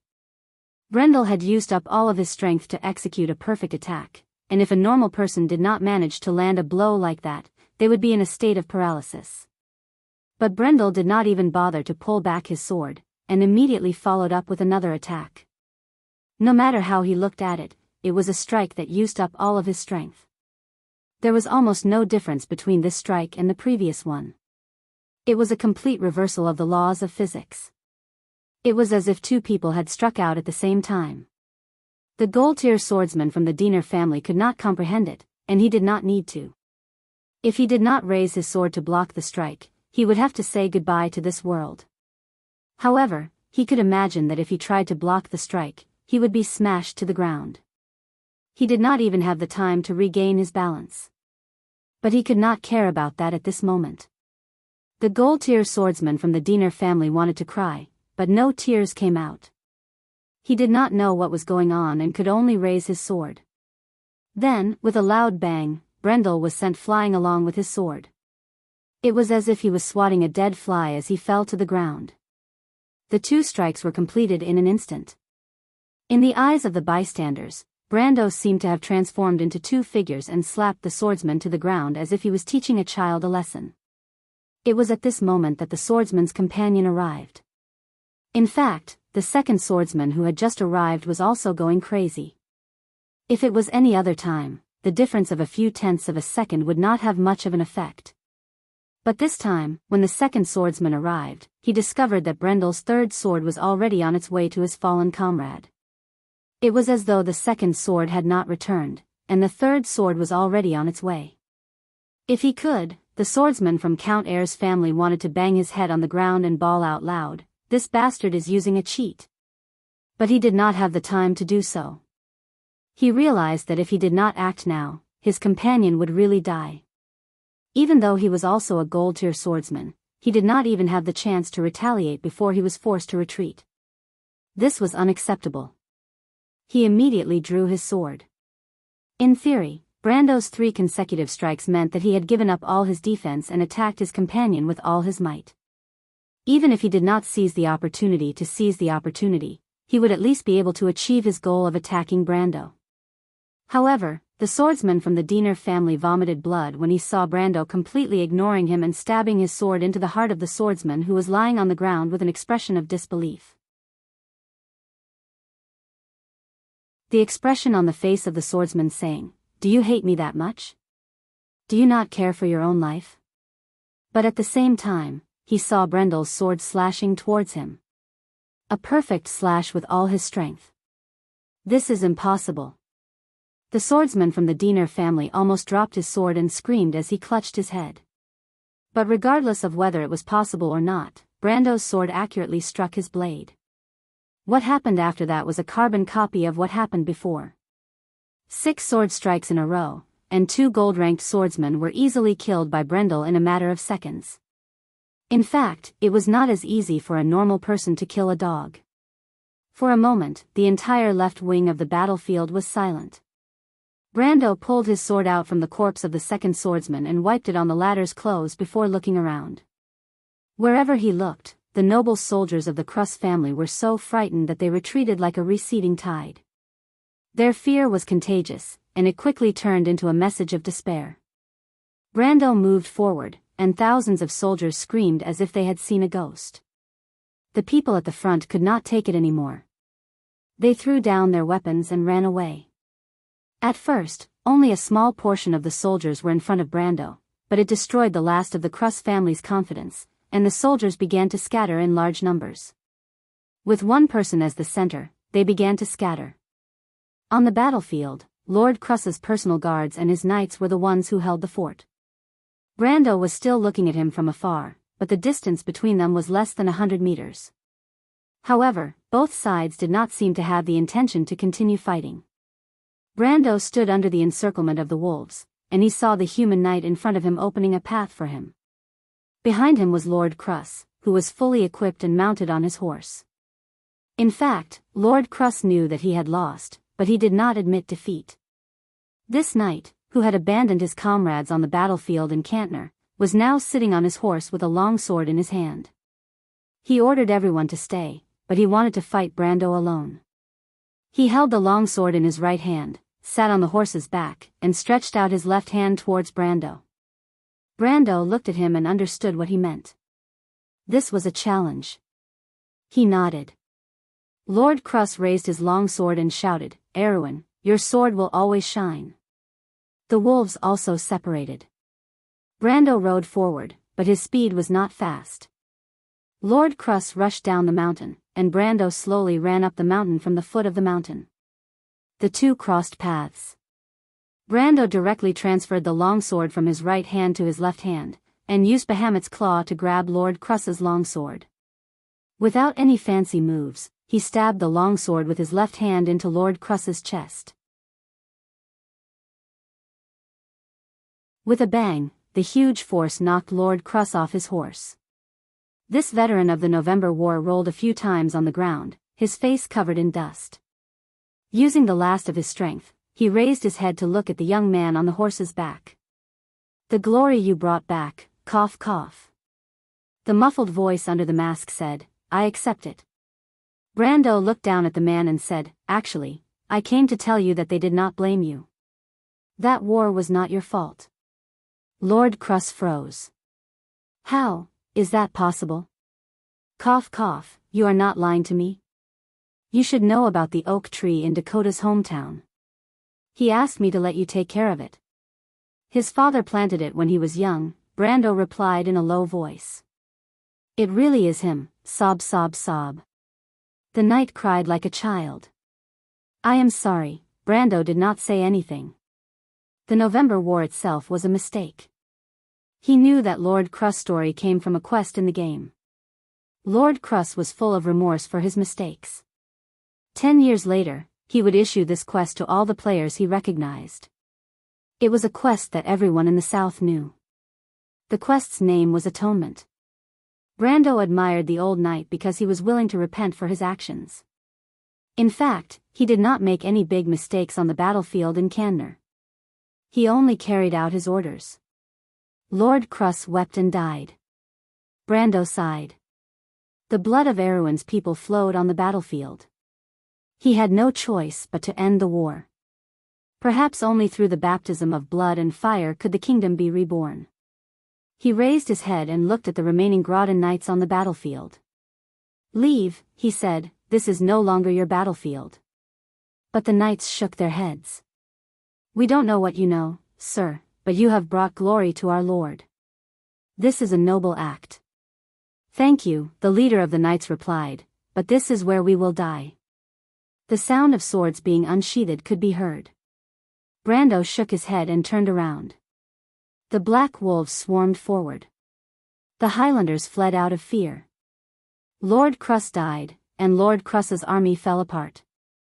The Grey Bear Lord was hesitant and refused to step forward. Madara did not make a move. But it was fine. Dead people were not to be trusted. The situation on the battlefield seemed to have reversed in the blink of an eye. It was such a solid advantage, but it was gone in a moment. There was a sense of loneliness in the forest. Lord Paulus, who was at the front line, suddenly felt a deep sense of fatigue. He looked around and saw the determination in the eyes of the knights around him. But the corpses of the soldiers on the battlefield were piled on top of each other. Broken spears and broken armors were everywhere. The tattered flags were dyed with the color of the setting sun. In fact, they had already failed. But he could still retreat to Lord Paulus. These rebels could not hold him back. As long as he was still there, he could reorganize the army. Although Madara was indecisive, they were still a force to be reckoned with. But victory was so close, as if it was at hand. It was so close, but why did it disappear in the blink of an eye? Or was it an unrealistic hope?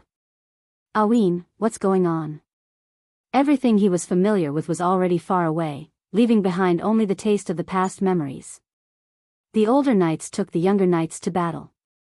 Before the battle, they told the young Erewhon's belief. This belief was passed down from generation to generation. Lord Paulus was once young. He still remembered the songs of the knights. But those ballads were no longer sung. The decaying kingdom was like a dilapidated wall, blocking out all light. The old knight seemed to see the light of new life piercing through the dark wall. He wanted to see the hope behind the wall, but before that, he was destined to be crushed under the collapsing wall. After the news came from both sides of the battlefield, he lost control of the army. Most of the soldiers from the foreign territories fled. The lords and lords retreated to the back of the battlefield. Lord Paulus did not want to mock these cowards because it was meaningless. He led the 3,000 men of Lord Paulus's territory forward. The old knight's mask was stained with the blood of the setting sun. Now, he was going to put an end to this war. To be continued. If you like this work, you are welcome to come to Chidyan. Come to vote for me. Your support is my biggest motivation.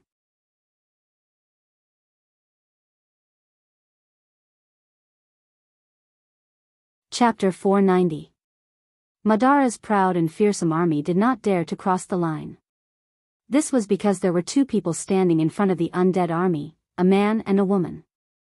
The woman was an elf, proud and calm like the stars in the sky. She was young and did not seem to be able to show such a calm demeanor, but it did not affect her temperament as a commander. Medisha held a silver shuttle in her hand, holding her spear horizontally, and quietly stopped less than 100 steps away from Tarkus. In her eyes, Madara's army seemed to have disappeared. The man was a middle-aged swordsman. From beginning to end, he did not even look at Madara's army, but the tens of thousands of Madara's undead did not dare to ignore his existence. This was because he was Mephistopheles, the Grey Sword Saint. Lord Paulus has begun the charge. A black knight whispered in Tarkus's ear. Tarkus nodded. What did Lord Insursta say? Lord Paulus said, Erewhon has never lacked heroes. This is the choice of a soldier, and we must respect the glory of the battlefield. The Black Knight replied in a low voice. Tarkus nodded.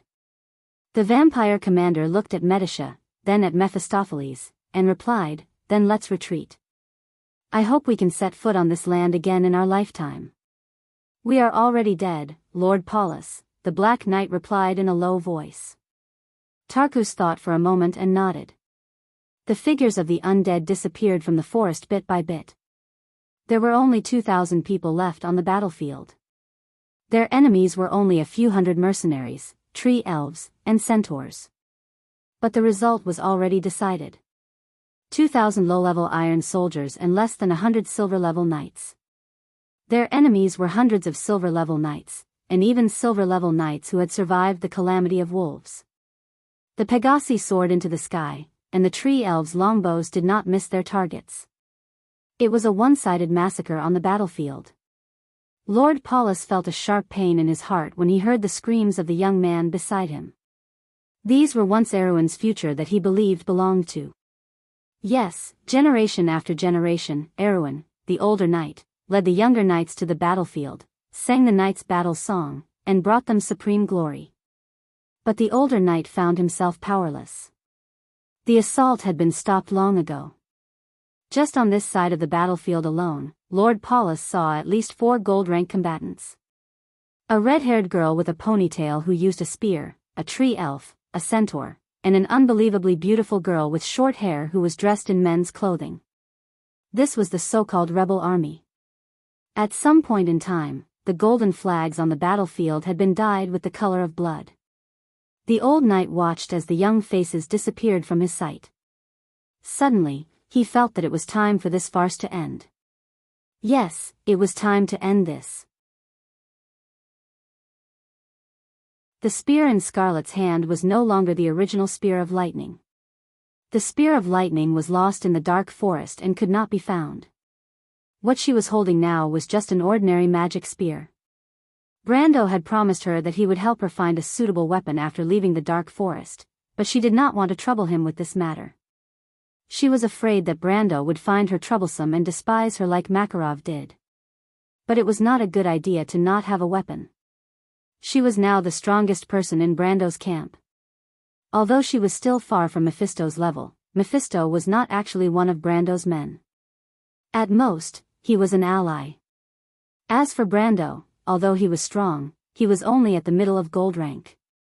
Scarlet, on the other hand, was at the peak of gold rank and was only one step away from stepping into the realm of elemental mastery. With her current strength, using an ordinary magic spear was already limiting her combat prowess.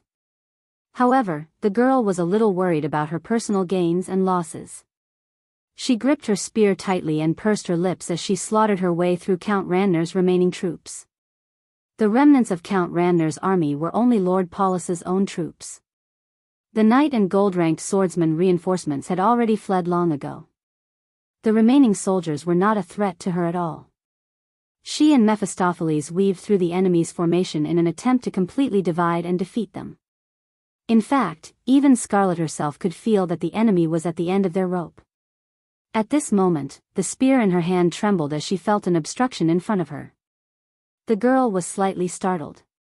She raised her head, and a few people were reflected in her fiery eyes. To be more precise, it was a small group of knight. Lord Paulus's knight regiment. Scarlet's heart trembled. She knew that a silver-ranked knight was the backbone of an army. If she could destroy them first, then this war could end early. Thinking of this, she immediately rushed over there to kill. To her surprise, the other party's reaction was very fast, and he almost immediately noticed her intentions. 4 to 5 knight immediately surrounded her. Reckless. Scarlet furrowed her brows and thought to herself. These knights should be very clear of her strength. She was at the peak of gold rank and could not be compared to these silver-ranked knights. However, these knights did not hesitate when they charged towards her. She could only see determination in their eyes. They were all youths. Scarlet looked at the nervous faces of these youths and suddenly felt sorry for them. For a moment, she thought of her companions who had passed away. Her hands slowed down a little, and the murderous intent in her spear changed direction. Bang! Bang!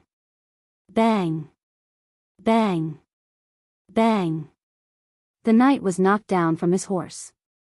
She continued to move forward, and a knight completely covered in armor appeared in the crowd.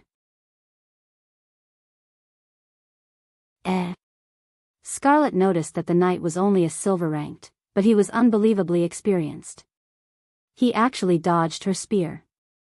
She did not think too much about it and immediately chased after him with her spear.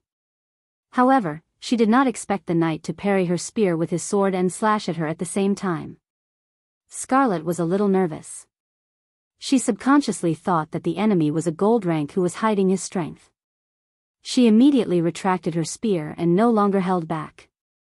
She feinted with her spear to deceive the enemy's center of gravity. Then, she parried the enemy's sword with her spear and finally pierced the enemy's breastplate. The 3 consecutive spears did not have any room to stop. With a crisp sound, the spear instantly pierced through the enemy's breastplate and pierced through the enemy's body. High-grade magic armor. Scarlet immediately felt that something was wrong when she pierced through the enemy's breastplate. The magic armor he was wearing was not a normal knight's magic armor, but a higher-grade commander's armor. And in this army, there was only one person who could wear such a knight's armor. She was shocked, but she suddenly felt that her surroundings had quietened down. All the knight and soldiers of Count Randner who were fighting seemed to have stopped at this moment. At first, it was only the people around her, but the throbbing quickly spread out like a ripple, and the entire battlefield miraculously came to a standstill. Lord Paulus. A young man who just got up from the ground immediately rushed to the knight who fell under Scarlet's spear. The old knight who was lying in a pool of blood coughed violently. However, his first action was to remove his mask. It was a face that belonged to an old man. His face was full of wrinkles, and his snow-white eyebrows seemed to contain the hardships of this kingdom. His dim, gray eyes seemed to have seen too many storms. He had seen the knights who sang loudly in battle, the older knights who led the younger knights to the battlefield of no return, the glory and triumph that belonged to Erewhon. He had also seen the defeat, the fall, and the final twilight of this kingdom. However, this kind of glory seemed to have fused into a pair of eyes that were flickering with the light of life that was fading away. It was as if everything of the past had returned. Lord Paulus smiled. He first waved his hand weakly at the knight beside him, then raised his head and asked Scarlet, "Little girl, where are you from? I don't believe that you are just ordinary rebels." Scarlet suddenly felt a little helpless. In theory, the old man in front of her was their greatest enemy in this battle, but at this moment, she found that she was unable to reject his question. "I'm from Erewhon," she replied. "Impossible. Peak gold ranked. Peak gold ranked. When did Erewhon have such a young genius? A true genius?" The old man shook his head weakly. "I'm really from Erewhon. I'm a Highlander from Ranner. I used to be a mercenary, and it was Lord Paulus who took me in," Scarlet said seriously. "Such stubbornness, the stubbornness of an Aween citizen. I'm starting to believe that you're an Aween citizen." The old man smiled, but his smile seemed to have used up the last of its splendor. "But why would a genius like you be willing to serve in the rebel army? No, there is no such thing as submission. Lord Paulus is better than me. But even so, he is very good to everyone. Compared to Grodin, I think he is the best lord." Scarlet replied seriously. "Is that so? What is your Lord Paulus called?" Cough, cough, name? "His name is Brando." "Brando. Brando." Lord Paulus closed his eyes and suddenly let out a long sigh. He felt his limbs gradually turning cold, and he lost consciousness. Even his breathing became difficult. But the old man still had one last question. He looked at the battlefield and saw the blood flowing in the forest. It was Erewhon's blood. "What purpose do you have here?"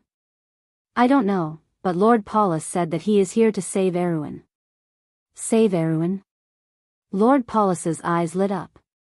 He looked at Scarlet with a complicated gaze. "How do we save her?" Scarlet shook her head. "I don't know, but I believe that Lord Paulus can do it. Just like how no one believes that you nobles can do it." We nobles. We nobles. Ha. Cough, cough, cough. The old knight suddenly laughed and shook his head with the last of his strength. "Well said. Listen to my orders, my knights. Surrender." His words were like rolling thunder, and all the young knight were stunned. "Impossible, Lord Paulus. If you die here, we will die here too. This is our honor." "No," the old man weakly closed his eyes. He spoke softly as if he was using the last of his strength. "You must surrender. This is for Erewhon's honor. For Erewhon's unparalleled honor. P.S. I promise you that the explosion is coming, everyone. Please support me with your votes and give me some motivation. I'm rolling on the ground looking for motivation." To be continued. If you like this work, you are welcome to come to Chidien.com to vote for me. Your support is my biggest motivation.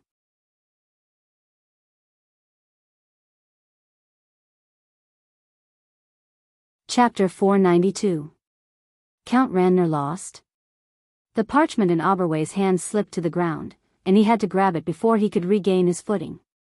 He raised his head and revealed a look of surprise. Princess Griffin listened to the news without batting an eyelid. The outcome of the battle in the south was not announced immediately. Count Ranner's army was routed, and the people around him were speechless for a moment. The losses of the Allied army were not that great. Most of the soldiers fled with the frightened mountain people, and the army of the Grizzly Bear territory was unscathed. The real losses were only a few thousand noble soldiers under Lord Cruss and Lord Paulus. However, the deaths of Lord Paulus, Wade, and Lord Cruss caused the entire southern territory to whisper to each other. Countless nobles of various sizes died in the battle. 2 of them were feudal lords, and one of them was a trusted retainer of Count Ranner. The forces in Tonajul and the northern regions were emptied. Even if Count Ranner wanted to, he would not be able to form another army to attack Abes. Unless he personally led an army, but that was impossible. Which feudal lord did not have enemies? Count Ranner had to constantly be on guard against his enemies taking advantage of the situation to attack him. Especially at this time, everyone thought that he was a tiger that had lost its fangs, and even his internal organs were beginning to stir. Even though Count Ranner hated Brendel to the core, he had to solve his own problems first before he could spare a hand to deal with Brendel. When Count Ranner had the time to take action, Brando felt that he would not have to be afraid of him at all. His original goal could be said to be at least half achieved at this moment. At the end of the month of the winter zither, when the flowers bloomed in February and the earth began to thaw, Erwin was discussing the battle everywhere. Only Tonajul was quiet, and the other side that participated in the battle rarely talked about it. Abes had also paid a heavy price in the battle, especially the mercenaries who delayed Count Ranner's army. They lost more than half of their men. Some of the veterans who had experienced the November War did not bow down to that tragic war, but they were buried on the banks of the Gree River. Their graves were now in a pine forest, as quiet as a poem. However, the shadow of war was soon washed away by the green wheat sprouts in the fields after the snow and ice melted. After a winter, Wonde regained its vitality and vigor. This made people realize in disbelief that they had won. They won just like that. I didn't even have the chance to enter the battlefield. Carglass sat on a bench with his hands behind his head as he watched Odom and the Aween's royal blacksmith Grandmaster Bosley circling around a pile of scrap metal. At least to him, it was just scrap metal, and it was just a bunch of broken swords. The most direct harvest from this battle was the large number of armors and weapons abandoned by the nobles. These were the things that Abes lacked the most, and Bosley estimated that they would be able to equip an army of 3,000 to 4,000 men. There's still a bunch of junk in my dimension that I collected from the ruins in the Loop of Trade Winds, so I decided to pour them all out. The result was that Bosley's blacksmith shop almost exploded from the sheer amount of junk that he had collected from the ruins in the Loop of Trade Winds. Bosley flew into a rage and chased Carglass and Bosley out of the house. Carglass had taken over Scarlet's position as captain of the White Lion Legion's NCO training and had been following Bosley around all day. But a moment later, the blacksmith ran out again and grabbed Brendel's hand with glowing eyes. "My lord, WHWH, where did you get all these weapons from? You didn't rob an Empire's warehouse, did you?" Brando flung his hand away. "Do you think that the Empire's warehouses are public toilets that you can enter and leave as you please? Even if it's a public toilet, you still have to pay to enter. Isn't that because you're my lord? Everyone says that there's nothing you can't do. Look, everyone is calling you the miracle creator Brando," Bosley said with a smile. "But then again, what's a public toilet?" Brando furrowed his brows. Who gave him such a vulgar title? What, miracle creator Brando? He sounded like the main character in those third-rate night novels. He thought that he would at least have a title like Wolf Herder. Titles were very important to a person's reputation. For example, Wolf Baron Oberway or Crosshand Buga. Most people would know that it was related to the person's personality and ability. If a normal person was called Dead Maggot or Rotten Toe, Brando would rather find a pillar and kill himself. But Carglass' eyes lit up when he heard the vulgar title. He couldn't help but grumble, "Damn it, if I knew that I would come out with my lord, I might have a title too." What title? For example, my lord is called Miracle Creator Brando. Of course, I wouldn't dare to compare myself to my lord, so I'll be called Carglass Follower of Miracle Creator Brando.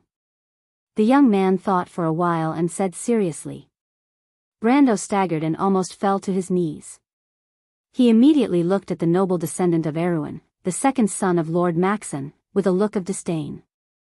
He couldn't help but worry about the future of the kingdom. What kind of twisted aesthetic is this? For the sake of his future captain and the White Lion Legion, he decided to correct Carglass' aesthetic attitude. It's just a small matter. There will be plenty of opportunities to fight in the future. I just hope that you won't complain when the time comes. Really? Of course, Brando replied, our enemies aren't just our own people, but also Madara.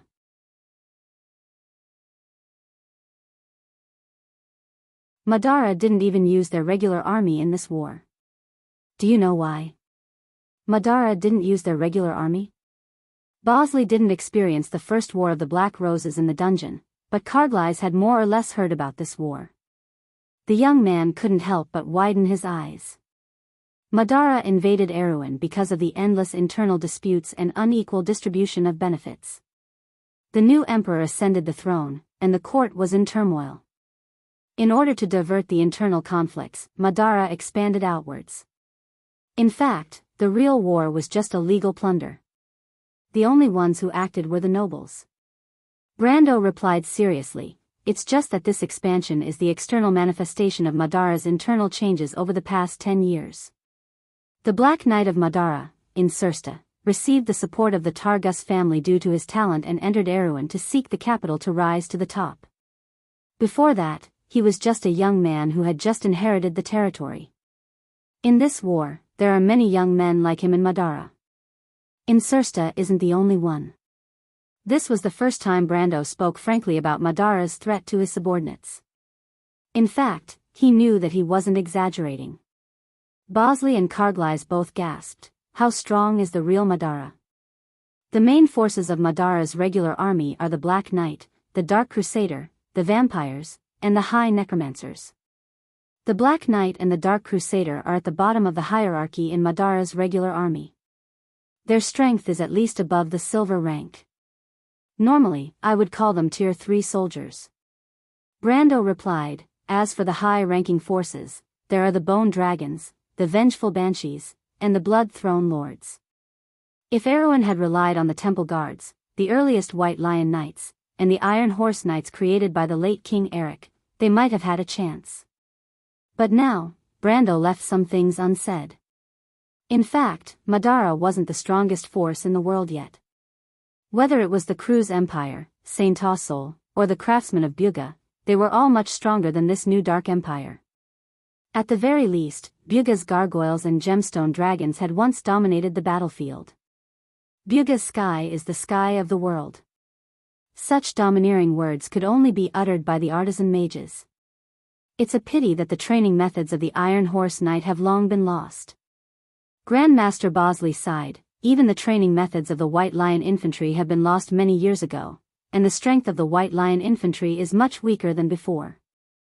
Brando nodded. He naturally knew this. The White Lion Infantry was the army that followed the late King Eric to conquer the world. Now that they were reduced to the level of Count Randner's personal guards, it could be said that it was the will of heaven. Erewhon had gone against King Eric's path, and thus received such a punishment. The Temple Guards were the product of the alliance between the Silver Elves and Erewhon. Metasha was one of the products of this alliance, but the alliance was long gone. Erewhon's people even misinterpreted the Holy Covenant and caused Martha's wrath. However, the complicated relationship between Erewhon, the Silver Elves, and the Wind Elves allowed the kingdom to survive until today. It was only after Madara's invasion that the world saw Erewhon's weakness that the kingdom gradually declined. But that was all in the past. Brando patted their shoulders, don't be afraid, we can take it slow. The kingdom is not without hope. The training methods of the White Lion Infantry were lost in the war between the House of Cypher and the House of Corvado, **. It is said that the descendants of the House of Cypher divided the training methods into 3 parts and brought them to the tombs around Monstro. If we have the time, we can go look for it. Year of Summer, New Moon War. Grandmaster Bosley thought that Brando was comforting him, but he did not know that what Brando said was true. The descendants of the House of Cypher divided the training methods into 3 parts and gave them to the 3 princes and princesses. One of the parts was recovered, and the other part was found in the tombs of Monstro. As for the last part, its whereabouts were unknown. The complete set of White Lion Infantry was said to be a Class 4 unit, but 2 of them would be Class 3 at the very least. Brando could also think of a way to train the Iron Horse Knight. This was one of the advantages of transmigrating. Now that he had some free time, he had to start preparing for this. However, He first called Bosley back to reality and asked, "Grandmaster, the armor of the Crimson Banner Cavalry is quite good. Can you think of a way to improve it?" "Improve it?" Bosley was puzzled. Even though the armor's defense is high, it's not suitable for heavy infantry. Especially since it only strengthens the defense of the arrows. It's a little against the ideals of the White Lion infantry. "No, I want you to help me modify it so that archers can wear it." Brando shook his head. "Archers?" Bosley's eyes widened. He had never heard of anyone being so extravagant that even archers had to wear magic armor. It wasn't that archers weren't precious, but their position was too low.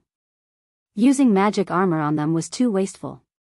"Isn't this too extravagant?" "Not at all. What if they're the ones wearing it?" Brando had Bosley turn around and pointed at a few tall tree elf girls with bows on their backs. They were strolling through the streets of the human world and looking around curiously. Then, Bosley couldn't find the words to object this time. Everyone knew that elven archers were all godly archers. However, he couldn't imagine what an archer wearing magic armor would look like. In theory, an archer's goal was to be agile. To be continued.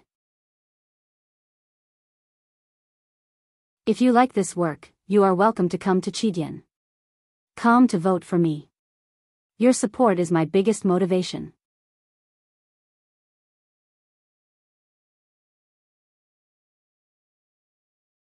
Chapter 493. It wasn't difficult for Bosley, who had been working with iron felt for decades, to modify the armor into an archer's armor. Archers had to be flexible in their waist, upper arms, and back, or their accuracy would be affected. Bosley removed a part of the armor and replaced it with flexible plates. The next day, he produced a sample. Quinn put on his armor and stretched his upper body, revealing a satisfied expression. The tree elves were tall and muscular, but Bosley's armor fit them perfectly. It was just that the armor that was supposed to be worn by human cavalrymen was a little too small for the tree elves. It looked a little like the armor worn by the Romans. "It's a little too heavy. There's no way to reduce the weight," Bosley said. No matter how much the armor was modified, the weight of the armor would always fall on the shoulders. However, if the archer's shoulders were too heavy, it would greatly affect their accuracy. Bosley turned to look at his lord, waiting for Brando's response. Brando placed his thumb and middle finger under his chin and looked at the armor with satisfaction. The armor was like a work of art. After Bosley modified the armor's plates, the plates floated up with Quinn's movements and sparkled under the light. "Just give me a weight-reducing prefix. Grandmaster Bosley, can you make a few more samples?" He turned to Bosley and asked. A prefix was a type of enchantment, and there were several types of weight-reducing prefixes. Freya's wind dance from the half-plate of the wind armor was the best. Not only would the wearer not feel the weight of the armor, he would even feel as if he was surrounded by a gentle breeze, increasing his agility. "That's not a problem. Why do you need so many samples?" You'll find out soon enough." In fact, Bosley hoped that he would never find out. He watched as Brando took the armor from Quinn's hands and burned it in his hands.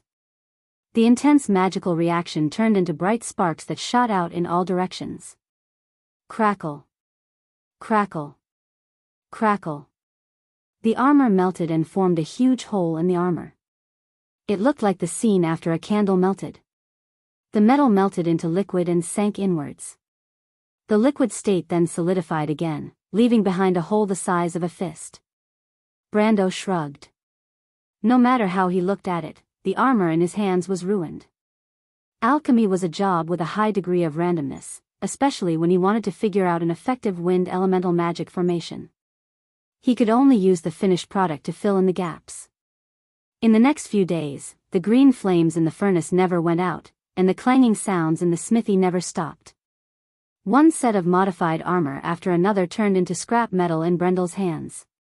He began to use the cheap wind azurite as the magic core of the wind magic circle.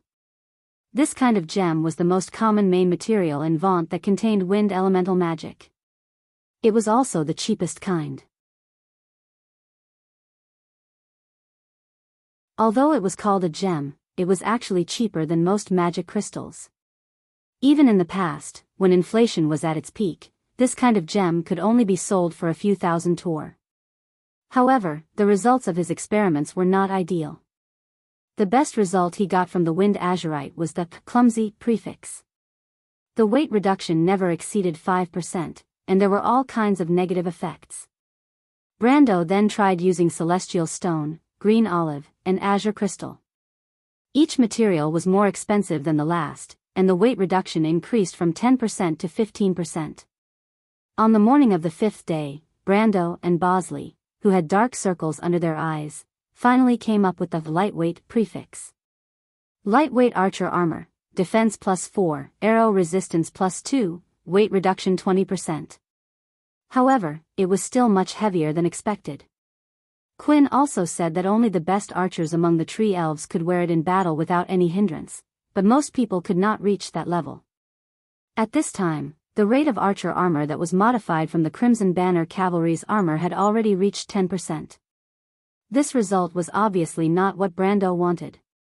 His goal was to raise the strength of the tree elves' archers to at least rank 3. The strength of a unit was based on a few numbers: attack, defense, mobility, and special abilities.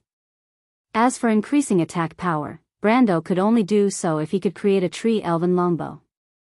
That was the standard equipment for the tree elves' archers, but it was a product that was almost 50 years in the future. Moreover, he did not know anything about making bows, so he might as well think of a way to increase his defense. However, it seemed that it was not realistic to equip the tree elves with new armor. At the very least, there was a bottleneck when it came to weight.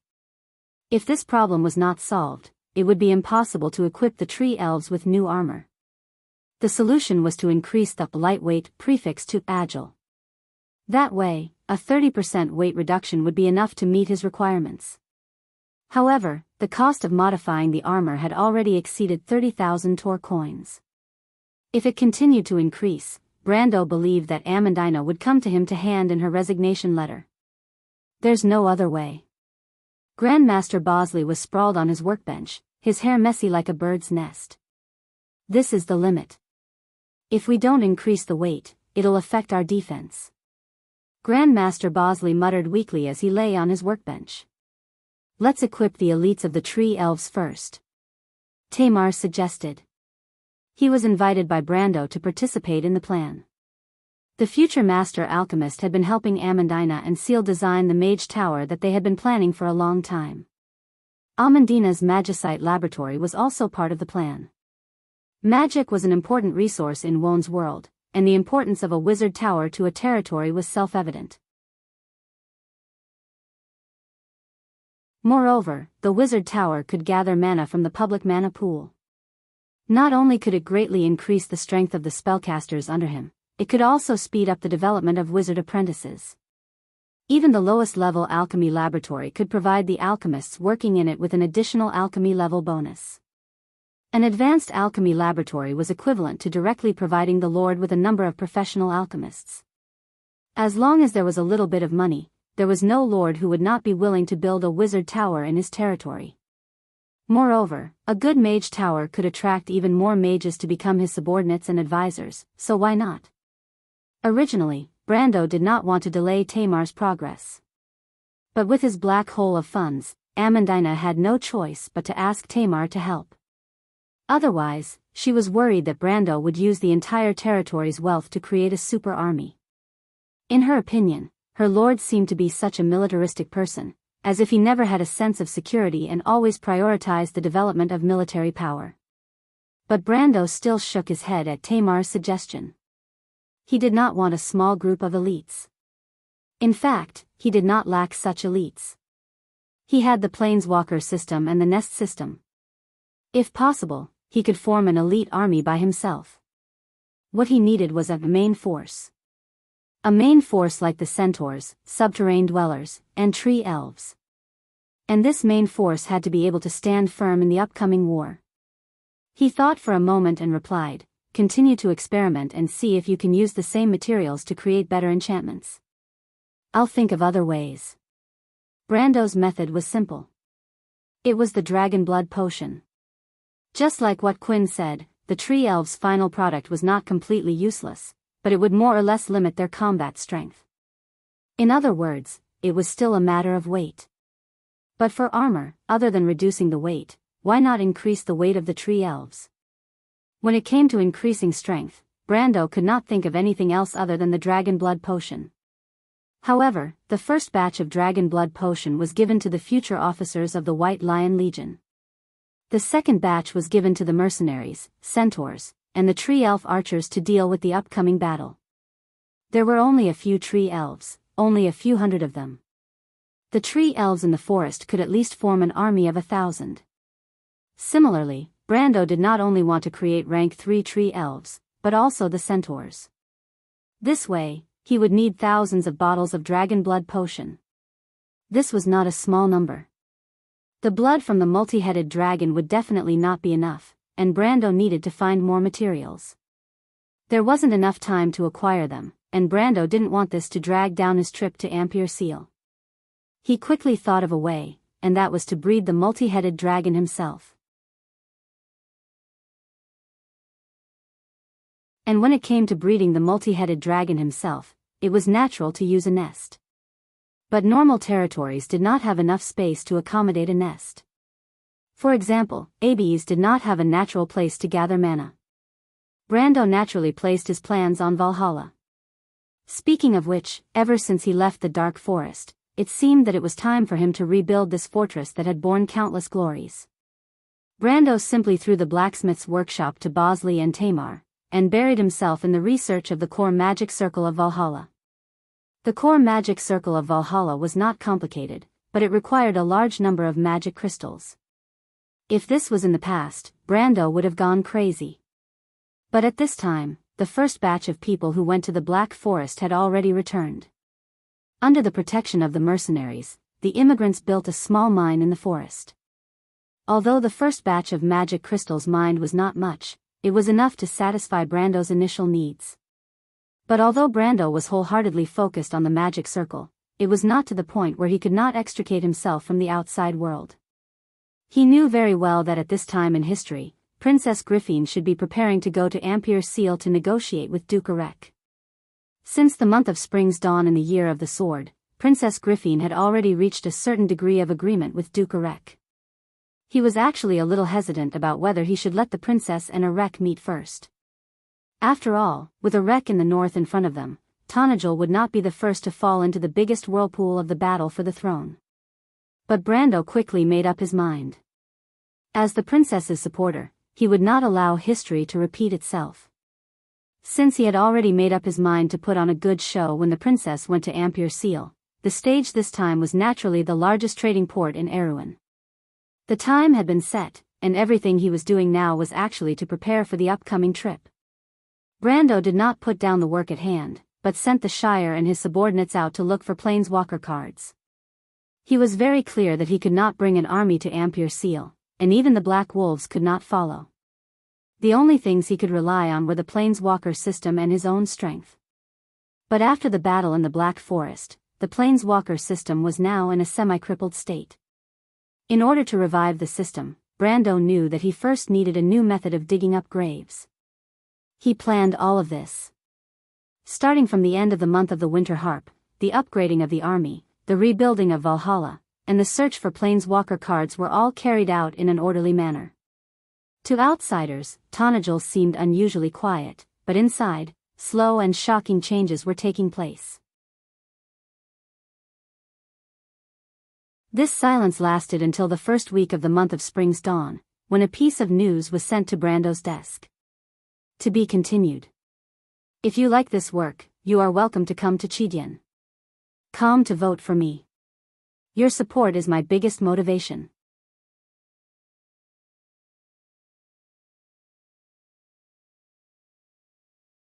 Chapter 494.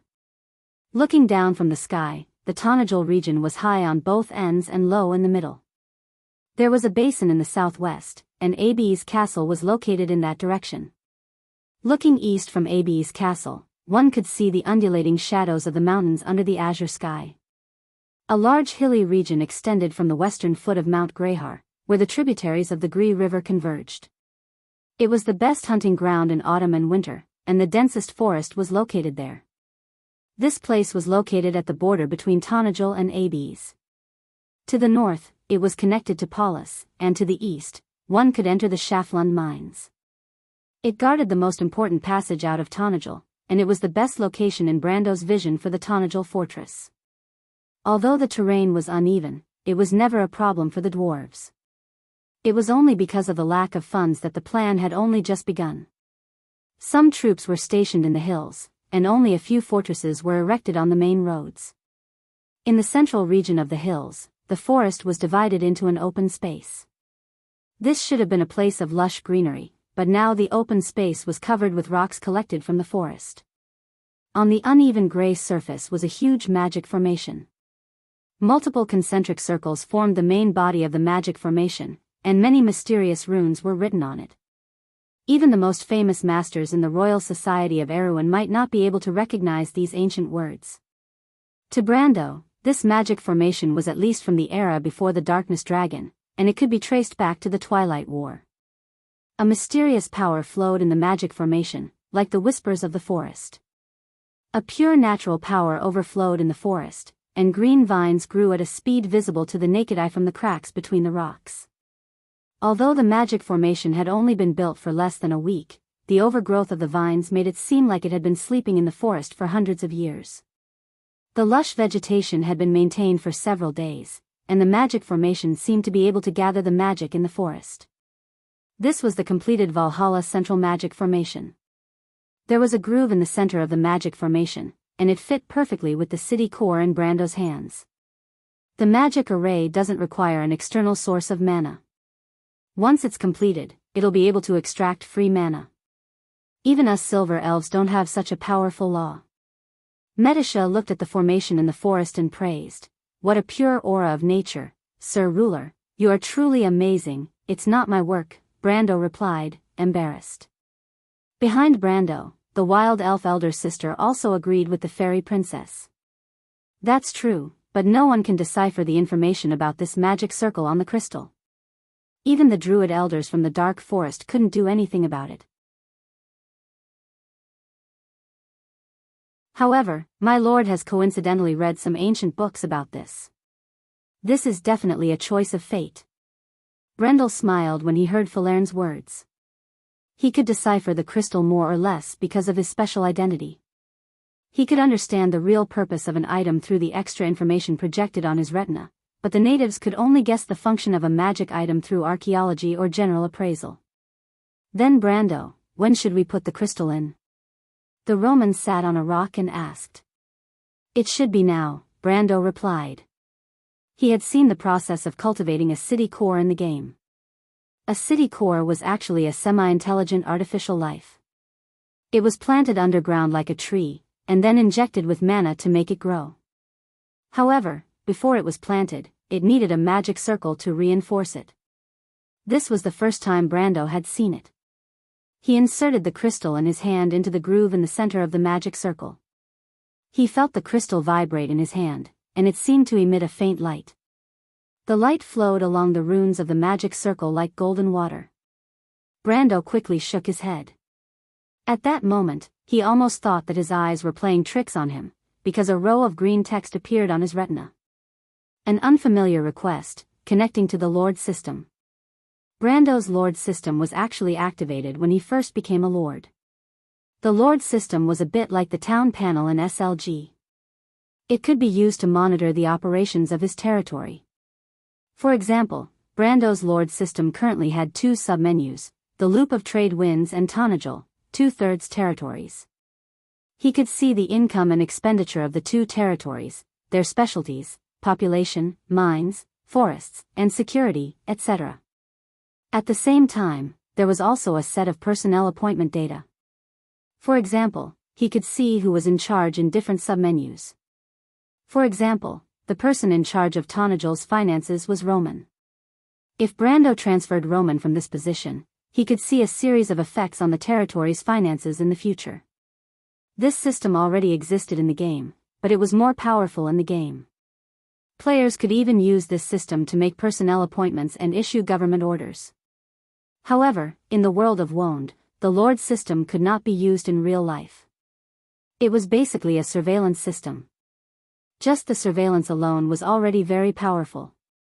Brando could see that if Roman was the person in charge of the Schafland's silver mine, then the income of the silver mine would increase by almost a third in the next 3 months. It was only when he discovered the secret of the Lord system that he had a direct understanding of this merchant lady's ability. But even so, he would rather let Roman remain in charge of Tanagel's finances. Although the little Roman's talent in financial management was far inferior to her talent in business, the trade in the territory was not only the income of the silver mine. Based on the total amount, it was better for her to stay in this position than to be the person in charge of the mine. Of course, these were all digressions. Brando looked at the line of green words floating in his vision. He was slightly stunned for a moment before he agreed to the request. Then, a new subsystem appeared under the Lord system. Its name was Valhalla. However, this system was still grayed out. Brando tried to touch it, but he immediately received a notification. Valhalla is being cultivated. The first stage requires 132,000 mana, 132,000 units of mana. Brando was shocked. The unit of mana here was mana. Of course, 130,000 mana was not something that anyone could provide. Even the leaders of the wizards like William and Tullman would be sucked dry if they came here. This amount of mana could only be provided by magic crystals. Brando immediately understood. The lowest grade of magic crystals was the lesser moonstone, followed by the flame-patterned agate. But he was not a wizard before, nor was he a professional alchemist. He did not know how many units of mana could be converted from a lesser moonstone. He was a little nervous. If the conversion rate was too low, then this thing called a Valhalla would be a bottomless black hole. Thinking of this, Brando quickly took out the prepared magic crystal from the dimension cave. It was a lesser moonstone. The quality of the magic crystal veins in the dark forest was not bad. At least, the mana on this lesser moonstone was much richer than what Brando had seen in the market. He threw the lesser moonstone into the magic circle. Almost in the blink of an eye, the rhombus-shaped magic crystal lost its color and became transparent like glass. The notification in Brando's vision also changed. Valhalla is being cultivated. The first stage requires 131,900 mana. 1:100. Brando sighed in relief. If the lowest grade moonstone could be exchanged for 100 units of mana, then the highest grade of magic crystal would not be a problem. He then tried the flame-patterned agate. Sure enough, the exchange rate of a flame-patterned agate was about 2,000. In this way, 130,000 units of mana would only require a few hundred magic crystals. The magic crystals mined in the dark forest were in tons for the first time. In fact, the magic crystals in the territory were only needed by the mages in the Shire, Lubai, and Master Tamar. Therefore, Brando put almost half of the magic crystals into his own pocket. He was not worried that Valhalla would not need enough magic crystals. But he soon realized that he was too naive. Hundreds of crystals were thrown down in exchange for a pile of transparent and colorless glass. At this time, the city core had finally absorbed enough mana for the first stage. The entire crystal let out a creaking sound, and a large number of cracks immediately appeared on it. Then, with a cracking sound, the city core shattered in front of everyone's eyes, and a tree grew out from the original groove. A small tree sprout. What the hell is this? Even with Brando's knowledge, he could not help but be dumbfounded. It was ridiculous enough to plant the city core like a tree, and he did not expect a sapling to grow out of it. But Brando also knew that this sapling was not ordinary. No one would believe that a few hundred magic crystals would produce an ordinary sapling. The sapling grew with the wind, and in an instant, it grew to about the same height as Brando. Brando looked up and saw that the sapling had begun to grow thicker and longer. It stretched out its branches like the ancient elves' sacred tree. In just a moment, it had grown to a height of several meters, and it needed a person to wrap their arms around it. In just a short minute, this sapling had grown to a height that ordinary trees would need at least 10 years to achieve. But it did not seem to have any intention of stopping. Everyone present saw dense aerial roots growing on the tree trunk, and many roots also sprouted from the surface of the stone formation. These roots were also growing at a speed visible to the naked eye, and then twisted together.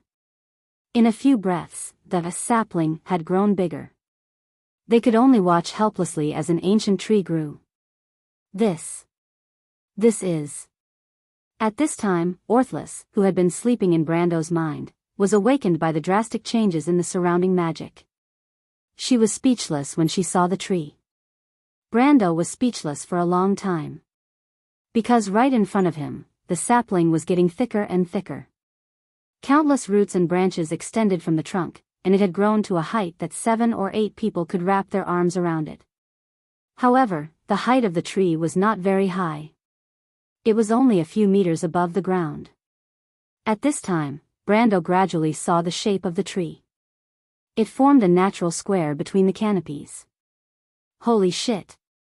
Brando finally reacted. Isn't this the world tree in the loop of trade winds? P.S. Put the Wind Archer, Part 2, at the end. If you see it, don't ask where Part 2 went. Anyway, the chapters are in the right order. Yes, the development of this territory will be written together. If you like this work, you are welcome to come to Chidyan. Come to vote for me. Your support is my biggest motivation.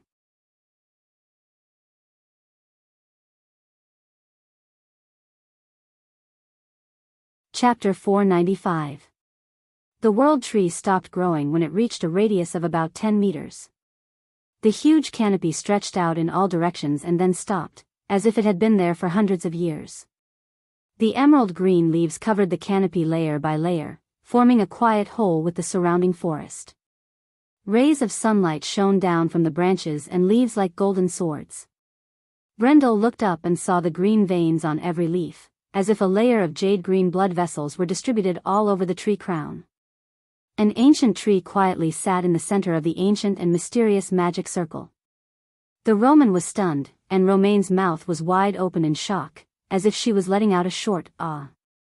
Scarlet's amber eyes widened behind her, but ever since she followed Brando, most of the things she encountered were strange, and this strong-willed ponytailed girl had more or less developed some self-control, so her eyes were only filled with disbelief.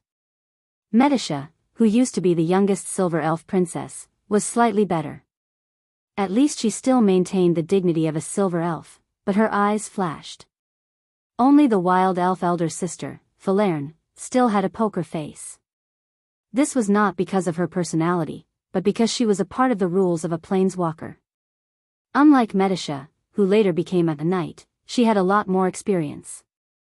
After experiencing something even more unbelievable, even if a real-world tree were to grow in front of his eyes, it would not seem so surprising anymore. Brando, you just planted a seed. The first to speak was the Roman girl. Romaine's face was filled with curiosity and excitement. She probably thought that Brando had done something amazing again. How did a tree grow out of nowhere? It's growing so fast. Am I dreaming? Brando, pinch me. Brando glared at her and came back to his senses. Romaine's way of thinking could never be understood by a normal person. Just like when they first met Madara's undead in Butchie, she expressed her fear by saying, Brando, will they eat us? She also expressed her curiosity by saying, ah, that's amazing, Brando. This is the world tree, right? Medisha turned around and asked. The fairy princess's silver eyes flashed with some kind of rationality, but she did not directly come to a conclusion, my lord? No, rather than saying that it's. Brendel shook his head as he looked at the tree that could be considered huge. Instead of calling the tree the world tree, it would be more appropriate to call it a town under the cover of a huge tree. In some ways, it was like the world tree in Valhalla. The same huge canopy, intertwined roots, and looked like a miniature version of the world tree. But this tree stretched out in all directions at the top, and even at the foot of the tree, one could see that it formed a huge platform. Rather than a platform, it was more like a square under the shade of the tree. The brown trunks formed a towering wall, protecting the square above the wall. There were even some slender branches that grew from the edge of the square, weaving together to form railings or handrails. But from a standard military point of view, this was a parapet or parapet. In short, the tree had grown into a small natural fortress. This looks like a castle, so beautiful.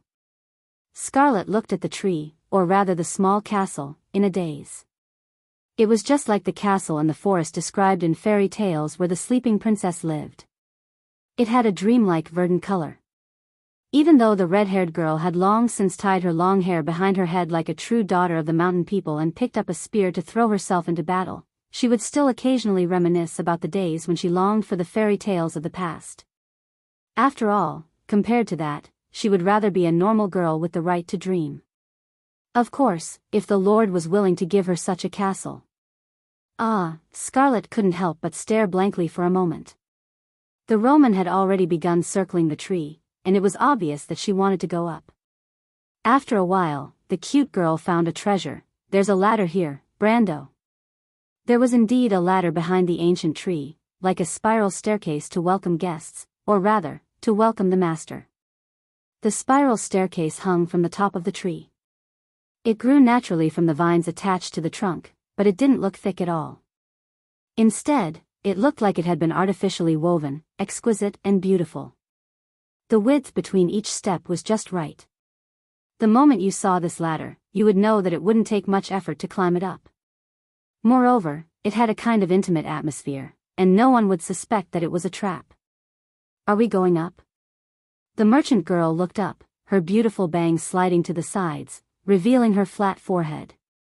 She blinked and asked Brando. Brando looked at the others. In the past, he had developed a habit in the game, which made him habitually ask for the opinions of the players in the same party, even though there was probably no other player here except for him. The quiet silver elf princess, the wild elf sister who would not disobey his orders even though she was very annoying. She was the secretary, or rather the head maid who was always by his side, and these were the roles that his subordinates recognized. There was also the little Roman and the mercenary girl who followed his orders. These girls were actually led by him. Brando quickly realized that he had made a habitual mistake. He couldn't help but shake his head with a smile. After all, habits in the game couldn't be changed in such a short time. The fairy princess saw the embarrassment of the Lord and smiled faintly. "We elves are very sensitive to the atmosphere of nature. This tree gives me a feeling of intimacy. But it's not a spontaneous feeling of intimacy. It's more like a feeling of home, as if it's inviting us up." "Yes, actually I have the same feeling." Brando nodded, but his words were not entirely correct. For him, the relationship between the tree and him was more like a subordinate relationship. Because the city core that was planted was bound to him, he had a vague feeling that he could control everything in front of him. He even felt that he could command the spiral ladder. This feeling was so strong that Brando couldn't help but give an order in his mind. "Shrink back," he ordered, and a soft rustling sound was heard. A miracle happened. The naturally hanging vine ladder actually retracted. It was as if the vines had suddenly come alive. They retracted and turned back into ordinary plants that clung to the tree trunk. "Ah!" The Roman was shocked and quickly hid behind Brando. "You can command it?" Medisha asked in surprise. Brando nodded. He was also very curious, but this curiosity had a certain guess. If this guess was true, then all of this would be a little too unbelievable. "Let's go up and take a look," he immediately said. At this time, the curiosity of the others was more or less aroused. Even the expressionless Falerne couldn't help but carefully observe the vine ladder that was once again hanging down. The ladder was actually very sturdy. As expected, the group climbed up the spiral ladder without much effort. It was as if the ancient tree was holding them up. Soon, everyone reached the top of the trunk. What appeared in front of them was a small circular square. Under the lush shade of the tree, the square was about 100 steps from one end to the other. It was wider than expected. Surprisingly, the ground of the square was covered with a layer of stone instead of wood. A small fountain stood in the middle of the square, and the bottom of the fountain was full of shining pebbles. On one side of the square, there was a large hall. The architectural style of the building was similar to that of the elves' houses. The pure wooden structure was built with arched beams and a tall roof that was full of fantasy. Everyone was stunned. This is the city hall. Medisha recognized this building. For the first time, her eyes showed disbelief. Could it be that this tree is actually a magic town? I'm afraid you guessed right. Brando felt as if he had been hit by a huge surprise. Because of this, he was only suspicious at first, but when he saw this hall, he was sure without a doubt. Valhalla was a tree, a living city. A city could grow naturally and didn't need to be expanded. Its branches and leaves could shelter the entire territory from the wind and rain, and the city was a whole, so it was much easier to defend. Too cool. This was definitely the territory that Brando dreamed of. Although Valhalla was still very small, and the distance from one end to the other was only 30 meters, but even so, it already had the embryonic form of a magic town. In the city hall, Brando saw the full map of Valhalla. The map was presented on a wooden platform in the middle of the hall. Or rather, it was a natural tree stump. A crystal grew out of the tree stump, and the entire structure of Valhalla was projected in this crystal. It was hollow, and there were stairs from the four sides of the square that led down to the hollow branches of the ancient tree. The bottom was divided into many large and small rooms, which seemed to be the residential area and the natural warehouse of the town's residents. Brando found that this area could be transformed into a military camp, or perhaps it was the original intention of its existence. There was also a passageway in the town hall that led downwards. This passageway was connected to the 3 rooms at the bottom of the tree trunk. These 3 rooms had natural mana pools. These mana pools were connected to the ground by the massive roots of the ancient tree, so they could produce an endless supply of mana. These rooms were called the magic nest, and this was where the nest was located. At the same time, it could also be transformed into a crystal pool, or an alchemy laboratory, wizard tower. There are actually 3 mana pools. Medisha looked at the holographic map and was shocked. Such a small magic town, no matter how you look at it, it can only be considered a beginner territory. Beginner territory? What's that? The other girls looked at the fairy princess in confusion. P.S. A few days ago, the network in this area was under maintenance, so there were no updates. The nearby internet cafes also can't be accessed, so there was no notification on QQ. It seems like it's missing 3 to 4 chapters, and with the benefits, it's a total of 5 chapters. Of course, it's not realistic to finish it in one day, so let's just update it for a few days. Also, I apologize for the lack of updates a few days ago. It was really unavoidable. Meow, I was leading the team that day and I dropped it. It was too embarrassing. To be continued. If you like this work, you are welcome to come to Chidien. Come to vote for me. Your support is my biggest motivation.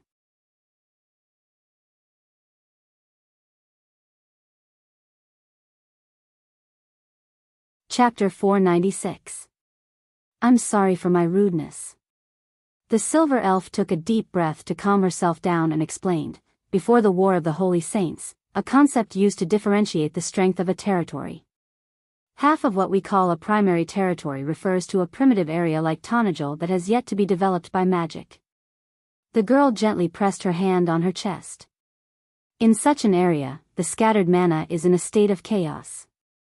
Only within a certain range, the mana will naturally converge into a mana convergence point, which is the mana pool, or the magic nest. She glanced at the others, mainly Roman and Scarlet. Actually, all of you have seen such a place before. A place where mana converges will be affected by chaos and become a monster's nest. So that's how a monster's nest is formed. Roman tapped his lips with his index finger and asked curiously, but how is a monster's nest related to the strength of a territory? Don't tell me that the more nests there are, the better? Isn't that strange? Medisha shook her head and couldn't help but laugh. Of course not. but in the civilized world, the human and elven armies will often seize such places and build monsters' nests to serve their civilization, or build wizards' towers and crystal ponds. Wizards' towers, crystal ponds, and monsters' nests can greatly enhance a lord's strength. Therefore, the more mana pools a territory has, the more mature and powerful the territory will be. Only a territory with at least 10 mana pools is qualified to be called a magic territory. The concept of a magic territory is far beyond the human's definition of a lord. In the entire multiverse, the lord of a magic territory is respected. Medisha said with a smile, a noble like Groudon is still within the scope of your human concept. But if he leaves your society, or even if he leaves Erewhon, he is worthless. But even if he only has 1 mana pool, it means that he is at least famous in the world. She looked at Brando. Even though this young lord's name was not well known in Erewhon, but in the world that worshipped power, his status far exceeded Groudon's. In that case, how big is the area where there is a natural mana gathering point? Romaine asked again. She was always curious about such strange knowledge. About. Medisha thought for a moment. According to Erewhon's system, such an area is about the size of a baron's territory. Scarlet listened intently. She had never come into contact with such advanced knowledge before. In the borders of the kingdoms like Randner and Grenoires, not to mention mercenaries, even nobles might not have heard of such things. She could not help but blurt out, "Does that mean there's such a place in Ferber as well?" "Ah, so that's how it is." The Roman's eyes suddenly flashed with understanding. Romaine's reaction to such trivial matters was usually astounding. The Shire has been acting mysteriously recently. I heard from the mercenaries that he often appeared around Shaflund, saying that he wanted to build some sort of tower. So he was looking for a mana convergence point, right? That little brain of yours is pretty quick. Brando finally could not hold back his annoyance and interjected. I've always been very smart. Brando, you're too stupid to only realize it now, ouch. Romaine immediately hugged her head. Before Medisha's tail could fully curl up, Brando knocked her head. He did not know why this little girl who claimed to be a lady and elegant merchant, would always use her only intelligence on such messy matters. Indeed. Tamar and Amandina calculated that there should be a mana convergence point near Shaflund. Brando replied. I didn't expect Miss Amandina to have the talent of an astrologer. Medisha praised sincerely. Brando also did not expect it, but Amandina had already calculated it before they entered the dark forest. At that time, they did not even have enough magic crystals to forge the white lion armor, let alone build a wizard tower. But is a wizard tower like those spiky towers in the stories? What's the use of it? Is it the home of a wizard? Brando, is it where the Shire lives?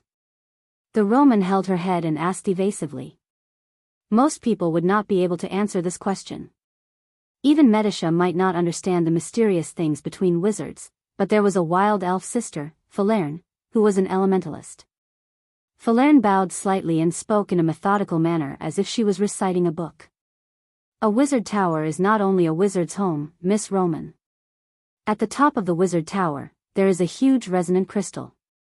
This crystal is carved out of magic crystal and can increase the power and distance of most area of effect spells.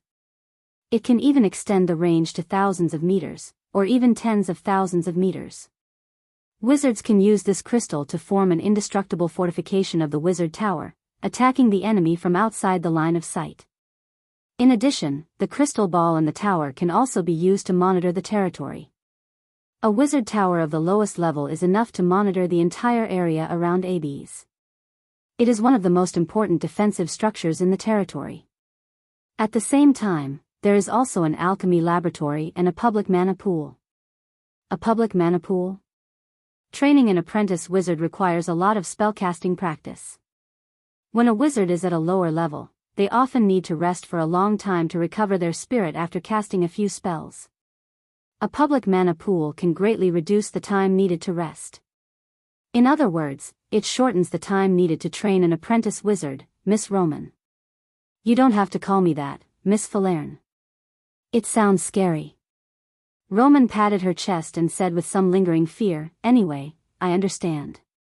A wizard tower is a very important place, right?" Falern nodded seriously. Brando also nodded. Falern was right. In the game, it would only take 3 weeks to train a farmer into a soldier, but it would take almost a year to train an apprentice wizard. With the Sorcerer Tower, this time could be shortened by 10 times. Every month, the Sorcerer Tower could train a qualified sorcerer apprentice.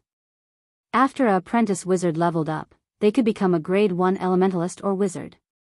At the same time, they could cast up to 3 Circle 1 spells. Among the Circle 1 spells, Magic Arrow and Magic Shield were the most practical spells.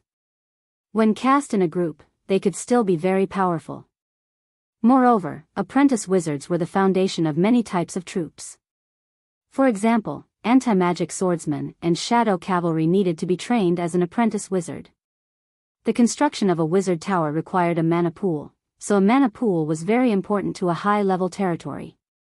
Not only a wizard tower, but there were also artificial mana pools that could be converted into mana crystals, as well as lairs that could cultivate fantasy creatures. When a territory was enchanted to a certain extent, it could be built into a high-level camp. For example, the Pegasus Night Camp of the Tree Elves required a Pegasus lair and a moon gate.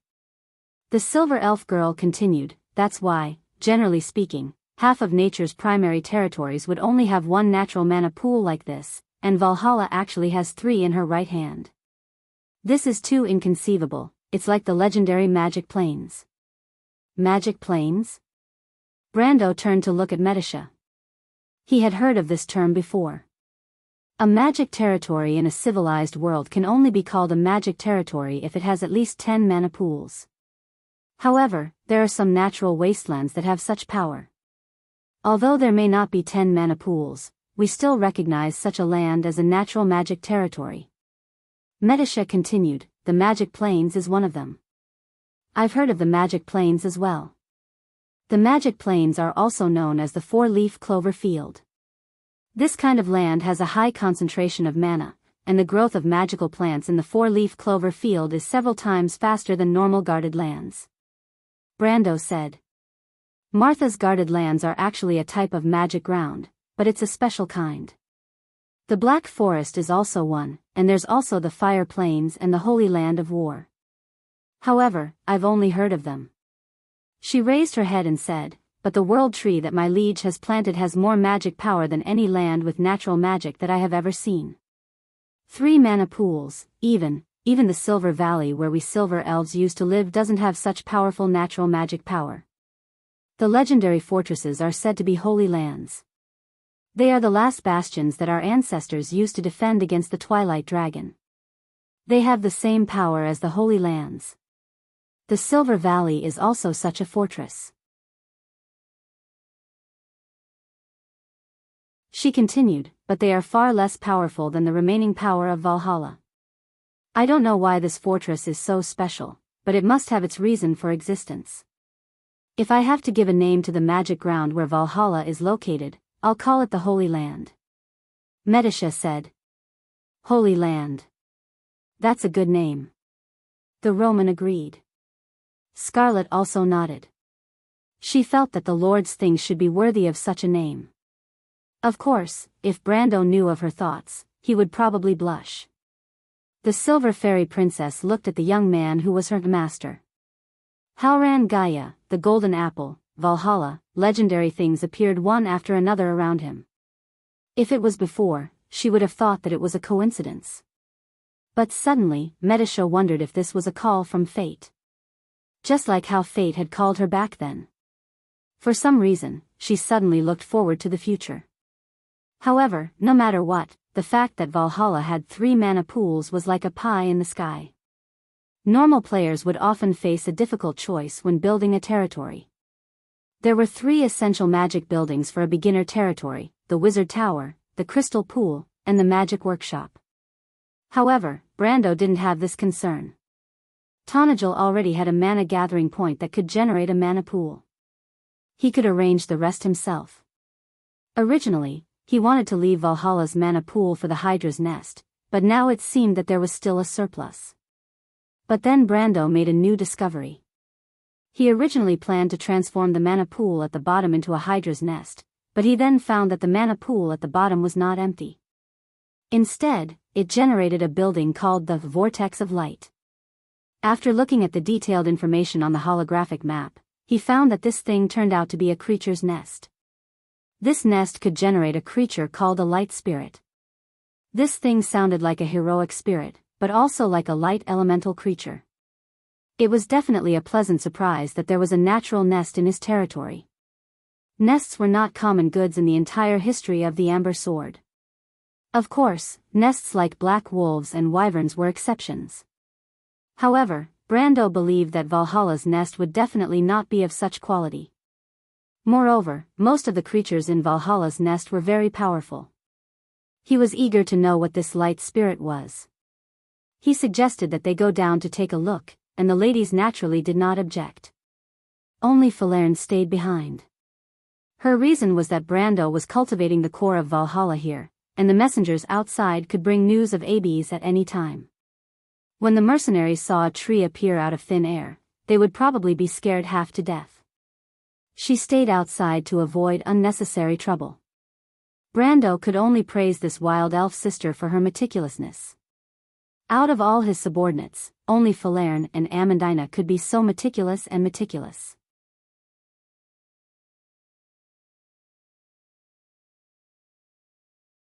However, Amandina had been busy with the affairs of the territory recently, and only this wild elf sister with a poker face could help him deal with these trivial matters. Even though she always looked unwilling, the standard of her work was always top-notch. The rest of the people found the entrance to the hollow area below Valhalla at the back of the hall, and entered the room where the light vortex was. The lower area of Valhalla was actually like a huge tree hole. The floor and walls were made of pure wood. Even though it was smooth as if it had been polished by humans, the ceiling and walls had roots and vines that hung down, giving it a natural atmosphere. In the middle of a large crystal cluster that emitted a blue light, two large vines intertwined to form an arch. In the center of the arch, there was a golden vortex that was about 3 meters tall that was slowly stirring. The eye of the vortex seemed to be a passage that connected two worlds, and a ray of golden light shot out from it like a bridge that hung in the air. There were some plants growing in the corner of the room, and under the illumination of various lights, these strange plants reflected a myriad of colors that made it seem like an illusion. "It's so beautiful, Brando." The Roman couldn't help but praise as soon as he entered the lair. "This looks like a portal. This lair should be a passageway, right?" Medisha asked. Brando nodded. "To be continued. If you like this work, you are welcome to come to Chidyan. Come to vote for me. Your support is my biggest motivation."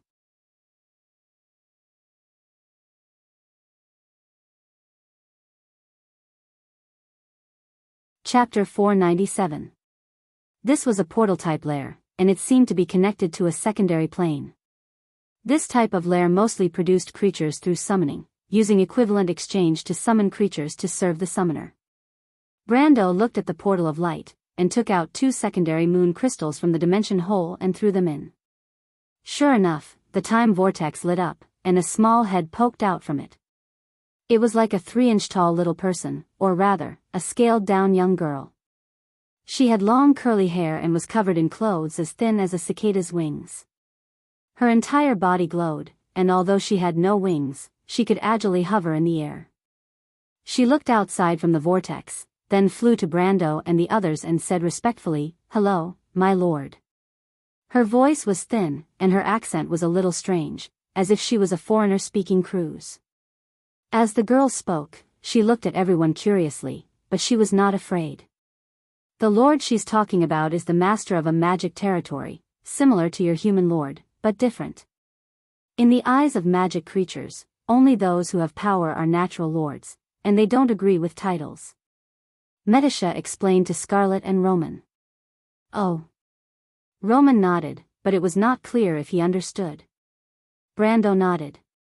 Unlike Scarlet and the others, he was no stranger to magic creatures because of his experience in the game, so he asked directly, "What's your name, what kind of creature are you, and what abilities do you have?" My name is Monica. The girl put her hand on her chest and introduced herself. We are light spirits, the people of light entrusted to protect this sacred land. Our ability is to nurture this World Tree Fortress. World Tree Fortress? Brando frowned.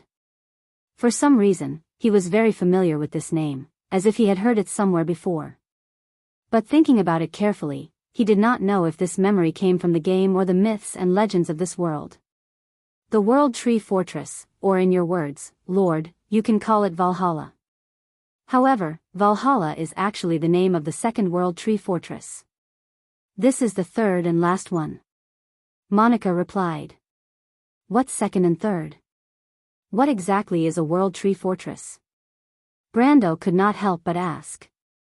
I don't know about that, my lord. Our knowledge comes from the inheritance of magic. That's what my memories say. This tree is the most basic form of the World Tree Fortress. That's all I know. Brando nodded again. What Monica said was not strange. Many of the knowledge passed down in the bloodline were just words and phrases. However, this was only a casual question. He was more concerned about Valhalla's growth potential. Your ability is to nurture this tree. How do you do that? The world tree grows slowly once it sprouts. Think of us as gardeners pruning the branches of the tree, my lord, Monique replied. Brando understood. So, you are the workers of this town, right? Monica nodded. You can put it that way. We can help you build this city according to your wishes, Sir Overlord. Then what can you build now? I can't do it alone, my lord. The light spirits are not omnipotent. I need more of my people to work with me. If there is 1, 2, or 3 light spirits, I can help my lord build the tree nest. Tree nest? Brando did not understand. He was very familiar with the order of construction in the kingdom of Erewhon, such as the nobles' barracks and blacksmiths. He had also seen some high-end buildings, but he had never heard of such a term. What is that? The tree nest can cultivate the ancient tree roots. They are the most basic defense of the world tree. Their strength is about the pinnacle of silver tier, but they cannot leave the world tree. My lord, you can see them as mobile fortifications, or the guards of this town. In addition, the Ents and the world tree are actually one. They are a part of the world tree, so they do not need the mana pool to provide them with power. The tree nest can be built in this square or on the top of the tree crown. It does not need the mana pool, Monica added. A part of the world tree? Brando felt that this sounded like the rotten beasts of the golden demonic tree, but he was still very interested in the tree nest that did not need the mana pool. Although they could not leave the world tree, they could be used for defense. After all, they were guards at the peak of silver. How many of these guards can the tree house create? With the current space of the world tree, it can at most accommodate 1, 2, 3, 4 tree nests, and each tree nest can produce 1, 2, 3, 10 roots, my lord. Monica calculated seriously. 40, that was not enough. He was a little disappointed. If there were 100 of them, he could rely on Valhalla without any worries. But when he thought about it, Valhalla was only the size of a palm, and the city hall was already a little cramped. Even if there were 100 or 1,000 guards, there would not be enough space to fit them. Thinking of this, he asked again, Valhalla. I mean, this world tree, how can it continue to grow? Monica replied, that's the mission of the light spirits. Our mission is to nurture the growth of the world tree.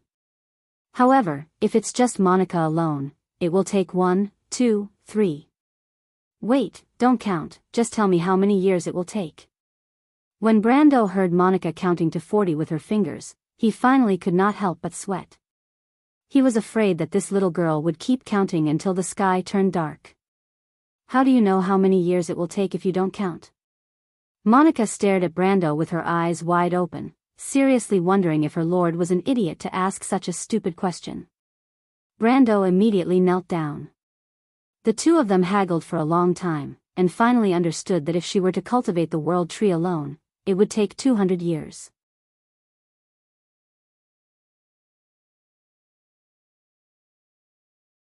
200 years. Scarlet was shocked when she heard this number. As a standard mortal, 200 years was a little hard for her to accept. That was almost the time of a mortal's life. That is to say, as long as you have 200 people, Monica, you can shorten the time to 1 year, right? Brando had his own set of calculations. After all, 400 moon crystals was not an unacceptable price for him. Let me calculate. Don't calculate yet, just tell me yes or no. Brando was sweating profusely again. In the previous discussion, he had discovered that the light spirits did not only count to 10, but they seemed to like to do things by the book and did not like to save steps. All right then, but if we have to complete it within a year, we won't be able to spare time to help Lord Brendel build other buildings. Monica thought for a moment and answered. However, this was not a problem for Brando. He could pay more light spirits to help him build his territory. But just as this idea formed, Monica saw through it and immediately shattered Brando's fantasy. My lord, there is a limit to the number of light spirits that can pass through the portal.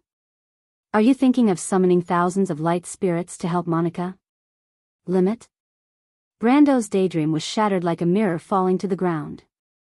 He never thought that there was such a setting. What is the limit? The light vortex can only withstand 1, 2, 3, 20 energy transitions per month.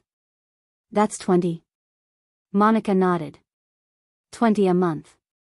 Just summoning 200 light spirits would take 10 months, which meant that it would take at least a year and a half for the world tree to grow to the next stage. Brando suddenly felt a little disillusioned. He did not have that much time. He thought that Valhalla Fortress would become his main force in a short period of time. But fortunately, Monica's next words gave him a glimmer of hope. She said that the portal could be expanded, but the prerequisite was to build a moon tower in Valhalla. Brando knew about the moon tower. It was a type of auxiliary building to the mage tower, and its function was to train astrologers. In the game, astrologers were actually a type of wizard. Their ability was prophecy, and at the same time, they were proficient in channeling mana. Astrologers could change the location of mana gathering points, or use the moon tower to channel mana from the mana pool into the lair, increasing the production of creatures in the lair, or increasing the efficiency of the alchemy laboratory. This was their function in the game, and Monica wanted to use the first function of the moon tower. Even though he did not know if the stats in the game would work here, but since a native like Monica said that it would work, and Medisa did not object, then there should be no problem. A moon tower could strengthen 3 other buildings.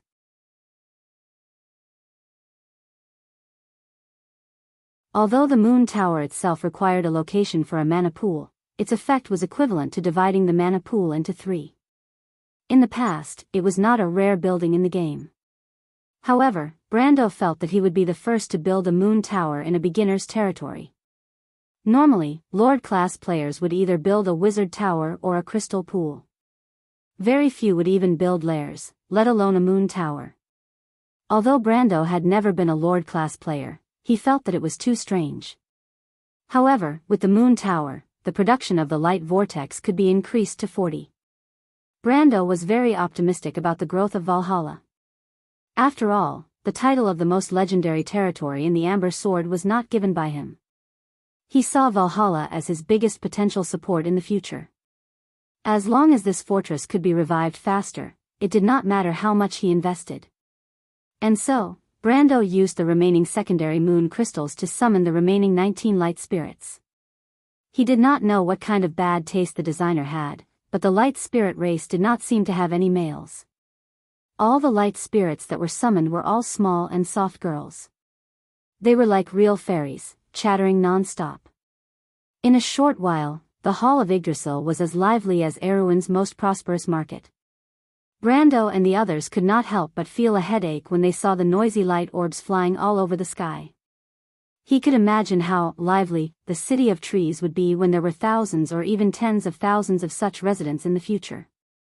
In fact, he doubted that the other residents of the city would be able to sleep at night.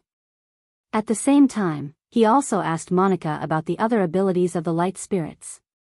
He learned that it would take about a week for the 20 sisters to build a moon tower. This was not considered slow. The construction of a moon tower required the magical power of a wizard. If Brando only relied on the help of the Shire, his apprentices, and half-baked warlocks, it would take at least 2 to 3 months. This was also the estimated construction time of his wizard tower. At the same time, apart from the tree burrow, the light spirits would also build 2 special buildings that belonged to Valhalla: the Valyrian Warrior Hall and the Wind Archers Camp. Brando had never heard of these 2 buildings before, but according to Monica, these 2 buildings were the core of Valhalla's ability to preserve Valhalla's heroic spirits. Thus, Brando guessed that these 2 buildings would be used to train these 2 special units. Since Monica said that these 2 buildings did not require a mana pool, he would definitely put them on the agenda. After all, this was the main reason why he needed Valhalla. The Valyrian Warrior Hall would take 10 light spirits a month to build, and the Wind Archers Camp would take less time, but it would still take 3 weeks. Brando planned to build the Warrior Hall in the plaza, directly opposite the City Hall, while the Wind Archers would be able to use the 2nd floor of Valhalla. The tree burrow would be built on top of the canopy, and it would take up all the space available in Valhalla. Just as he finished his calculations, he raised his head and saw Falerne walking in with a few people. Behind her was Lord Maxon's second son, Carglaise, who was the captain of Maxon's personal guard, and 2 other tall tree elf girls with longbows on their backs. Carglaise walked around the Hall of the World Tree, looking around curiously like a monkey. He did not look like a noble at all. However, the 2 elven girls weren't much different. They looked at the tree hall with astonishment. The tree elves had never seen such an architectural style outside of the Green Tower, which was similar to their hometown. However, when Brando saw Carglaise and the tree elves together, the first thing that came to his mind was whether Bosley and Tamar had made any progress. Author's note: didn't we agree on 2 chapters, but each chapter is 4,000 words? Oh my god. Why don't we release 2 chapters this month? Or maybe we can vote on it. The options are A 1 chapter, B 1 chapter, C 1 chapter, D 1 chapter. Author's note: to be continued. If you like this work, you are welcome to come to Chidien. Come to vote for me. Your support is my biggest motivation.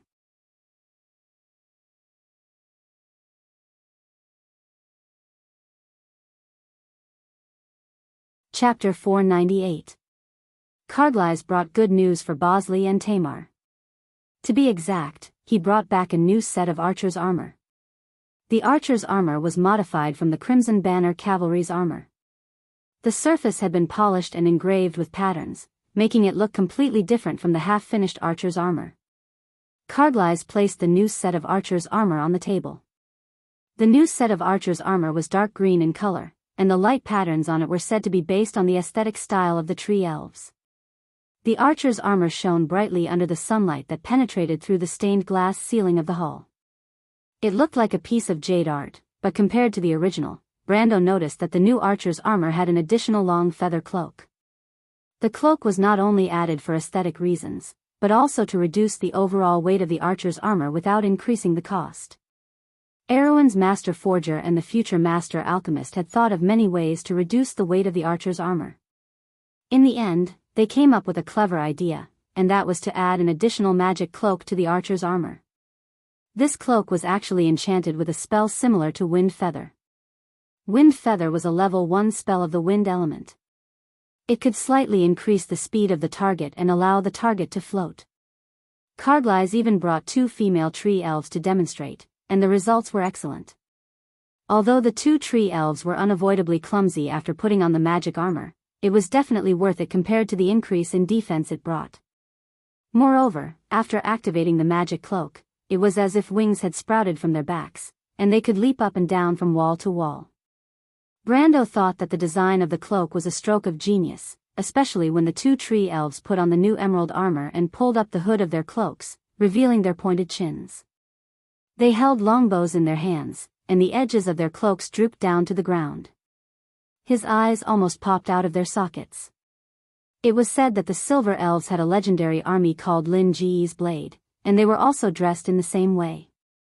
The Lin Ge's Blade had silver robes and silver bows, and the Tree Elves' archers did not pale in comparison. Medisha seemed to be in a daze. She looked at the two tree elves in front of her and suddenly asked, "My lord, can I lead this army?" Brando did not expect Medisha, who had always been aloof from worldly affairs, to take the initiative to ask, "Medisha? They're elves?" I know. Medisha, she lowered her head and said, "I'm sorry. My lord." Brendel looked at him and suddenly remembered something. "You used to be the commander of Lin Ji's blade?" Medisha's Medisha. And Medisha. Amazing, Medisa. Brendel praised. The Lin Ji's blade was the strongest army in the Silver Elven Empire. It had been the strongest archer army in Wone for centuries. Medisha being their commander was something to be proud of.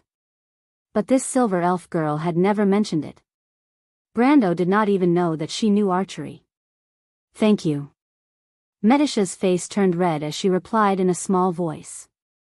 "You're a silver elf? You've experienced the War of the Holy Saints." The tree elf girl's eyes lit up in disbelief.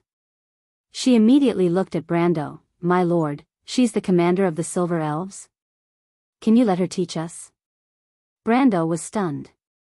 He was still thinking that Medisha, the Silver Fairy Princess, had hidden her abilities well.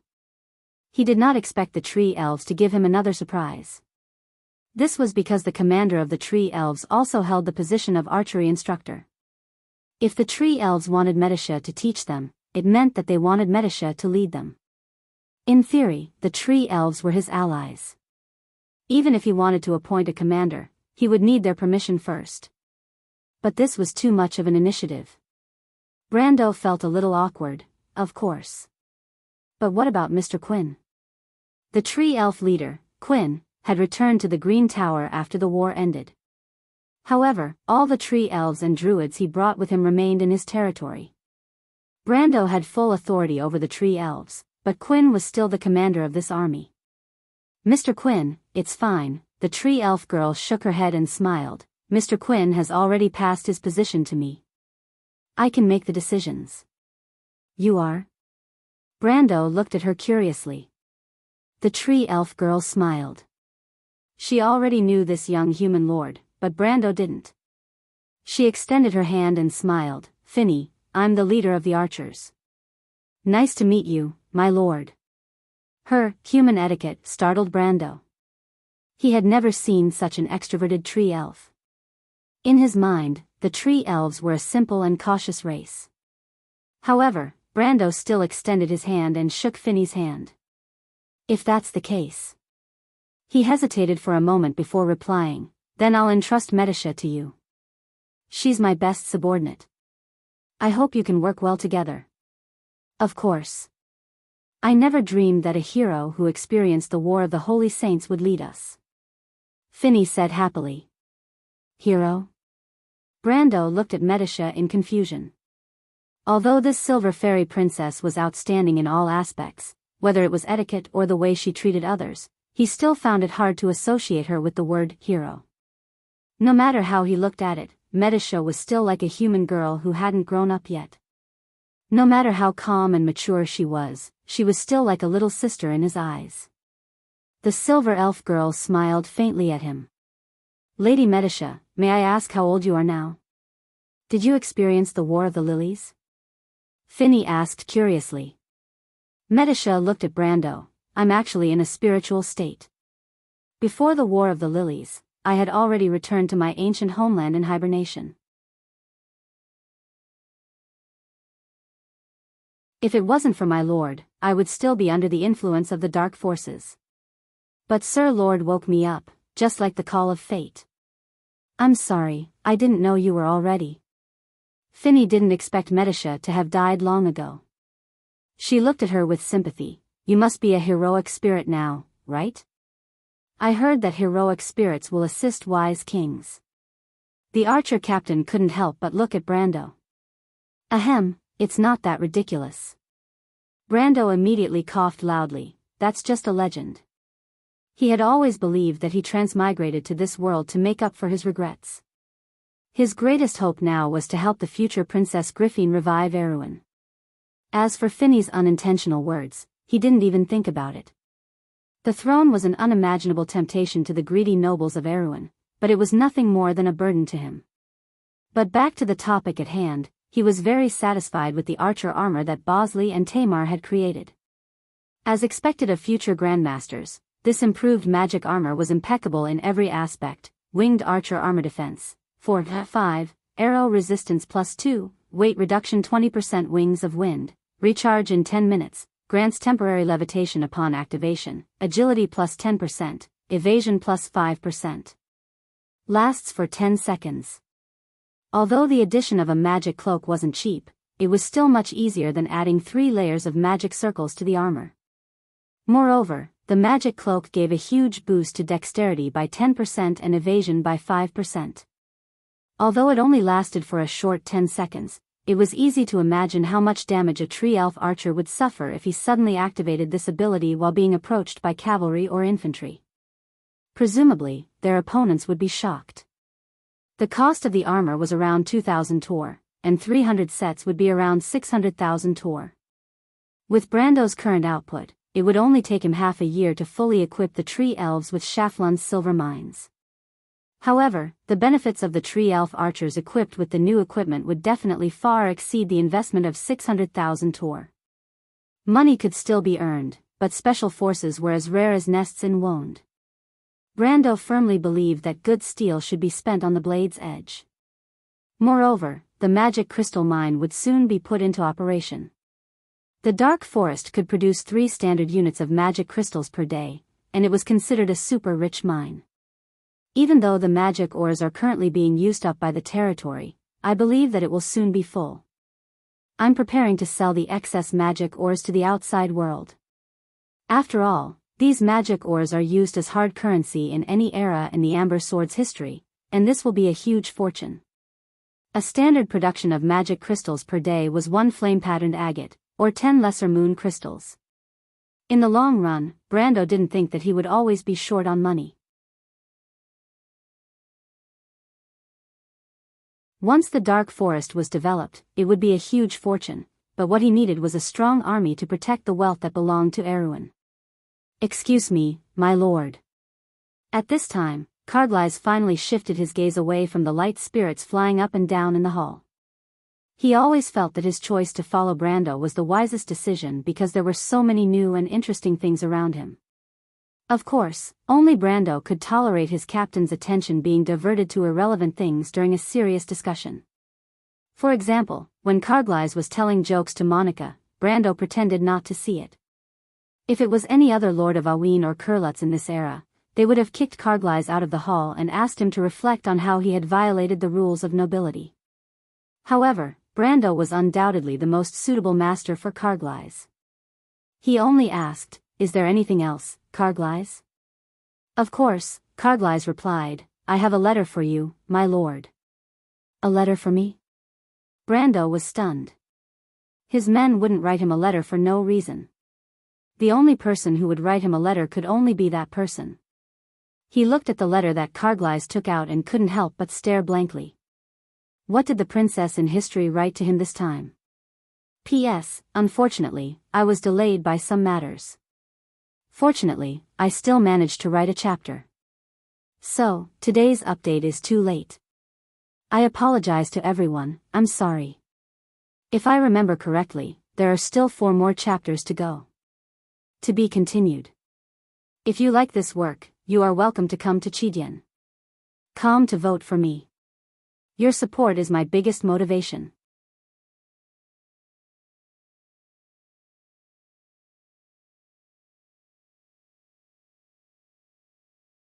Chapter 499.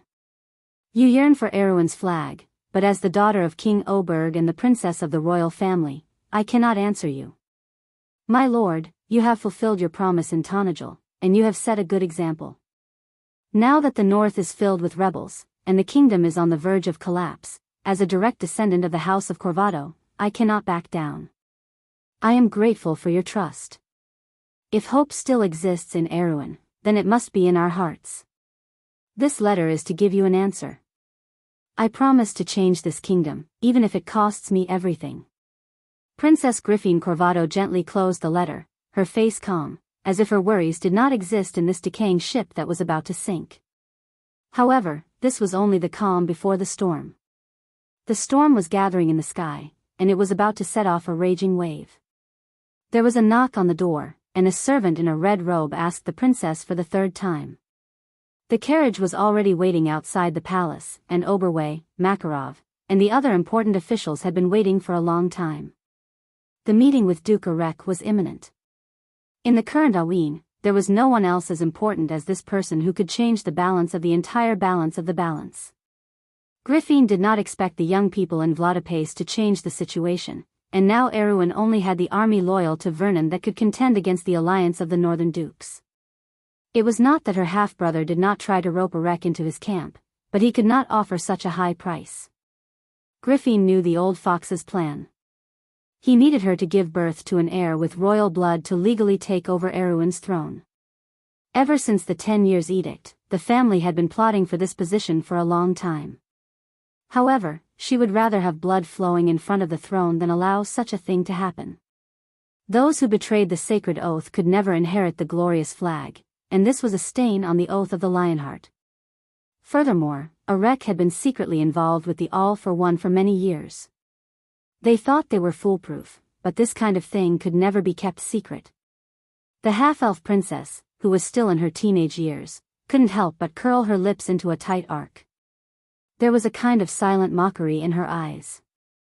It was almost the season where the snow melted, and if they continued to delay, Erek would be pushed to the other side. She was the princess of the royal family, and she had already made her choice. Griffin lowered her head, and stretched out her slender fingers, and gently stroked the soft hair on her brother's forehead. Sister? Erewhon's future heir looked up, and under the light of the mutton-fat candle, he looked uneasily at his sister. You will be the king, Haruz, the princess said. I know. You said it before, I'm the king of Aouin. The boy replied. Yes, Griffin's sister said. No one can change the countries for the revival, Ives. Griffin's for the future, but you must be strong for one to be strong. She looked up, and her silver eyes seemed to have seen through the storm in front of her, and saw a gloomy ending. Assassinations, conspiracies, and a bloody rose on the throne. But after the storm, there must be new life on the land. Yes, I've become stronger, and I practice swordsmanship every day. The boy looked up and saw the letter in his sister's hand. Sister, who are you writing to? A knight. I'm going to be a knight in the future. After a year of wandering and leaving the royal family, the boy had learned to be sharp and cunning. He looked at his sister, the princess. They said you're going to Ampere Seal? Yes. What will I do if you go? You should learn to make some decisions by yourself. Do you remember what I told you? You're a man, Haruz, you have to take the helm. Griffin replied. Oh, the boy was a little disappointed. Then you have to come back soon, or there will be no one to test my swordsmanship. Griffin couldn't help but smile. Her weak brother had learned to beat around the bush. The future successor of Aouin seemed to want to continue this topic, but he hesitated and stuttered. Him? I'm talking about that knight. Will he protect you? What are you trying to say? Griffin glared at her brother. She was very scary when she was angry, and the boy couldn't help but shrink back. I don't want you to marry Duke Erek. Why? Griffin was a little surprised. Her cowardly brother wouldn't say such things to her. She couldn't help but suspect that someone was telling him to say such things, but it didn't seem to be necessary. Whether it was Makarov or her teacher, the wise old man, they all hoped to get Erek's help. They could see the poison behind the honey, but their motives were clear. Griffin didn't want to reject their wishful thinking, because at least she still needed the support of the nobles. Erewhon was still Erewhon of the nobles. The boy shook his head. I don't like him. Why? You haven't seen him before. No. I've heard. The boy stared at her and said hesitantly. What did you hear? They said that Duke Erek had a few wives, and they all died. They said that the Duke is a vampire who drinks the blood of women. Sister. The boy's aura of being Erewhon's future successor faded, and he became an ordinary and cowardly boy. He looked at his sister anxiously. Nonsense. Griffin reprimanded. But this reprimand was a little weak. The boy sensed that with his sister's personality, she wouldn't care if it was nonsense. But he didn't understand what marriage meant to a 16-year-old girl. Even if she accepted it, she was still afraid of the unknown. At this time, the servant knocked on the door for the 4th time. The firm knocking seemed to balance the stone in her heart. She took a deep breath and became firm again.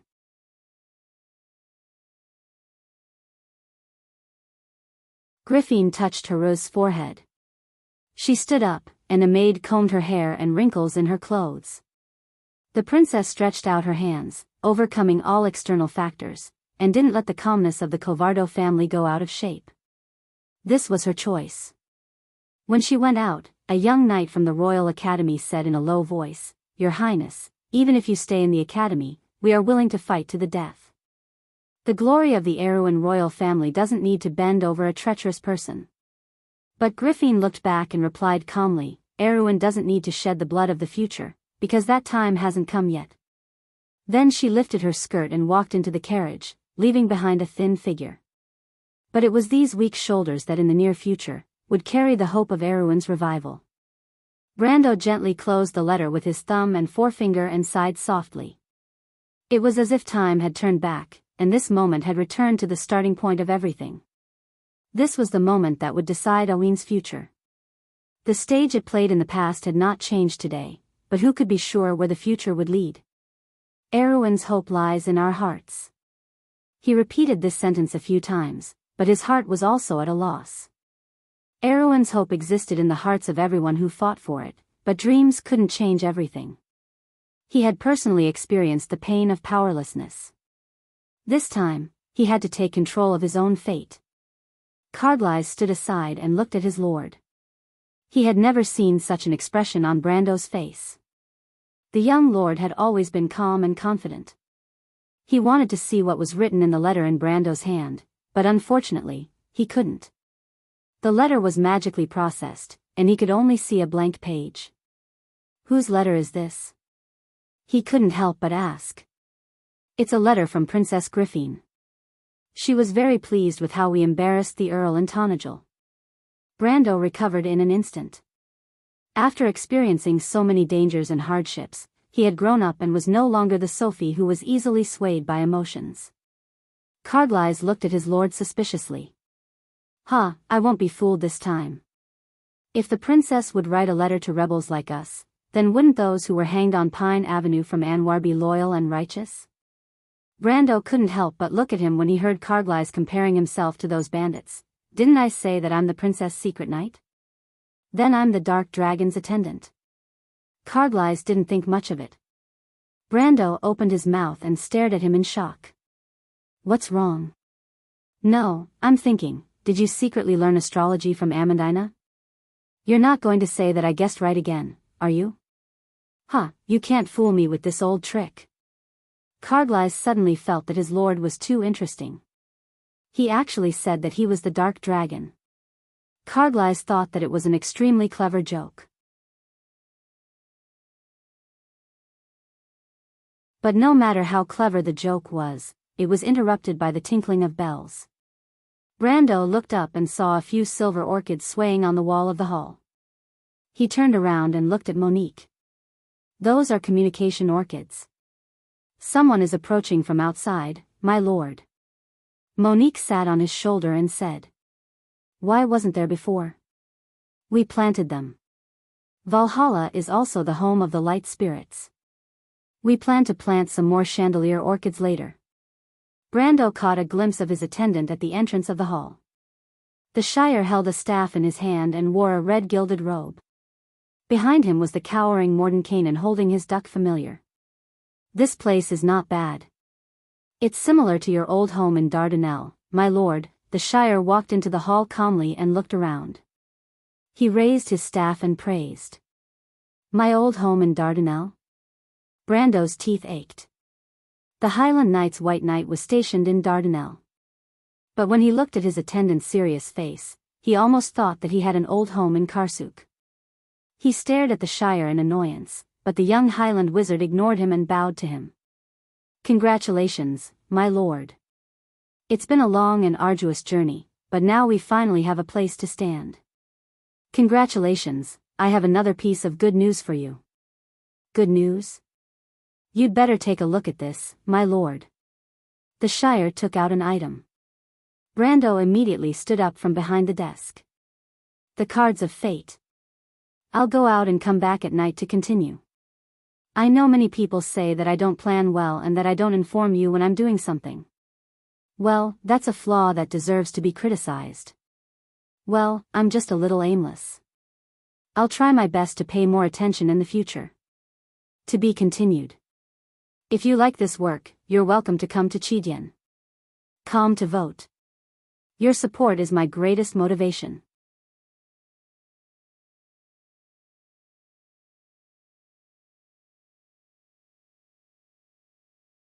Chapter 500. The exquisite card was gray with cloud patterns. It had a golden edge and was as thin as a feather. It was painted with the towering walls of the black city of Ludsai and the volcano as the background. Brando put it down, and the sunlight that had been blocked out was able to shine through the skylight. It was cut into a pool of golden fragments and sprinkled on the wizard's crimson robe opposite him. Icronia's Furnace of Adversity, Paradise of Adversity 3, NE30, Barrier, Lair. When the furnace enters the field, attach it to the land card. Tap, NE2. Sacrifice an Icronia soldier to give the furnace 2 points of energy. When travelers pass through the Great Plains, the Ludsai volcano in the north is shrouded in dark clouds all day long. This is a group of mercenaries founded at the entrance of the underground city. They knew that my men were looking for something similar, so they sent it over. The underground city is in the mountains near the silver mine. I suspect that there will be more cards of fate there. The Shire used telepathy to communicate. This card should be created by a planeswalker called Kelsey. He was one of the most outstanding planeswalkers in the past 3,000 years. He created a dark world called the Plains of Icronia. Icronia's Adversity is a very famous set of black and white cards.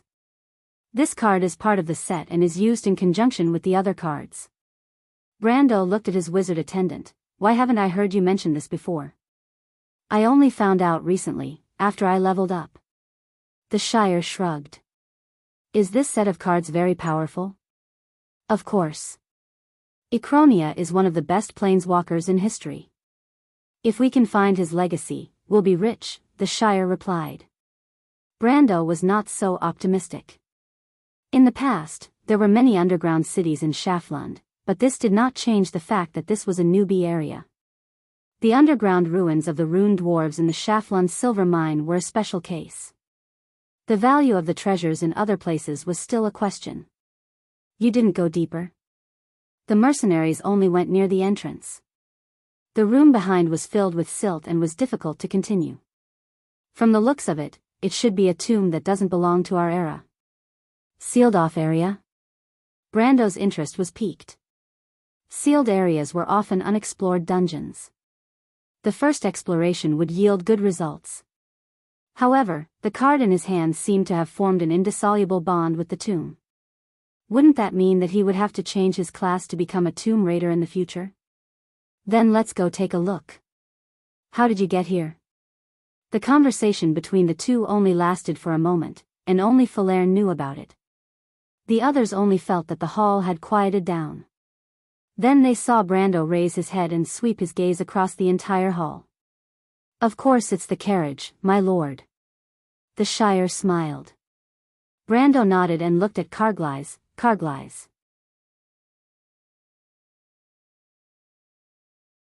I'm here. What's the matter? Carglass, who was distracted as usual, snapped back to reality and looked at him. Brando felt pain in the corner of his eyes. As one of the most serious nobles in Erewhon, it's really fortunate that your father didn't kick you out of the house. The young man laughed and scratched his head. Prepare a ship for Ampere Seal. A ship for Ampere Seal? Carglass reacted quickly. I'm going to Ampere Seal. My lord, do you have any orders for me? He asked with a smile. It's not you, it's me. What? My lord, you're leaving ABs for Ampere Seal? Why? You talk too much. Are you going or not? Brando asked in annoyance. This guy was one of the best young men in Tonajul in all aspects, but he was so lazy that it gave people a headache. He couldn't help but pity Sir Maxon. That old man must have been furious a lot. Carglass shrugged. Of course I'm going. Why wouldn't I go? This is my lord's order. A merchant ship for Ampere Seal. I understand. I'll tell them it's just a group of ordinary guests. That's more like it. Brando turned back to look at Fanny. Do you like this place? He had already heard the conversation between the tree elf girl and Medisha. Fanny nodded. The tree elf archers were left behind by the druids to stay in ABs for a long time. They also wanted to find a suitable place to live. But Valhalla isn't big enough. It's fine. It doesn't matter if it's nearby, my lord. The female elf archer said generously. Her words reminded Brando of something. He had the idea of moving the residents of the Green Village over. The Erewhon people in the territory were still unable to receive the Senia people, and they couldn't stay in the sawmill for too long. He asked the Silver Fairy Princess to handle this matter. Medisha was now the commander of the Tree Elves, and she had the ability to do so. After arranging everything, Brando followed the Shire into the carriage, followed by Scarlet and the Roman. Scarlet was always by his side, as if she could only feel safe by his side. The little Roman was the same. He was like a little burden. The underground city was located in a valley. It took 3 hours to travel from Schaflund, and there were no roads nearby. Thus, the group had to walk through the lush forest for half a day before the Emerald Valley appeared in front of them. The valley faced north and south, connected by rolling hills. There was a stream below, and there were a few scattered tents in the forest on both sides. The Shire's apprentices and a group of mercenaries were stationed here to prevent local adventurers from getting there first. The person in charge of this group was the young magus whose companion was killed by Grodin. He was born in a noble family, but after Grodin's death, he stayed in the Shire to learn magic. He changed his name to Lillian, a name he had forgotten. Today, he was one of the most outstanding apprentices in the Shire. The young magus bowed respectfully to Brando. Brando had seen him before, and he had a deep impression of his silent, angry eyes. But at this moment, there was only humility. My lord, the tomb is at the bottom of the valley. It's buried in the mountains, and there are only a few round pillars outside. The mercenaries dug a tunnel that leads directly to the tomb. The tunnel is about 50 meters deep, and it leads to 3 vertical cellars. There's a lot of silt in there, and it's difficult to enter. I ordered my men to use detection magic and metal in the area outside, but they didn't find anything. Lillian explained clearly. Brando was pleasantly surprised. It was easy to find a dozen experienced mercenaries in Tonajul, but it was rare to find someone who was smart and knowledgeable. These people were either monks from the Holy Cathedral or nobles. It was fortunate that they didn't cause trouble for him. As he listened, he looked up and observed the surroundings. The stream in the valley would rise during the rainy season, and it should be able to reach their location. Thus, he deduced that the silt in the tomb was from the river. However, he didn't care too much about Lillian's explanation. The cards of fate couldn't be detected by magic, and only planeswalkers could. Didn't you dig through the silt? No, my lord. There's a magic barrier behind the silt. We tried all kinds of methods, but we couldn't open it. Lillian replied with some difficulty. A magic barrier? Brando was interested. Bring me to see it. As you wish, my lord. The young magus bowed and replied. The entrance to the tomb was at the other end of the camp. As they walked through the camp, the mercenaries looked at Brando with admiration. They knew that this young lord was someone who didn't fear authority. He dared to go against Count Randall just because of a promise he made to a little girl. As for Count Randall's reaction, there were still many nobles waiting to be ransomed in the dungeons of Abes. The news of him killing 2 of Count Randall's gold-ranked swordsmen with 2 strikes of his sword had spread throughout the kingdom. This is a real man. Everyone thought so when they saw Brando at this moment. However, Brando was surprised to see the female mercenary leader in the camp. The red-haired and blue-eyed Yuta wore a white shirt and tight trousers that outlined the curves of her lower body. She wore a wide belt and a pair of long riding boots, making her look like a female pirate. She tied her warhorse to a tree and swung her long hair back. She was slightly surprised when she saw Brando. "Ah, the mines are too boring. I heard that there's a tomb here, so I came to take a look. I didn't expect to be discovered the first time I slacked off. My luck is really bad." Yuta looked around. Some of the mercenaries were originally her subordinates. "But your prestige is getting higher and higher, my lord." Brendel coughed. This female mercenary leader's figure was a little too hot. She was wearing a shirt, and half of her snow-white and full half of her breasts were exposed. It was almost tearing the shirt apart. Even Seal had a hard time averting his gaze from that cleavage, let alone Brendel. How exciting. The Shire couldn't help but sigh in relief. Brando did not know whether to laugh or cry. Most of his subordinates were dressed in a messy manner. The mercenaries and adventurers still followed their old habits. Now that his prestige was high, it was time to unify their battle robes. The Erewhon Kingdom's military uniform was dark blue. The private soldiers of the Erewhon Kingdom had their own habits, and most of them were based on their family emblem. However, Brando had other ideas. He nodded at Yuta. "It's fine. Since the female leader is interested, why don't we go together?" "Of course," Yuta smiled, "but my lord is too polite. I'm willing to be your knight. You can just call me by my name." Brando looked at her. Knight? Retainer? He could faintly feel the deeper meaning behind Yuta's words. The female mercenary leader was very carefree. Ever since Count Randner's defeat, she had completely submitted to him. Being able to follow a good lord was the dream of every mercenary. Even though she did not know Cornelius and Rabin's thoughts, she was sure that they were the same. To be continued. If you like this work, you are welcome to come to Chidian. Come to vote for me. Your support is my biggest motivation. You're tuning into the Dreamy Love Stories YouTube channel. Don't forget to subscribe and join us on this journey to catch the most captivating stories.